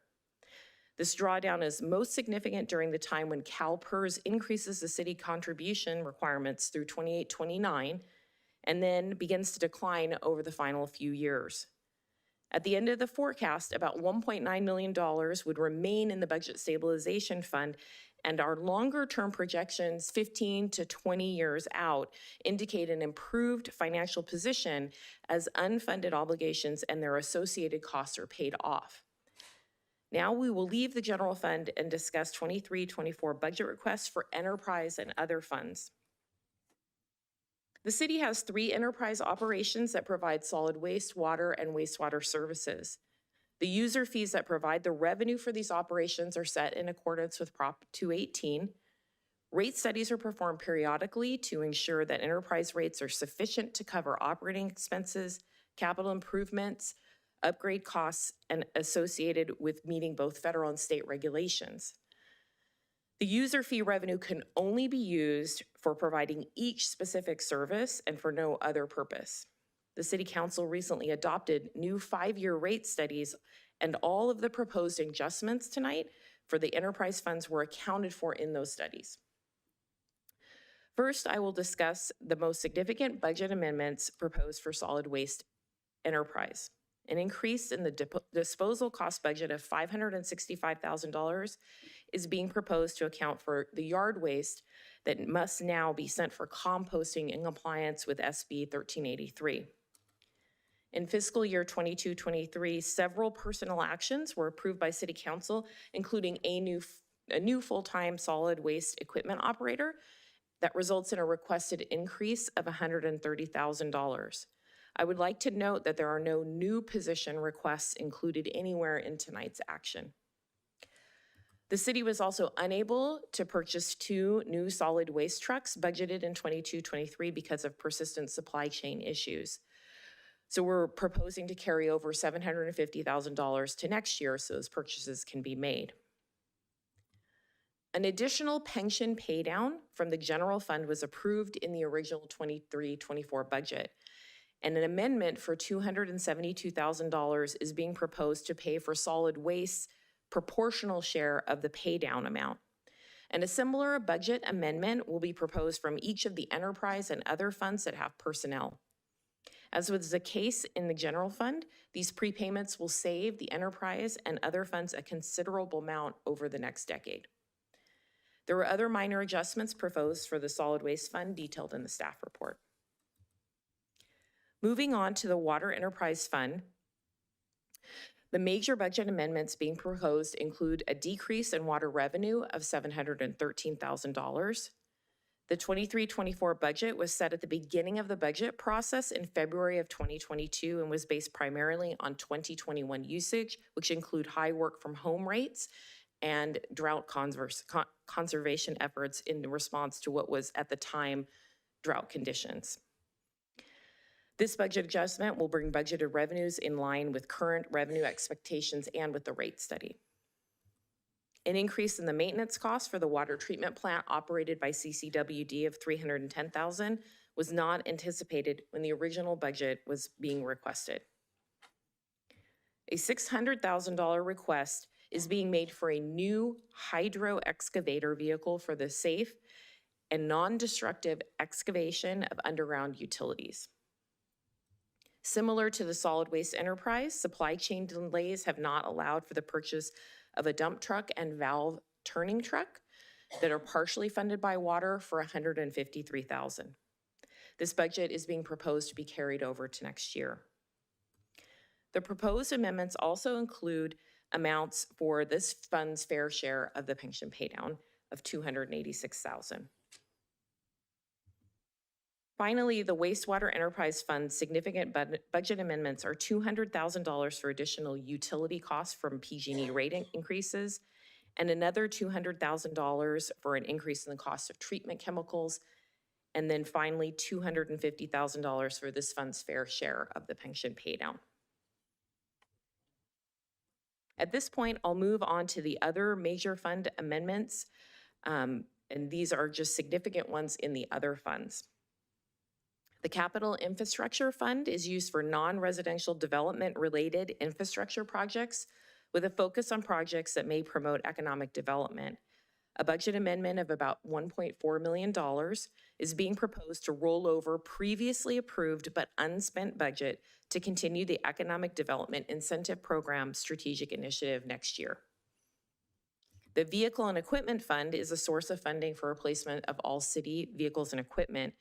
An increase in the expenditure budget of $846,000 is requested, and as you may expect, it's to roll over budget because of supply chain issues in procuring vehicles. The Budget Stabilization Fund has both revenue and expenditure budget requests of about $1.3 million. And as discussed earlier, the general fund original budget approved a pension paydown of 1.5, but to account for the fair share portion from the other funds, $1.1 million is being transferred into this fund and then 1.1 paid on the pension paydown. The remainder of the $1.3 million has to do with interest earned on the Budget Stabilization Fund. There are other less significant budget amendments to other funds as detailed in the staff report. Before concluding, I'd like to cover the economic and regulatory issues that may have an outsized impact on our future budgets. And although recent trend information seems to indicate that inflationary pressures are cooling, this period of persistently high inflation will lead to higher city operational costs, with everything from insurance to utilities and personnel and health benefit costs increasing. This upward pressure on costs could have a significant impact on the city's longer-term financial outlook, as the city has very little control over revenue increases. Recent Fed action not to further increase interest rates comes on the heels of historic rates designed to bring inflation down, and the resulting higher interest rates have had a cooling effect on the housing market and also on consumer demand. And there's a real possibility that the Fed's action could result in further cooling or a future recession. The state continues to pass regulatory requirements without accompanying necessary funding. And costs for compliance in the area of solid waste organics and processing has already had impacts on the budget, but additional regulation, like mandating electric vehicle fleets, is among the many regulations that could add significant infrastructure and ongoing costs to the city's operations. The state's boom and bust revenue cycle has produced an estimated $30 billion plus deficit projected for 23-24, which may have consequences on local governments as the state looks to close that gap. Finally, while year-to-date CalPERS results are moderately encouraging, there is always a risk that CalPERS could once again miss their targeted rate of return and add additional pressure to future budgets. While hard to believe that the time is already here, the next step in the operating budget process will be the kickoff of the 25-26 operating budget cycle at the Strategic Plan Workshop in the fall of 2023. At that meeting, City Council priorities for the next 2-year budget will be explored along with the financial capacity for new strategic plan initiatives. The next review of the city's fiscal condition and operating budget will be at the mid-year budget review in January of 2024. This concludes my presentation. I thank you, and at this time, I would be happy to answer any questions you may have. Christine, I do have a question, and I didn't get the actual number regarding SB 1383, the composting requirement. Yes. What is that hit to our funding? $565,000. It's about a 15% increase over currently budgeted disposal costs. And just so that everyone in our community is clear, exactly how much of that funding did the state pass on to us to address that issue? That would be a big zero. Thank you. Do we have any further clarifying questions? Okay. Then at this time, we will open public comments. Martha. This is time to comment on this agenda item. If you're in person, please file a speaker card.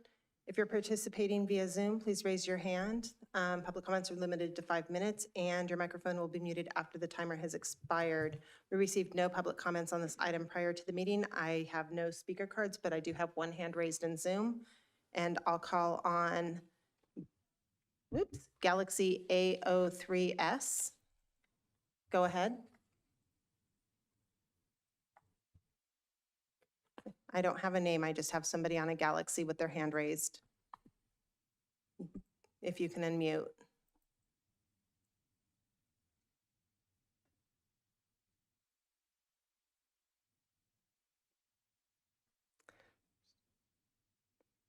They are not unmuting.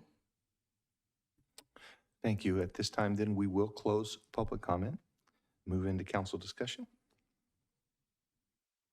And if there's no further discussion, I am open for a motion. No, I just want to say, it's always nice to see your reports. And I'm really scared of our financials going forward. I'm glad we have $400,000, but we're going to have to tighten our belts, is what it seems like. Yeah, he's saying yes back there. So, yeah. As detailed in the staff report, I move to adopt a resolution amending the operating budgets, establishing the information system classification, and taking related actions. Okay, I will call for a motion now. No, I'm. But since we, okay, we have a first and a second. All in favor? Yes. Opposed? Okay. Item moves. And we will move into item D3. This item is a report about special events at City Park in downtown. And Tien, Will. And Mayor, while he's coming up, I'll just make a note that if the council is inclined and feeling fatigued, that the remaining business items on the agenda are not urgent, unlike the ones we had preceding this. So you can have some discretion to continue those to another meeting if you so desire. If you want to continue to plow ahead, we're here to support you on that. What is council's desire? I think that we have a staff member who just sat in a chair who's been waiting here all night. And so if we can do D3 and maybe continue the other remaining items would be my request. Okay, I'm okay with that if council is. We're here, everyone's eyes are still open. Tien? Thank you, Mayor. Thank you, Council. Good evening. As mentioned tonight, we're going to be discussing an informational report about special events at City Park and in downtown Brentwood. So a little bit of background. I did want to clarify at the start of this report that this is a future item request from Councilmember Mendoza requesting staff bring back protocols and procedures for City Park in the streets. There was a separate future agenda item request from Councilmember Pearson asking us to bring back costs and estimates for city special events and future special events at the park. That's a separate future agenda item request. I just wanted to call that out at the start of that, even though there may be a lot of similar terminology that we reference when we talk about special events. So as referenced in the staff report, we utilize the Brentwood Municipal Code, specifically calling out Section 7 for a lot of our policies that we use to permit use of our city facilities. As referenced in the Municipal Code, the Parks and Recreation Department is responsible for maintenance, operation, and permitting of the parks and facilities throughout the city of Brentwood. It also provides us with, again, the policy guidelines for us to permit exclusive use of the parks. From there, the Parks and Rec Department does have some discretion on creating the permitting process for those requests. Again, exclusive use of those parks. The process that we have that I wanted to try separate out in this staff report was we do have two slightly separate processes for that exclusive use. The first one I kind of categorize as standard general picnic use of city park. That's going to be what we think of as more typical picnic rentals that we see a lot of, typically between April and October for exclusive use. And the other one we categorize as that special event component. That's going to be things that require additional city resources. They can involve things such as potentially alcohol, potentially traffic, pedestrian and vehicular traffic, concerns about public safety, parking issues, sidewalks, public right-of-way, challenges, amplified sound. So I wanted to distinguish that in the staff report so that when we were talking about it, they are a little bit different. However, overall, they do all contribute to the overall use of city park and street closures in the surrounding area, but they do have slightly different processes. As mentioned in the staff report, general picnic use, again, those typical park rentals that we see can be done either online or in person with the Parks and Recreation Department. For special events, those require an application and a $53 application fee. What happens from there is once those are submitted, our staff do review those. For those that do require additional city resources, further discussion, they are forwarded on and routed to a special events review team. I don't know if it's proper pronunciation, but we call it the CERT team to review those. That CERT team consists of multiple departments within the city, including Parks and Recreation, Public Works, the Police Department, and also our Engineering Department as well.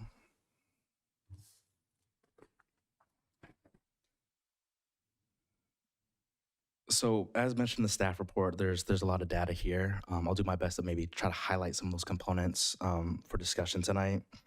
On the left-hand side, you're seeing reservation hours that we've had the last couple of fiscal years. Intentionally, we did want to include fiscal years prior to COVID, during COVID, and then where we are now. I do want to call out that the current fiscal year data for 22-23 is slightly incomplete just because we're still in that fiscal year. This data was pulled earlier in June, so again, it is a little incomplete. Some of the kind of broad strokes, if you will, we wanted to pull out from this data. Again, on the left-hand side, city park reservations. On the right-hand side, downtown reservations. That we do see increased usage of our facilities, especially in city park and also downtown. You're going to notice kind of those middle fiscal years, 1920, 2021, there was a dip, and a lot of that's going to be attributed to the COVID pandemic where we saw lower usage of a lot of our facilities. However, you're going to notice in the last couple of fiscal years, our usage and volumes of reservations have increased and have actually exceeded pre-COVID levels. So overall, kind of those general broad strokes, those kind of generalizations we're making is that not only are we heavily utilizing these facilities, but we're actually exceeding pre-COVID levels of the usage of these facilities.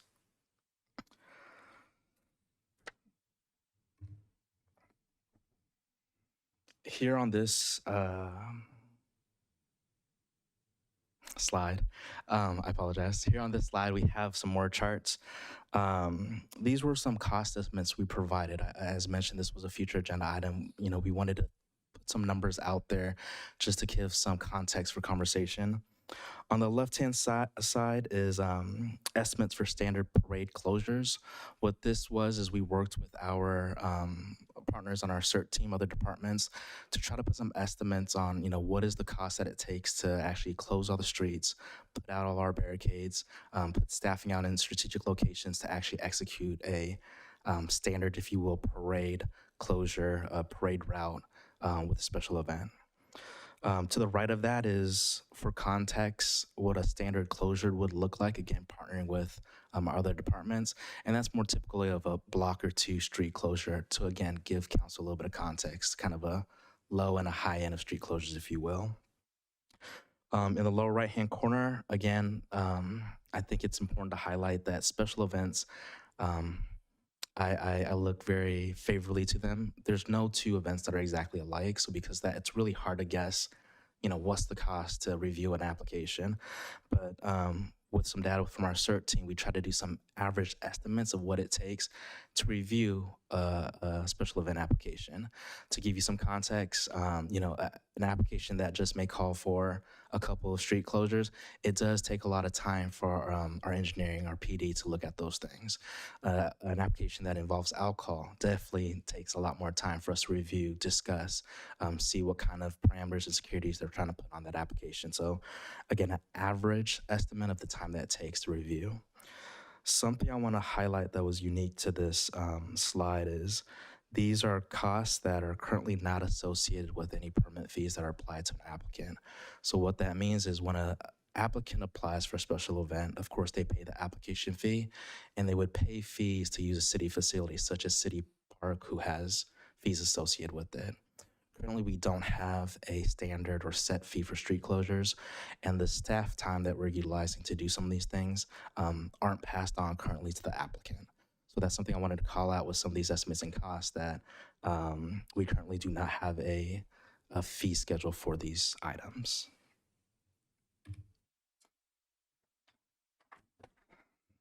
So what I try to highlight here is a lot of narrative within that staff report where we do have some gaps, maybe some challenges or issues that we have currently within our process and our policies that I wanted to highlight. One of the big ones that I'll probably reference a couple more times is trying to find a balanced use of some of these city facilities. I think staff definitely believes in the value that we have utilizing City Park. There's great value in the special events that we receive. There's a great value to the community, quality of life, all those pieces. So we're not trying to say that we're trying to eliminate all these type of events, but trying to find a balance with these events and also general use of these facilities. To dig deeper into that is, again, trying to find a balance with some of the special events requests we have in the last couple of years, some being more commercial for profit type markets that we're seeing downtown and City Park, some of them being nonprofit events that are definitely, again, community driven, community focused type events that we have. And then again, trying to balance the number of exclusive special event permits that we give out, exclusive picnic use of the park, and trying to balance that out with general use of the park so that anyone could just come, utilize a splash pad, utilize a picnic area, enjoy the amenities within City Park and the surrounding areas. As mentioned, we noticed increased use trends throughout City Park and throughout the downtown area, and that has some ripple effects. I'll try to lump this together with a couple of other items. Increased usage, increases parking downtown, traffic concerns, noise issues, and it has a couple different effects depending on how the special event is or what kind of event it is. Sometimes that drives additional traffic and visits to our downtown businesses, but other times that actually lower sales to our downtown businesses. So there's implications there as well. With the parking, the traffic, the noise, that not only impacts the facility amenity, or excuse me, the city amenity itself, but it also impacts the residents in the surrounding areas of downtown. A lot of our departments and divisions have fielded different calls this past couple years, reporting different challenges with people parking in their driveways, complaints about multiple consecutive weekends where there was multiple events at City Park that was just loud and continuous during the weekends. So trying to balance all those pieces with the high volume is, again, something that is one of our challenges. With the increased usage and volume we're seeing, that of course also increases the type of maintenance, the costs and the fees associated with the park. That's going to be wear and tear of our amenities. The increased usage, foot traffic increases the needs for landscaping, cleaning the pavers, cleaning the amenities, elevator, stairs, all those things. All positive things, right? Kind of good problems that we're having City Park use, good problems that people are coming out to our events, but it does come with a cost that a lot of times our departments are still absorbing as we speak. And then one of the gaps and issues we highlighted within the staff report is limitations of use. Finding a way to maybe slow down or redistribute some of the volume usage for some of these special events. Again, I want to reiterate that staff is very supportive of special events and usage of our city facilities. That's why they're there. But if we could spread that out over other parks or other areas of the city, are things that we don't have exact policy or procedures to do right now to, try to tell applicant to, no, you can't use this facility, but use this other facility in town. So just some things, some gaps we've identified within this process. So I know I'm throwing a lot at you, council. So a couple things additionally for y'all to consider. There's a couple routes and recommendations that we have. This is an informational staff report, so there was a little bit of expectation that this item would come back to you at a later date with some further discussion. But you do have some options of potentially updating the municipal code. Again, trying to provide some parameters to balance some of the volume we're seeing with these special events, especially in City Park and downtown. We potentially also can be looking at internally within our department to update our procedures. Again, trying to provide some parameters with some of the gaps and issues we've identified. As mentioned, weighing the impact of the higher volume of use in City Park and downtown. And again, the impact to the number of special events, the residents, the businesses, the community overall, as we see that increased usage. Something that I've been working through with a lot of our departments is we've also noticed increases of non-permitted events in City Park and in the downtown area for a lot of the reasons that organizers want to have their event downtown, close proximity to downtown, great amenities, special consideration for our parks maintenance. It does an amazing job maintaining the park itself. We have run into issues with users of the park that try to imply exclusive use, and they hold events downtown that aren't permitted by the city. That creates a number of issues that we have to deal with in real time as far as not knowing what that looks like, what that pedestrian traffic, vehicular traffic looks like. But it also creates a little bit of frustration and resentment from our applicants who are trying to follow through with city processes, pay their fees, just to see, again, unpermitted events in these locations. I'd be remiss if I didn't mention this last one, prioritization of the work. In my short time here, I think we have an amazing staff within our department, but within the city. But we do have some capacity issues and some limitations on what we can do. As I mentioned, a lot of things we're doing, we don't have exact funding for. We're absorbing a lot of that into our department budgets. So prioritization of the work and also prioritization of funding would be really helpful for staff to try to continually evolve with the increased usage of these amenities and facilities.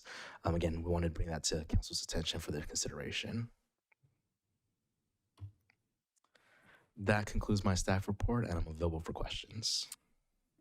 Clarifying questions of staff.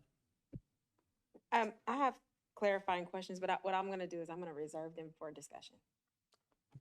Councilmember Mendoza. Do you have the, a dollar, because we saw in the budget, we're spending more on park and rec, additional maintenance, and I'm assuming some of it is for downtown also and the park. Do we have a dollar amount more that we're spending because of the increase on just park and rec maintenance? And if we don't, that's okay. I mean, I know. Yeah, I don't think we've broken that down just for the events and the maintenance of City Park. I know that we have been spending more money on like the concerts in the park with our expenses going up for just the cost of the operations of putting on those in the different areas that go into that. But as far as the maintenance, I don't have a number specifically for additional costs for City Park maintenance. Okay, thank you. I did have a question, Tien. I know that within the last month, at some point, one of the weekends, there was a non-permitted cruise that came through town. Do we have any kind of cost estimate as to what it cost the city to clean up after that? It was an absolute mess around all of the receptacles everywhere. I know a lot of the residents enjoyed it. There were a lot of, and I don't know of a whole lot of real big physical issues that happened from it.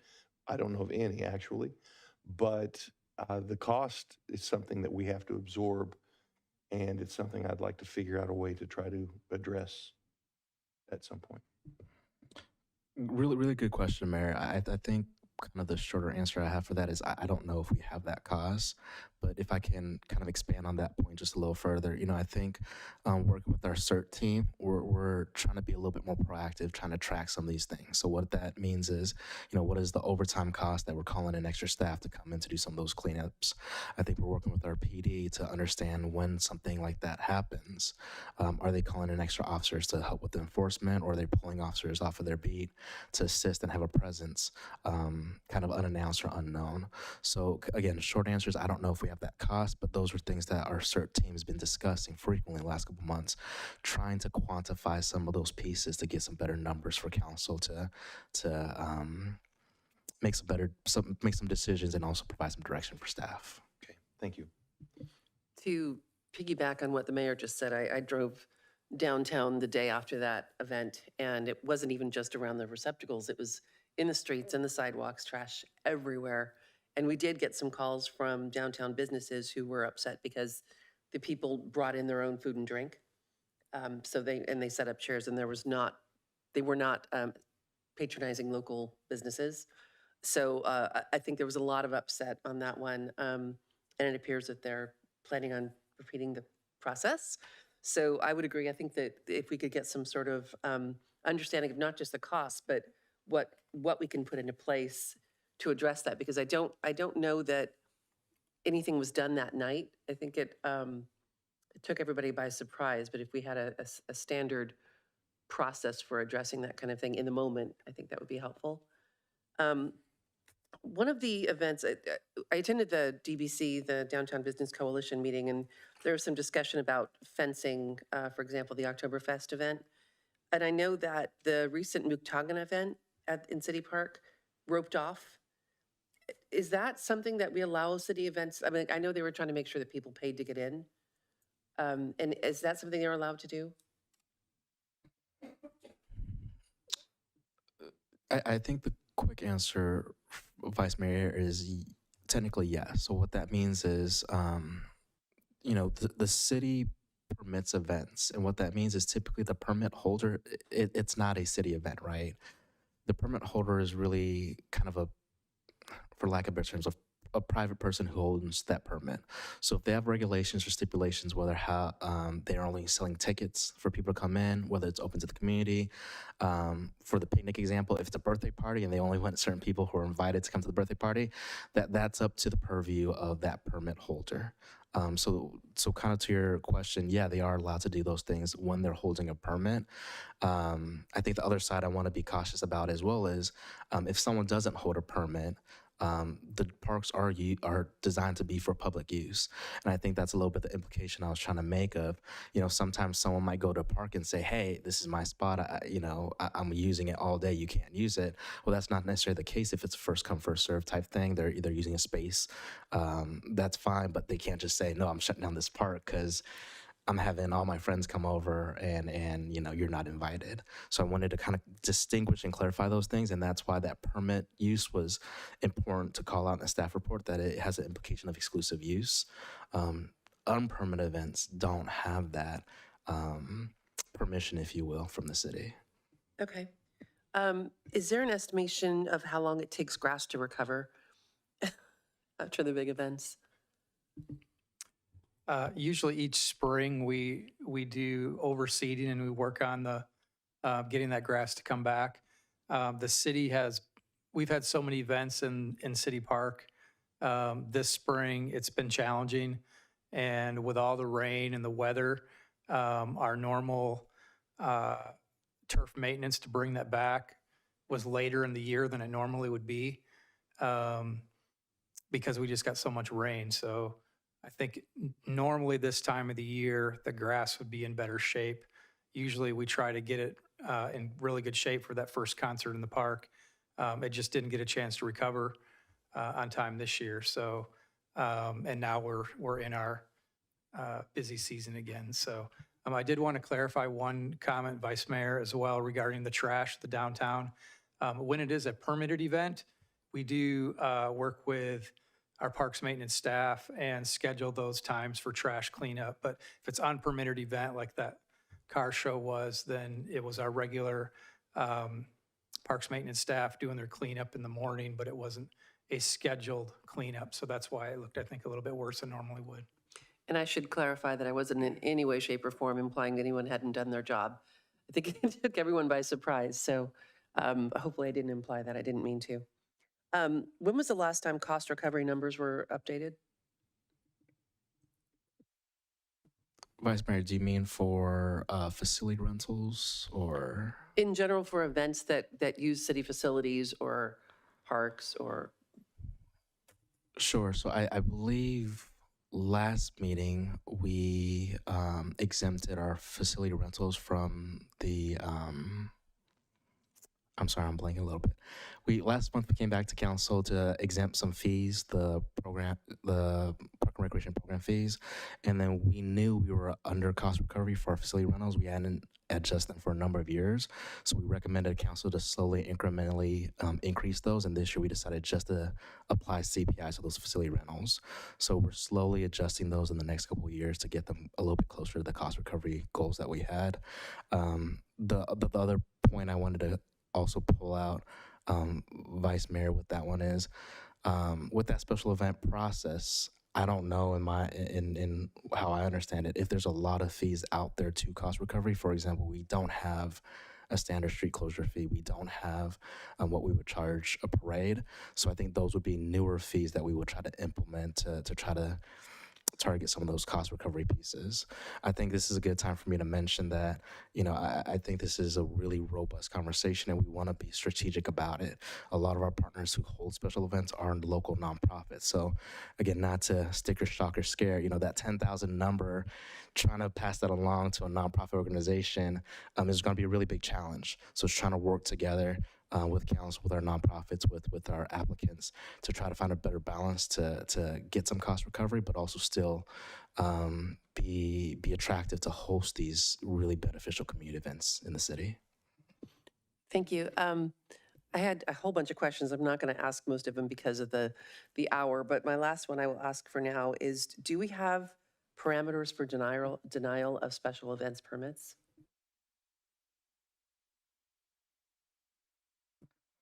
We do have some language within our municipal code. If there's impacts, such as if there's already an event scheduled that day, if we believe there's some traffic concerns, safety concerns, those type of things, we have those mechanisms for denials. Couple of things I kind of try to tease out within the presentation is we don't have. So with all that being said, if there's not necessarily a huge safety concern, if there's not scheduling conflicts, we don't have a mechanism right now to deny a permit if the facility is available, and all those things are available to an applicant. With that being said, I think that was part of some of the recommendations for discussion. We did do a little bit of research. Some cities provide some parameters on some locations that are permit only for certain type of events. Some of them provide parameters on, a number of events that are able to be hosted at some facilities. Some of them had tie-ins with certain MOUs they had with nonprofit groups to host certain events annually in, again, certain high volume facilities. So to answer that question, Vice Mayor, we do have some parameters in the municipal code, but we did find some gaps in there within our process, but also within that policy. Okay, could that also be the same in that same ordinance, maybe where we also redirect people who are who want to hold an event, but maybe we can put them in a different area of the town or different park? Right. And I think that's kind of part of the discussion, right? There's a couple routes we can take, whether that's going to be a ordinance update or municipal code update. But within the municipal code, there are parameters where our Director Mulder, can provide some recommendations or their own guidelines for the permit processing process that we can implement some of those things. I think having council's input is important, and also, of course, the community's input before we roll too much of that out, just to make sure that we're, again, I'm going to use the word balance, finding a right balance for some of these updates we're looking to do. Okay, thank you. Are there any further clarifying questions? And Tian, you handled that tongue-twisting sentence very well. Seeing there are no further clarifying questions, we will open public comments. Margaret? This is the time to comment on this agenda item. If you're in person, please file a speaker card. If you're participating via Zoom, please raise your hand. I received no public comments on this item prior to the meeting. Oops. And I have no speaker cards, and I do have one hand raised. I'll call on Dan. Dan, go ahead. Yeah, hello. How you guys doing? Not sure if you guys can hear me yet or not. First time participating in this online setting. But yeah, first off, I want to thank everybody. And, we host events there, we market in the park, and everybody on the council and everybody who has helped us along in this process have been just wonderful, helping us along and helping a local group like us who, grew up in Brentwood since, kindergarten to where we are now. It's amazing to just have so much support behind us. So a lot of what you guys are saying, I agree with. I believe that there definitely should not be any events that are out that aren't permitted and don't have that safety around what's going on, especially with all the fees associated with it. But there should also be precedence on the positive impact that those permitted or individuals, specifically even the local residents or local business owners that, put on these events primarily to focus on bringing up other businesses and other entrepreneurs that just, really need a head start and want a head start, and just kind of promoting this celebration that Brentwood normally brings. Big examples, the Corn Fest. When I was growing up, that was the biggest thing, and it just the pride of Brentwood came from that, and that's kind of something that as a local resident that I've always tried to push forward on. So hopefully these new regulations and these new things you guys do decide to kind of bring forward that will kind of cover the cost of moving forward with other events. Hopefully it doesn't deter people like us who just kind of want to put on something for the city in a sense, to be able to pay for and accommodate for these new extra fees and other items that you guys may bring forward. So maybe even like good example would be like a discount for local businesses who are putting on an event. Yeah, maybe a little more in-depth research behind what the event is for, what we're doing with it, kind of approach. But just kind of some food for thought for you guys, just to kind of simmer on. But anyways, I want to thank you guys. I know it's late, and I appreciate your guys' time. Thank you. Thank you. I have no additional hands raised and no speaker cards. At this time, we'll close public comments, move into council discussion. And I don't know which council member Mendoza. Yeah, so Bruce and I have talked about this a lot, and the reason it's come up is because I've gotten a lot of feedback about how bad our park is looking downtown.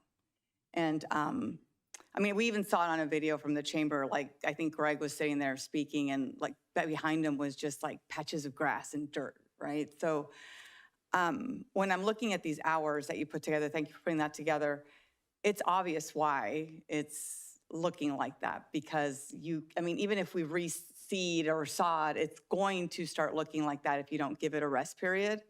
So I think one of the things which is not going to make some people happy, but I think we do need to talk about cutting back how many events we're having at the actual park in the grass, right? So there's the gazebo, there's the street, if people want street closures, there's, the picnic area. And then we also have other parks available. So I think that's one thing we need to talk about. The other thing is, I actually worked at the farmer's market, what was it, like 3 Saturdays? I was selling blueberries. But I can't tell you how many businesses came up and they're upset. They say we are having way too many events, and they have to pay rent, they have to pay electricity, they have to pay insurance. They're paying all of their employees, and they're losing money because we're having so many events. And they're like, what, once in a while is fine, but this is getting to be too much. I've gotten some feedback on like, is it supposed to be this street or that street? Because now I see people coming down this street, like starting to like turn corners and, so I think we need to figure that out, is how often. I think we do need to cut it back. If you look from 699 hours to 1,128, we've got to cut it down, because there's no way our park is going to look like it used to look. When it comes to the ones that are not permitted, my phone was blowing up that night, and I called the chief, and I think my phone was blowing up that night from multiple businesses that were saying they were going to have to close because people were rowdy. People were drinking, like they brought their cooler and their chair, and it's just not Kool-Aid. I mean, they were getting intoxicated in the streets, and you can see how bad it was by the way it looked the next day. So we got to figure that out. I don't know how that is, but I want to figure out a way. How many hours do we cut and the grass still look good? Because it's not looking good right now. And then, and how, we have our grant-funded events. Those should be our priority events. Like if we're going to slot anything in a calendar, those go first, is my opinion. I mean, at the end of the day, it's all of ours, but I would think that those would go first. We need to find a way to encourage people to go to the parks. I just did the Miles for Mayo, and I went to Willie's later. They had been slammed all day. And I'm sure where you were at Chill, I'm sure you probably got a lot of people from the Miles for Mayo. So there is opportunity to do events somewhere else that help economic development in other areas. And to me, these events are supposed to be helping. And I think we've come to a critical point where now they're not, right? Like we was help. And now it's this. And our businesses are mad. So they are our bread and butter. So we got to figure something out there.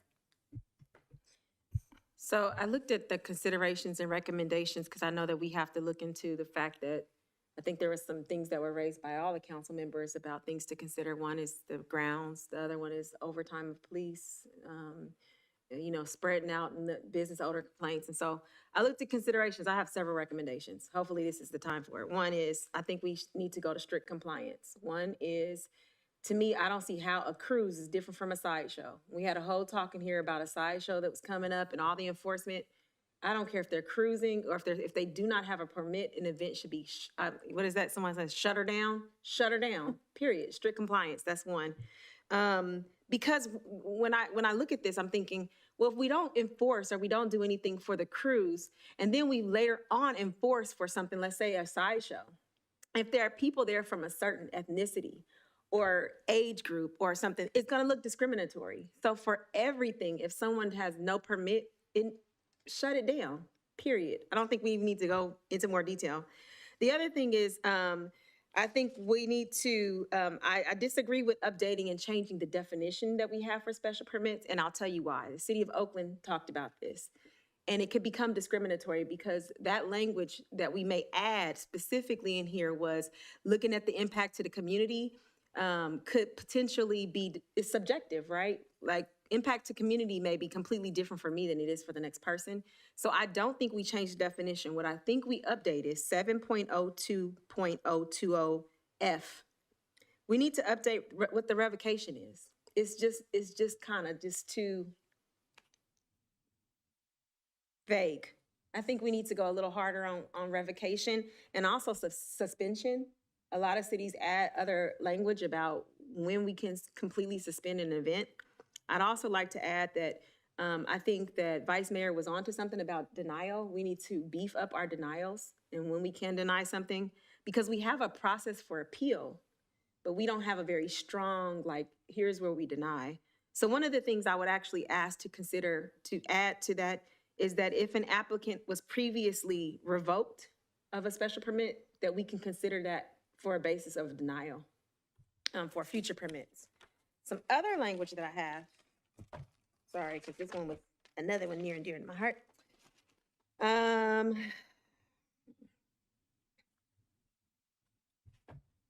I think we also add in the, do we have like, so I saw that a lot of other cities had language on timeline for bringing applications. I think we need to add that in there because it gives us more time to vet the event. So I know that, like, I think Pleasant Hill and San Ramon, when I looked at these things in the city of Oakland, they all have, if the event is under 300 people, you need to bring your application by this day or it's automatic denial.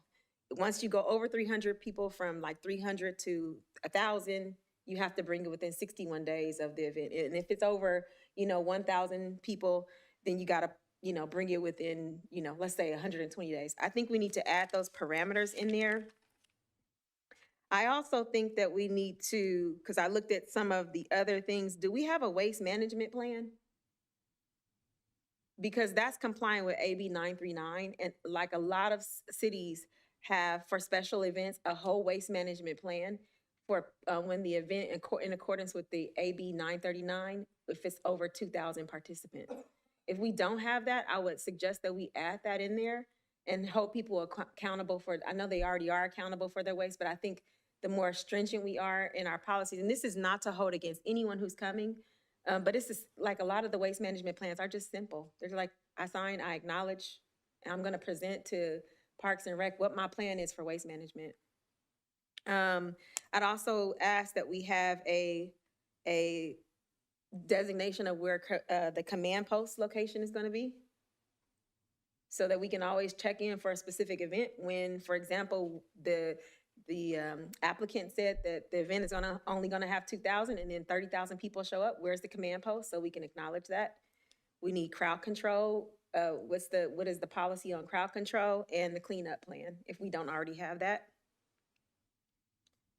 I think we definitely need explicit security standards. But I think that Dan who spoke was onto something. One of the things to divert people away, because I agree we do way too much stuff here. Like this is like the Taj Mahal to everybody. And I think we have some great areas that we can do other events at. And some of the suggested events that I've brought up, my suggestion is that they not happen here. I know one of the considerations is parking, but at the end of the day, our parking, because our businesses are booming downtown, there's never enough parking, even for the events held here. So I think we offer incentives to organizations who use other locations, like discounted rates, discount in whatever. We figure out some kind of way to add incentives for the use of other locations. And let me just make sure, because I had a crap ton for y'all, that I'm not missing anything else. Oh, I wanted to go back to, I know that we're asking council for recommendations, and so I appreciate the opportunity to give it to you. But I also want to remind that, and ask if this applies, Municipal Code Section 7.05.03 gives already to the director with recommendations from Park and Rec to establish guidelines and regulations for use of facilities within the boundaries. So I think that's already within your administrative, without the assistance of council, to make those designations with getting recommendations from Parks and Rec. So I would think maybe going back to Parks and Rec and not punting the ball, but coming up with more heavier guidelines on how to regulate the use and come up with some restrictions or something that would protect us more with the use of our facilities, because we do want to encourage businesses to do activities.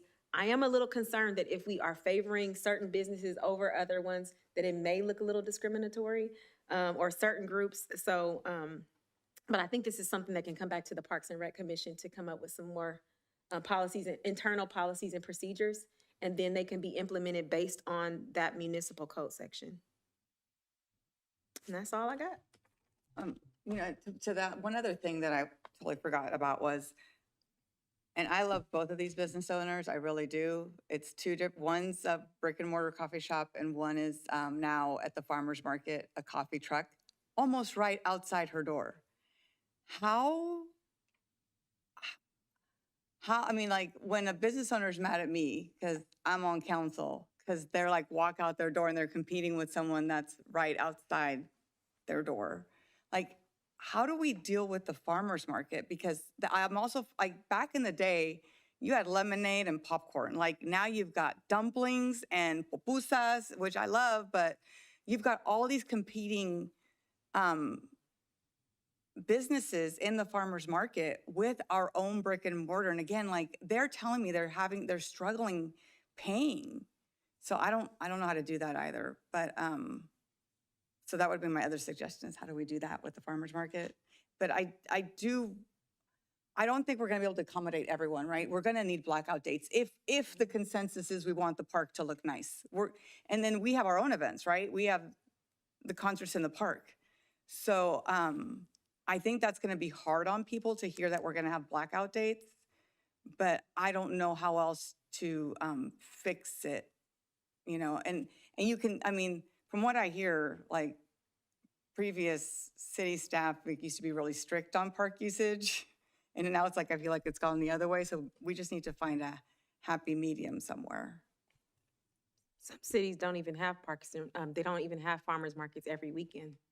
I think we may need to remove a couple of weekends where we don't have one. Have a sabbatical. We used to not have it every weekend, and it was the public who wanted it. Like, they wanted it every weekend, if I'm not mistaken. But that's the kind of event timeline we got to talk about, because that's an event. Yes, but it seems to be more of a farmers market specific focus discussion versus more, I understand that there's some flexibility here, but I'm starting to go more into focus on farmers market. I get your points, understand them, but I'm just probably not go much further than where we've gone. So can we talk about, because this is another thing, so there are some very nice entities in town who are saying, you know what, you have farmers market on Saturday. I'm not going to burden with you with an event right after the farmers market. I'm going to move it to Sunday. So, I mean, I don't know if that's an option. I don't know what the answer is. All I know is like, I feel like it's the Wild Wild West. Not you guys, just like out there. One thing that we plan to do is work closely with our downtown, the DBC and, you know, our downtown businesses when we update these guidelines, making sure that they're involved in the process and we review it with them and get some feedback before we bring anything back. So, and that will help guide the decision-making as far as the balance and, you know, the amount of times and what kinds of events we can do. Can we also be really clear in sharing what the criteria is for the increased security costs? Because I think there's some concern about some of our event holders not being able to afford doing that anymore because that's changed a bit. So if we could just make sure really, really clear what the criteria is for what those charges are. Thank you. One last thing. Can you tell your event holders that we don't allow dogs in our park? I don't know if you saw the pig in the park eating all of the grass this weekend, but I was like so mad that I saw this pig eating the freaking grass when I know the grass is dying. Like, we should not be allowing that. And just to clarify, we do allow dogs in the park, but dogs on leash. On leash? Well, there was a pig eating all the grass on leash this weekend. Just quickly, one more thing that I would like to do. Two more things, just quickly, two more things. One is I would like a process put in place that if there's going to be a street closure in front of some of our businesses, that we make sure well in advance that they are, any business, that they are able to have a heads up that this is going to be happening so that they can staff appropriately, close if necessary, not order food products that they anticipate selling, then they have to get rid of. And it's that would be greatly appreciated if that was just part of the every process, enough time in advance that they get a heads up that this is going to happen. Also, I know that we are able to much more control different locations, different parks. I think it's an awesome idea for every reason. But in addition to that, potentially there are some school district locations. For example, a car show last year that was held at just one block from here that was outstanding event, had a lot of room. I believe it was a benefit to the school district financially. And downtown got the walk-in business, but they didn't have the closed off roads and things like that. There might be other opportunities similar to that we could give as options as well. that would alleviate some of the larger events or even smaller ones. And it's not anything against anyone wanting to have events. I mean, even Clayton is shutting down some events because they've gotten kind of big and almost too expensive for them to manage. So it's just finding that happy medium. And the caller that called in, I agree. There are some nonprofits and smaller businesses that just simply would not be able to afford the additional $10,000, $15,000. And I know all of it isn't going to be $10,000 or $15,000, but I think and I know you've already addressed it. It's something that really needs some consideration because we have to recover our expenditures, but we also don't want to keep the kind of events for our families from happening as well. So I can make a motion. If I could just make a comment finally. One other thing you might want to consider too is if you want to have this occur sooner than later, you're going to wait on us to come back with a bunch of policies that could take some time. If we have current authority in the municipal code as was implied, and if we can black out some dates now, that may free up immediately some space where there's not an event that's going to be permitted. If there's some options where we can prohibit unpermitted as well, we can certainly look at enforcing that right away. The other thing too to consider, if you're going to come up with a bunch of protocols and regulations and try to figure out how to find the sweet spot, one other option I've seen with some other cities is they say, okay, if you're going to do a special event in the next quarter, then everybody gets your application in for that quarter. If you're going to reserve any time in that time frame, then we look at all of them at once and then pick the ones that add the most value, that have the best plans, that more local, all those kinds of things that you could put preferences in. Obviously, the more objective we make this, the easier it is for staff as well, not so much subjectivity.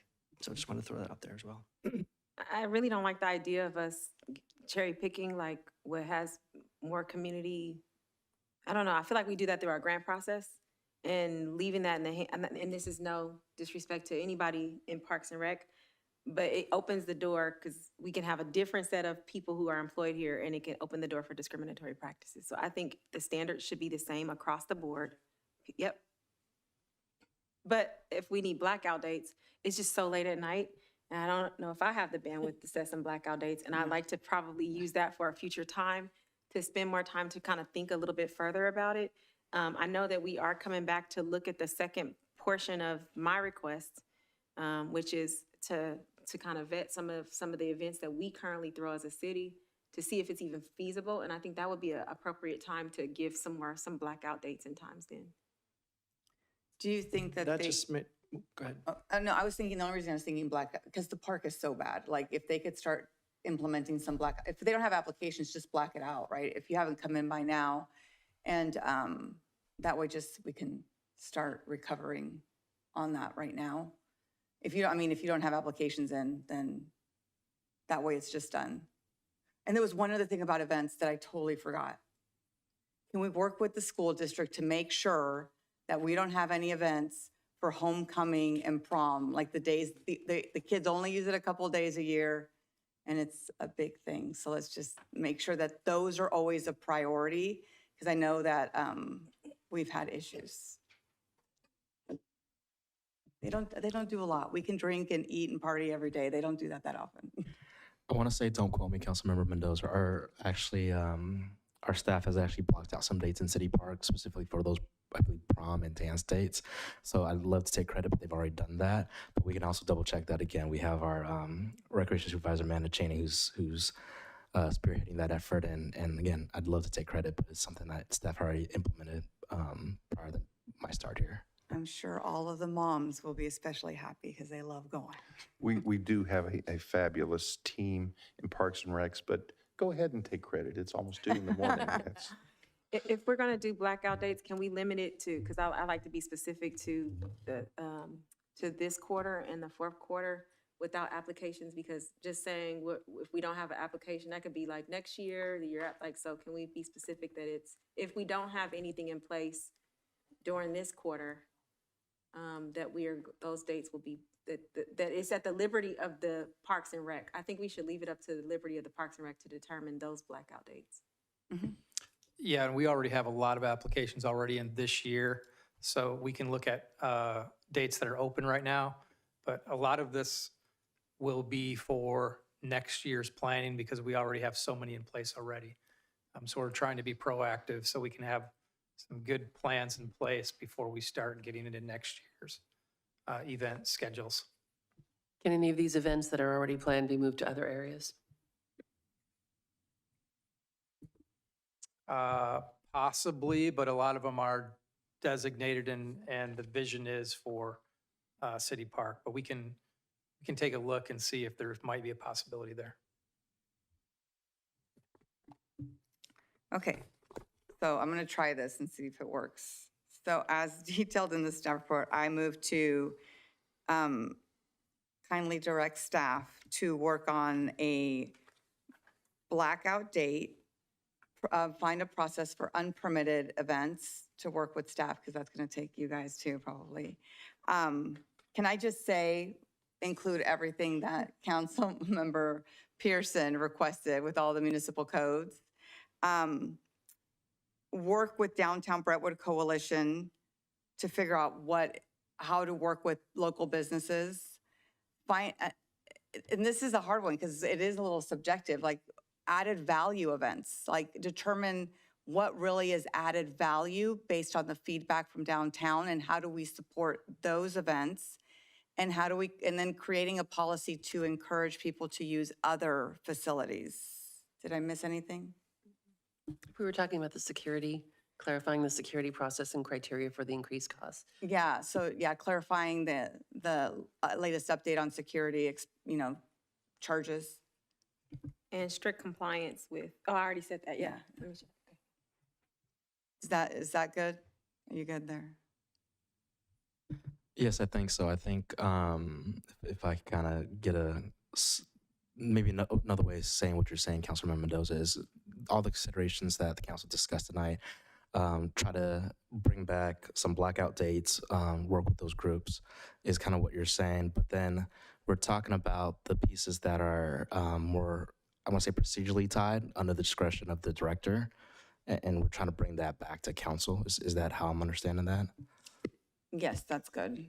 Actually, I'm going to jump in there because your motion was a little bit different than what our parks, our recreation manager said. You limited to specific items, and then everything that Councilmember Pearson said, it just expanded to everything the council said. Yeah, and as well as the recommendations we gave during, we need to come up with a list of blackout dates. Which is what you just said. Recovery period. But I don't know if you captured everything that your colleague said. So once that was made broader, it's the entire discussion versus everything you just said and what Councilmember Pearson said. I think everything everyone said added value, so I'm fine with everything everyone said. Because I think this is a big deal, right? I think they're going to take it and go, okay, this part works, and let me tell you why staff that part doesn't work. I mean, you guys are the subject matter experts, and you hear more about it than I do, right? I hear about it on a random night when someone's mad. You guys hear about it all the time. So I also want them to give us their feedback on what they're seeing in the community. And what staff will then need to do is to listen to this meeting and then write down everything that they heard that each one of you said. And so just to let staff know, that is what you need to do, and then come up with a plan with every item. And if that's possible, if that's doable, that's great. But I just wanted to clarify, because if they come back with something that they've meant, that you said that you felt was important and they didn't have it, they're going to be in a difficult position. It's a lot. So, and then if there's something missing, we can always continue stuff. There's no reason why we can't if something's missing, right? Is that good? It's up to the council on how you want the motion.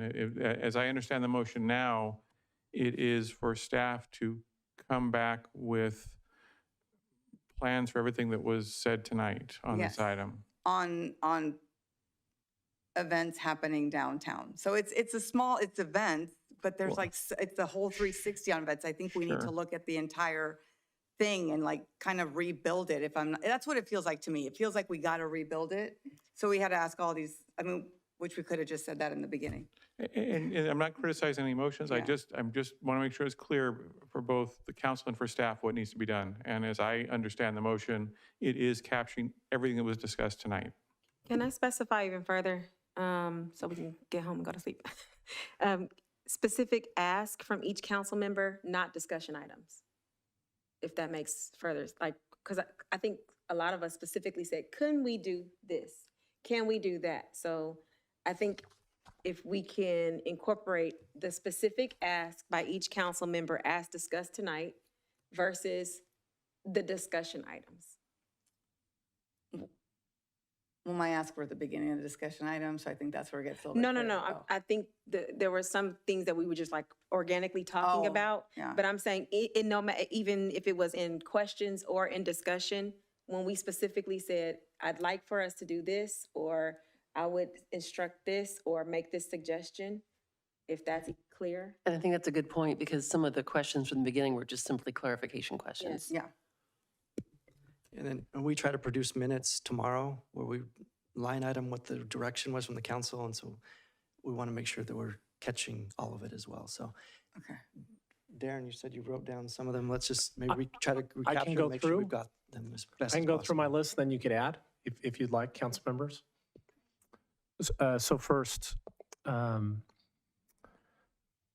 strict compliance to anyone without a permit. Improving definition of revocation of a permit. So strict compliance with anyone who does not have a permit. Improving the language related to revocation of a permit. As related to that, be able to deny a past permittee if they've had a permit revoked. Considering looking at application timelines as relates to number of attendees. You mentioned 300 employees, 300 attendees, 1,000 attendees, et cetera. Ensuring that there's a waste management plan to meet state requirements. I forget the AB number, 939. Ensuring that a command post is designated on all plans, that there is a crowd control plan and a cleanup plan for each event, an explicit security plan, offer incentives for use of locations other than city park, look at existing code that allows for the director to work with the Parks and Rec Commission, consider blackout dates for any new events that have currently not submitted an application. Consider working with existing permittees related to competing businesses that might be located on the street so that they aren't located directly adjacent to an existing business. Properly notify businesses regarding when events are approved and when they will occur so that they can better and properly prepare. Consider reduction of the number of farmers markets. Work with the school district to ensure no conflicts with homecoming and school-sponsored dances. Did you mention proper notification of street closures? Not directly, so proper notice of street closure. And then grounds recovery plan. Just so that we understand how often we can be having events. I hope that covered the majority of the comments. Thank you. And in my motion, I'll include all of those, and then anything else that staff might see as opportunities as well. I second that motion. A first and a second. All in favor, aye. Aye. Okay. Opposed? Okay, it moves. Now, as was recommended, requested, pleaded, Damien? I'll make a specific motion. And the motion would be to continue items D4 through E.2.4 to a future meeting. I would like to say one little thing in that motion though, because we're going to be gone for a while for E.2.2. If I can, I want to say that at no time when I made this future agenda item request was I ever warranting or suggesting that we eliminate any staff positions. And at the pure definition of it is talking about new positions. So I just want to clarify, just because we have a long gap in time between when we return, that Councilwoman Pearson was not does not want anybody fired. I appreciate everybody who works for the city of Brentwood, and I think you all should keep your jobs. All right, so that's my motion. Second? We have a first and a second. All in favor? Aye. I just have one more request. I need a motion for adjournment. So moved? Second. First and second, all in favor? Aye. Aye. We are adjourned. Mayor, real quick. Yes. We're hoping you could close the meeting in the honor of employee Tony Bello, who passed away recently. And there was someone else you were going to mention too. Yes, in honor of Tony Bello and also of Steve Todd, who both of these men made a significant impact, not only on the employees of our city, but on every family in our community as well. And I told one of his fellow Lions that I would also acknowledge that Steve Todd was a Lion that held several different positions for many years, and that service also was greatly appreciated. So we adjourn in honor of Steve Bello and Steve Todd.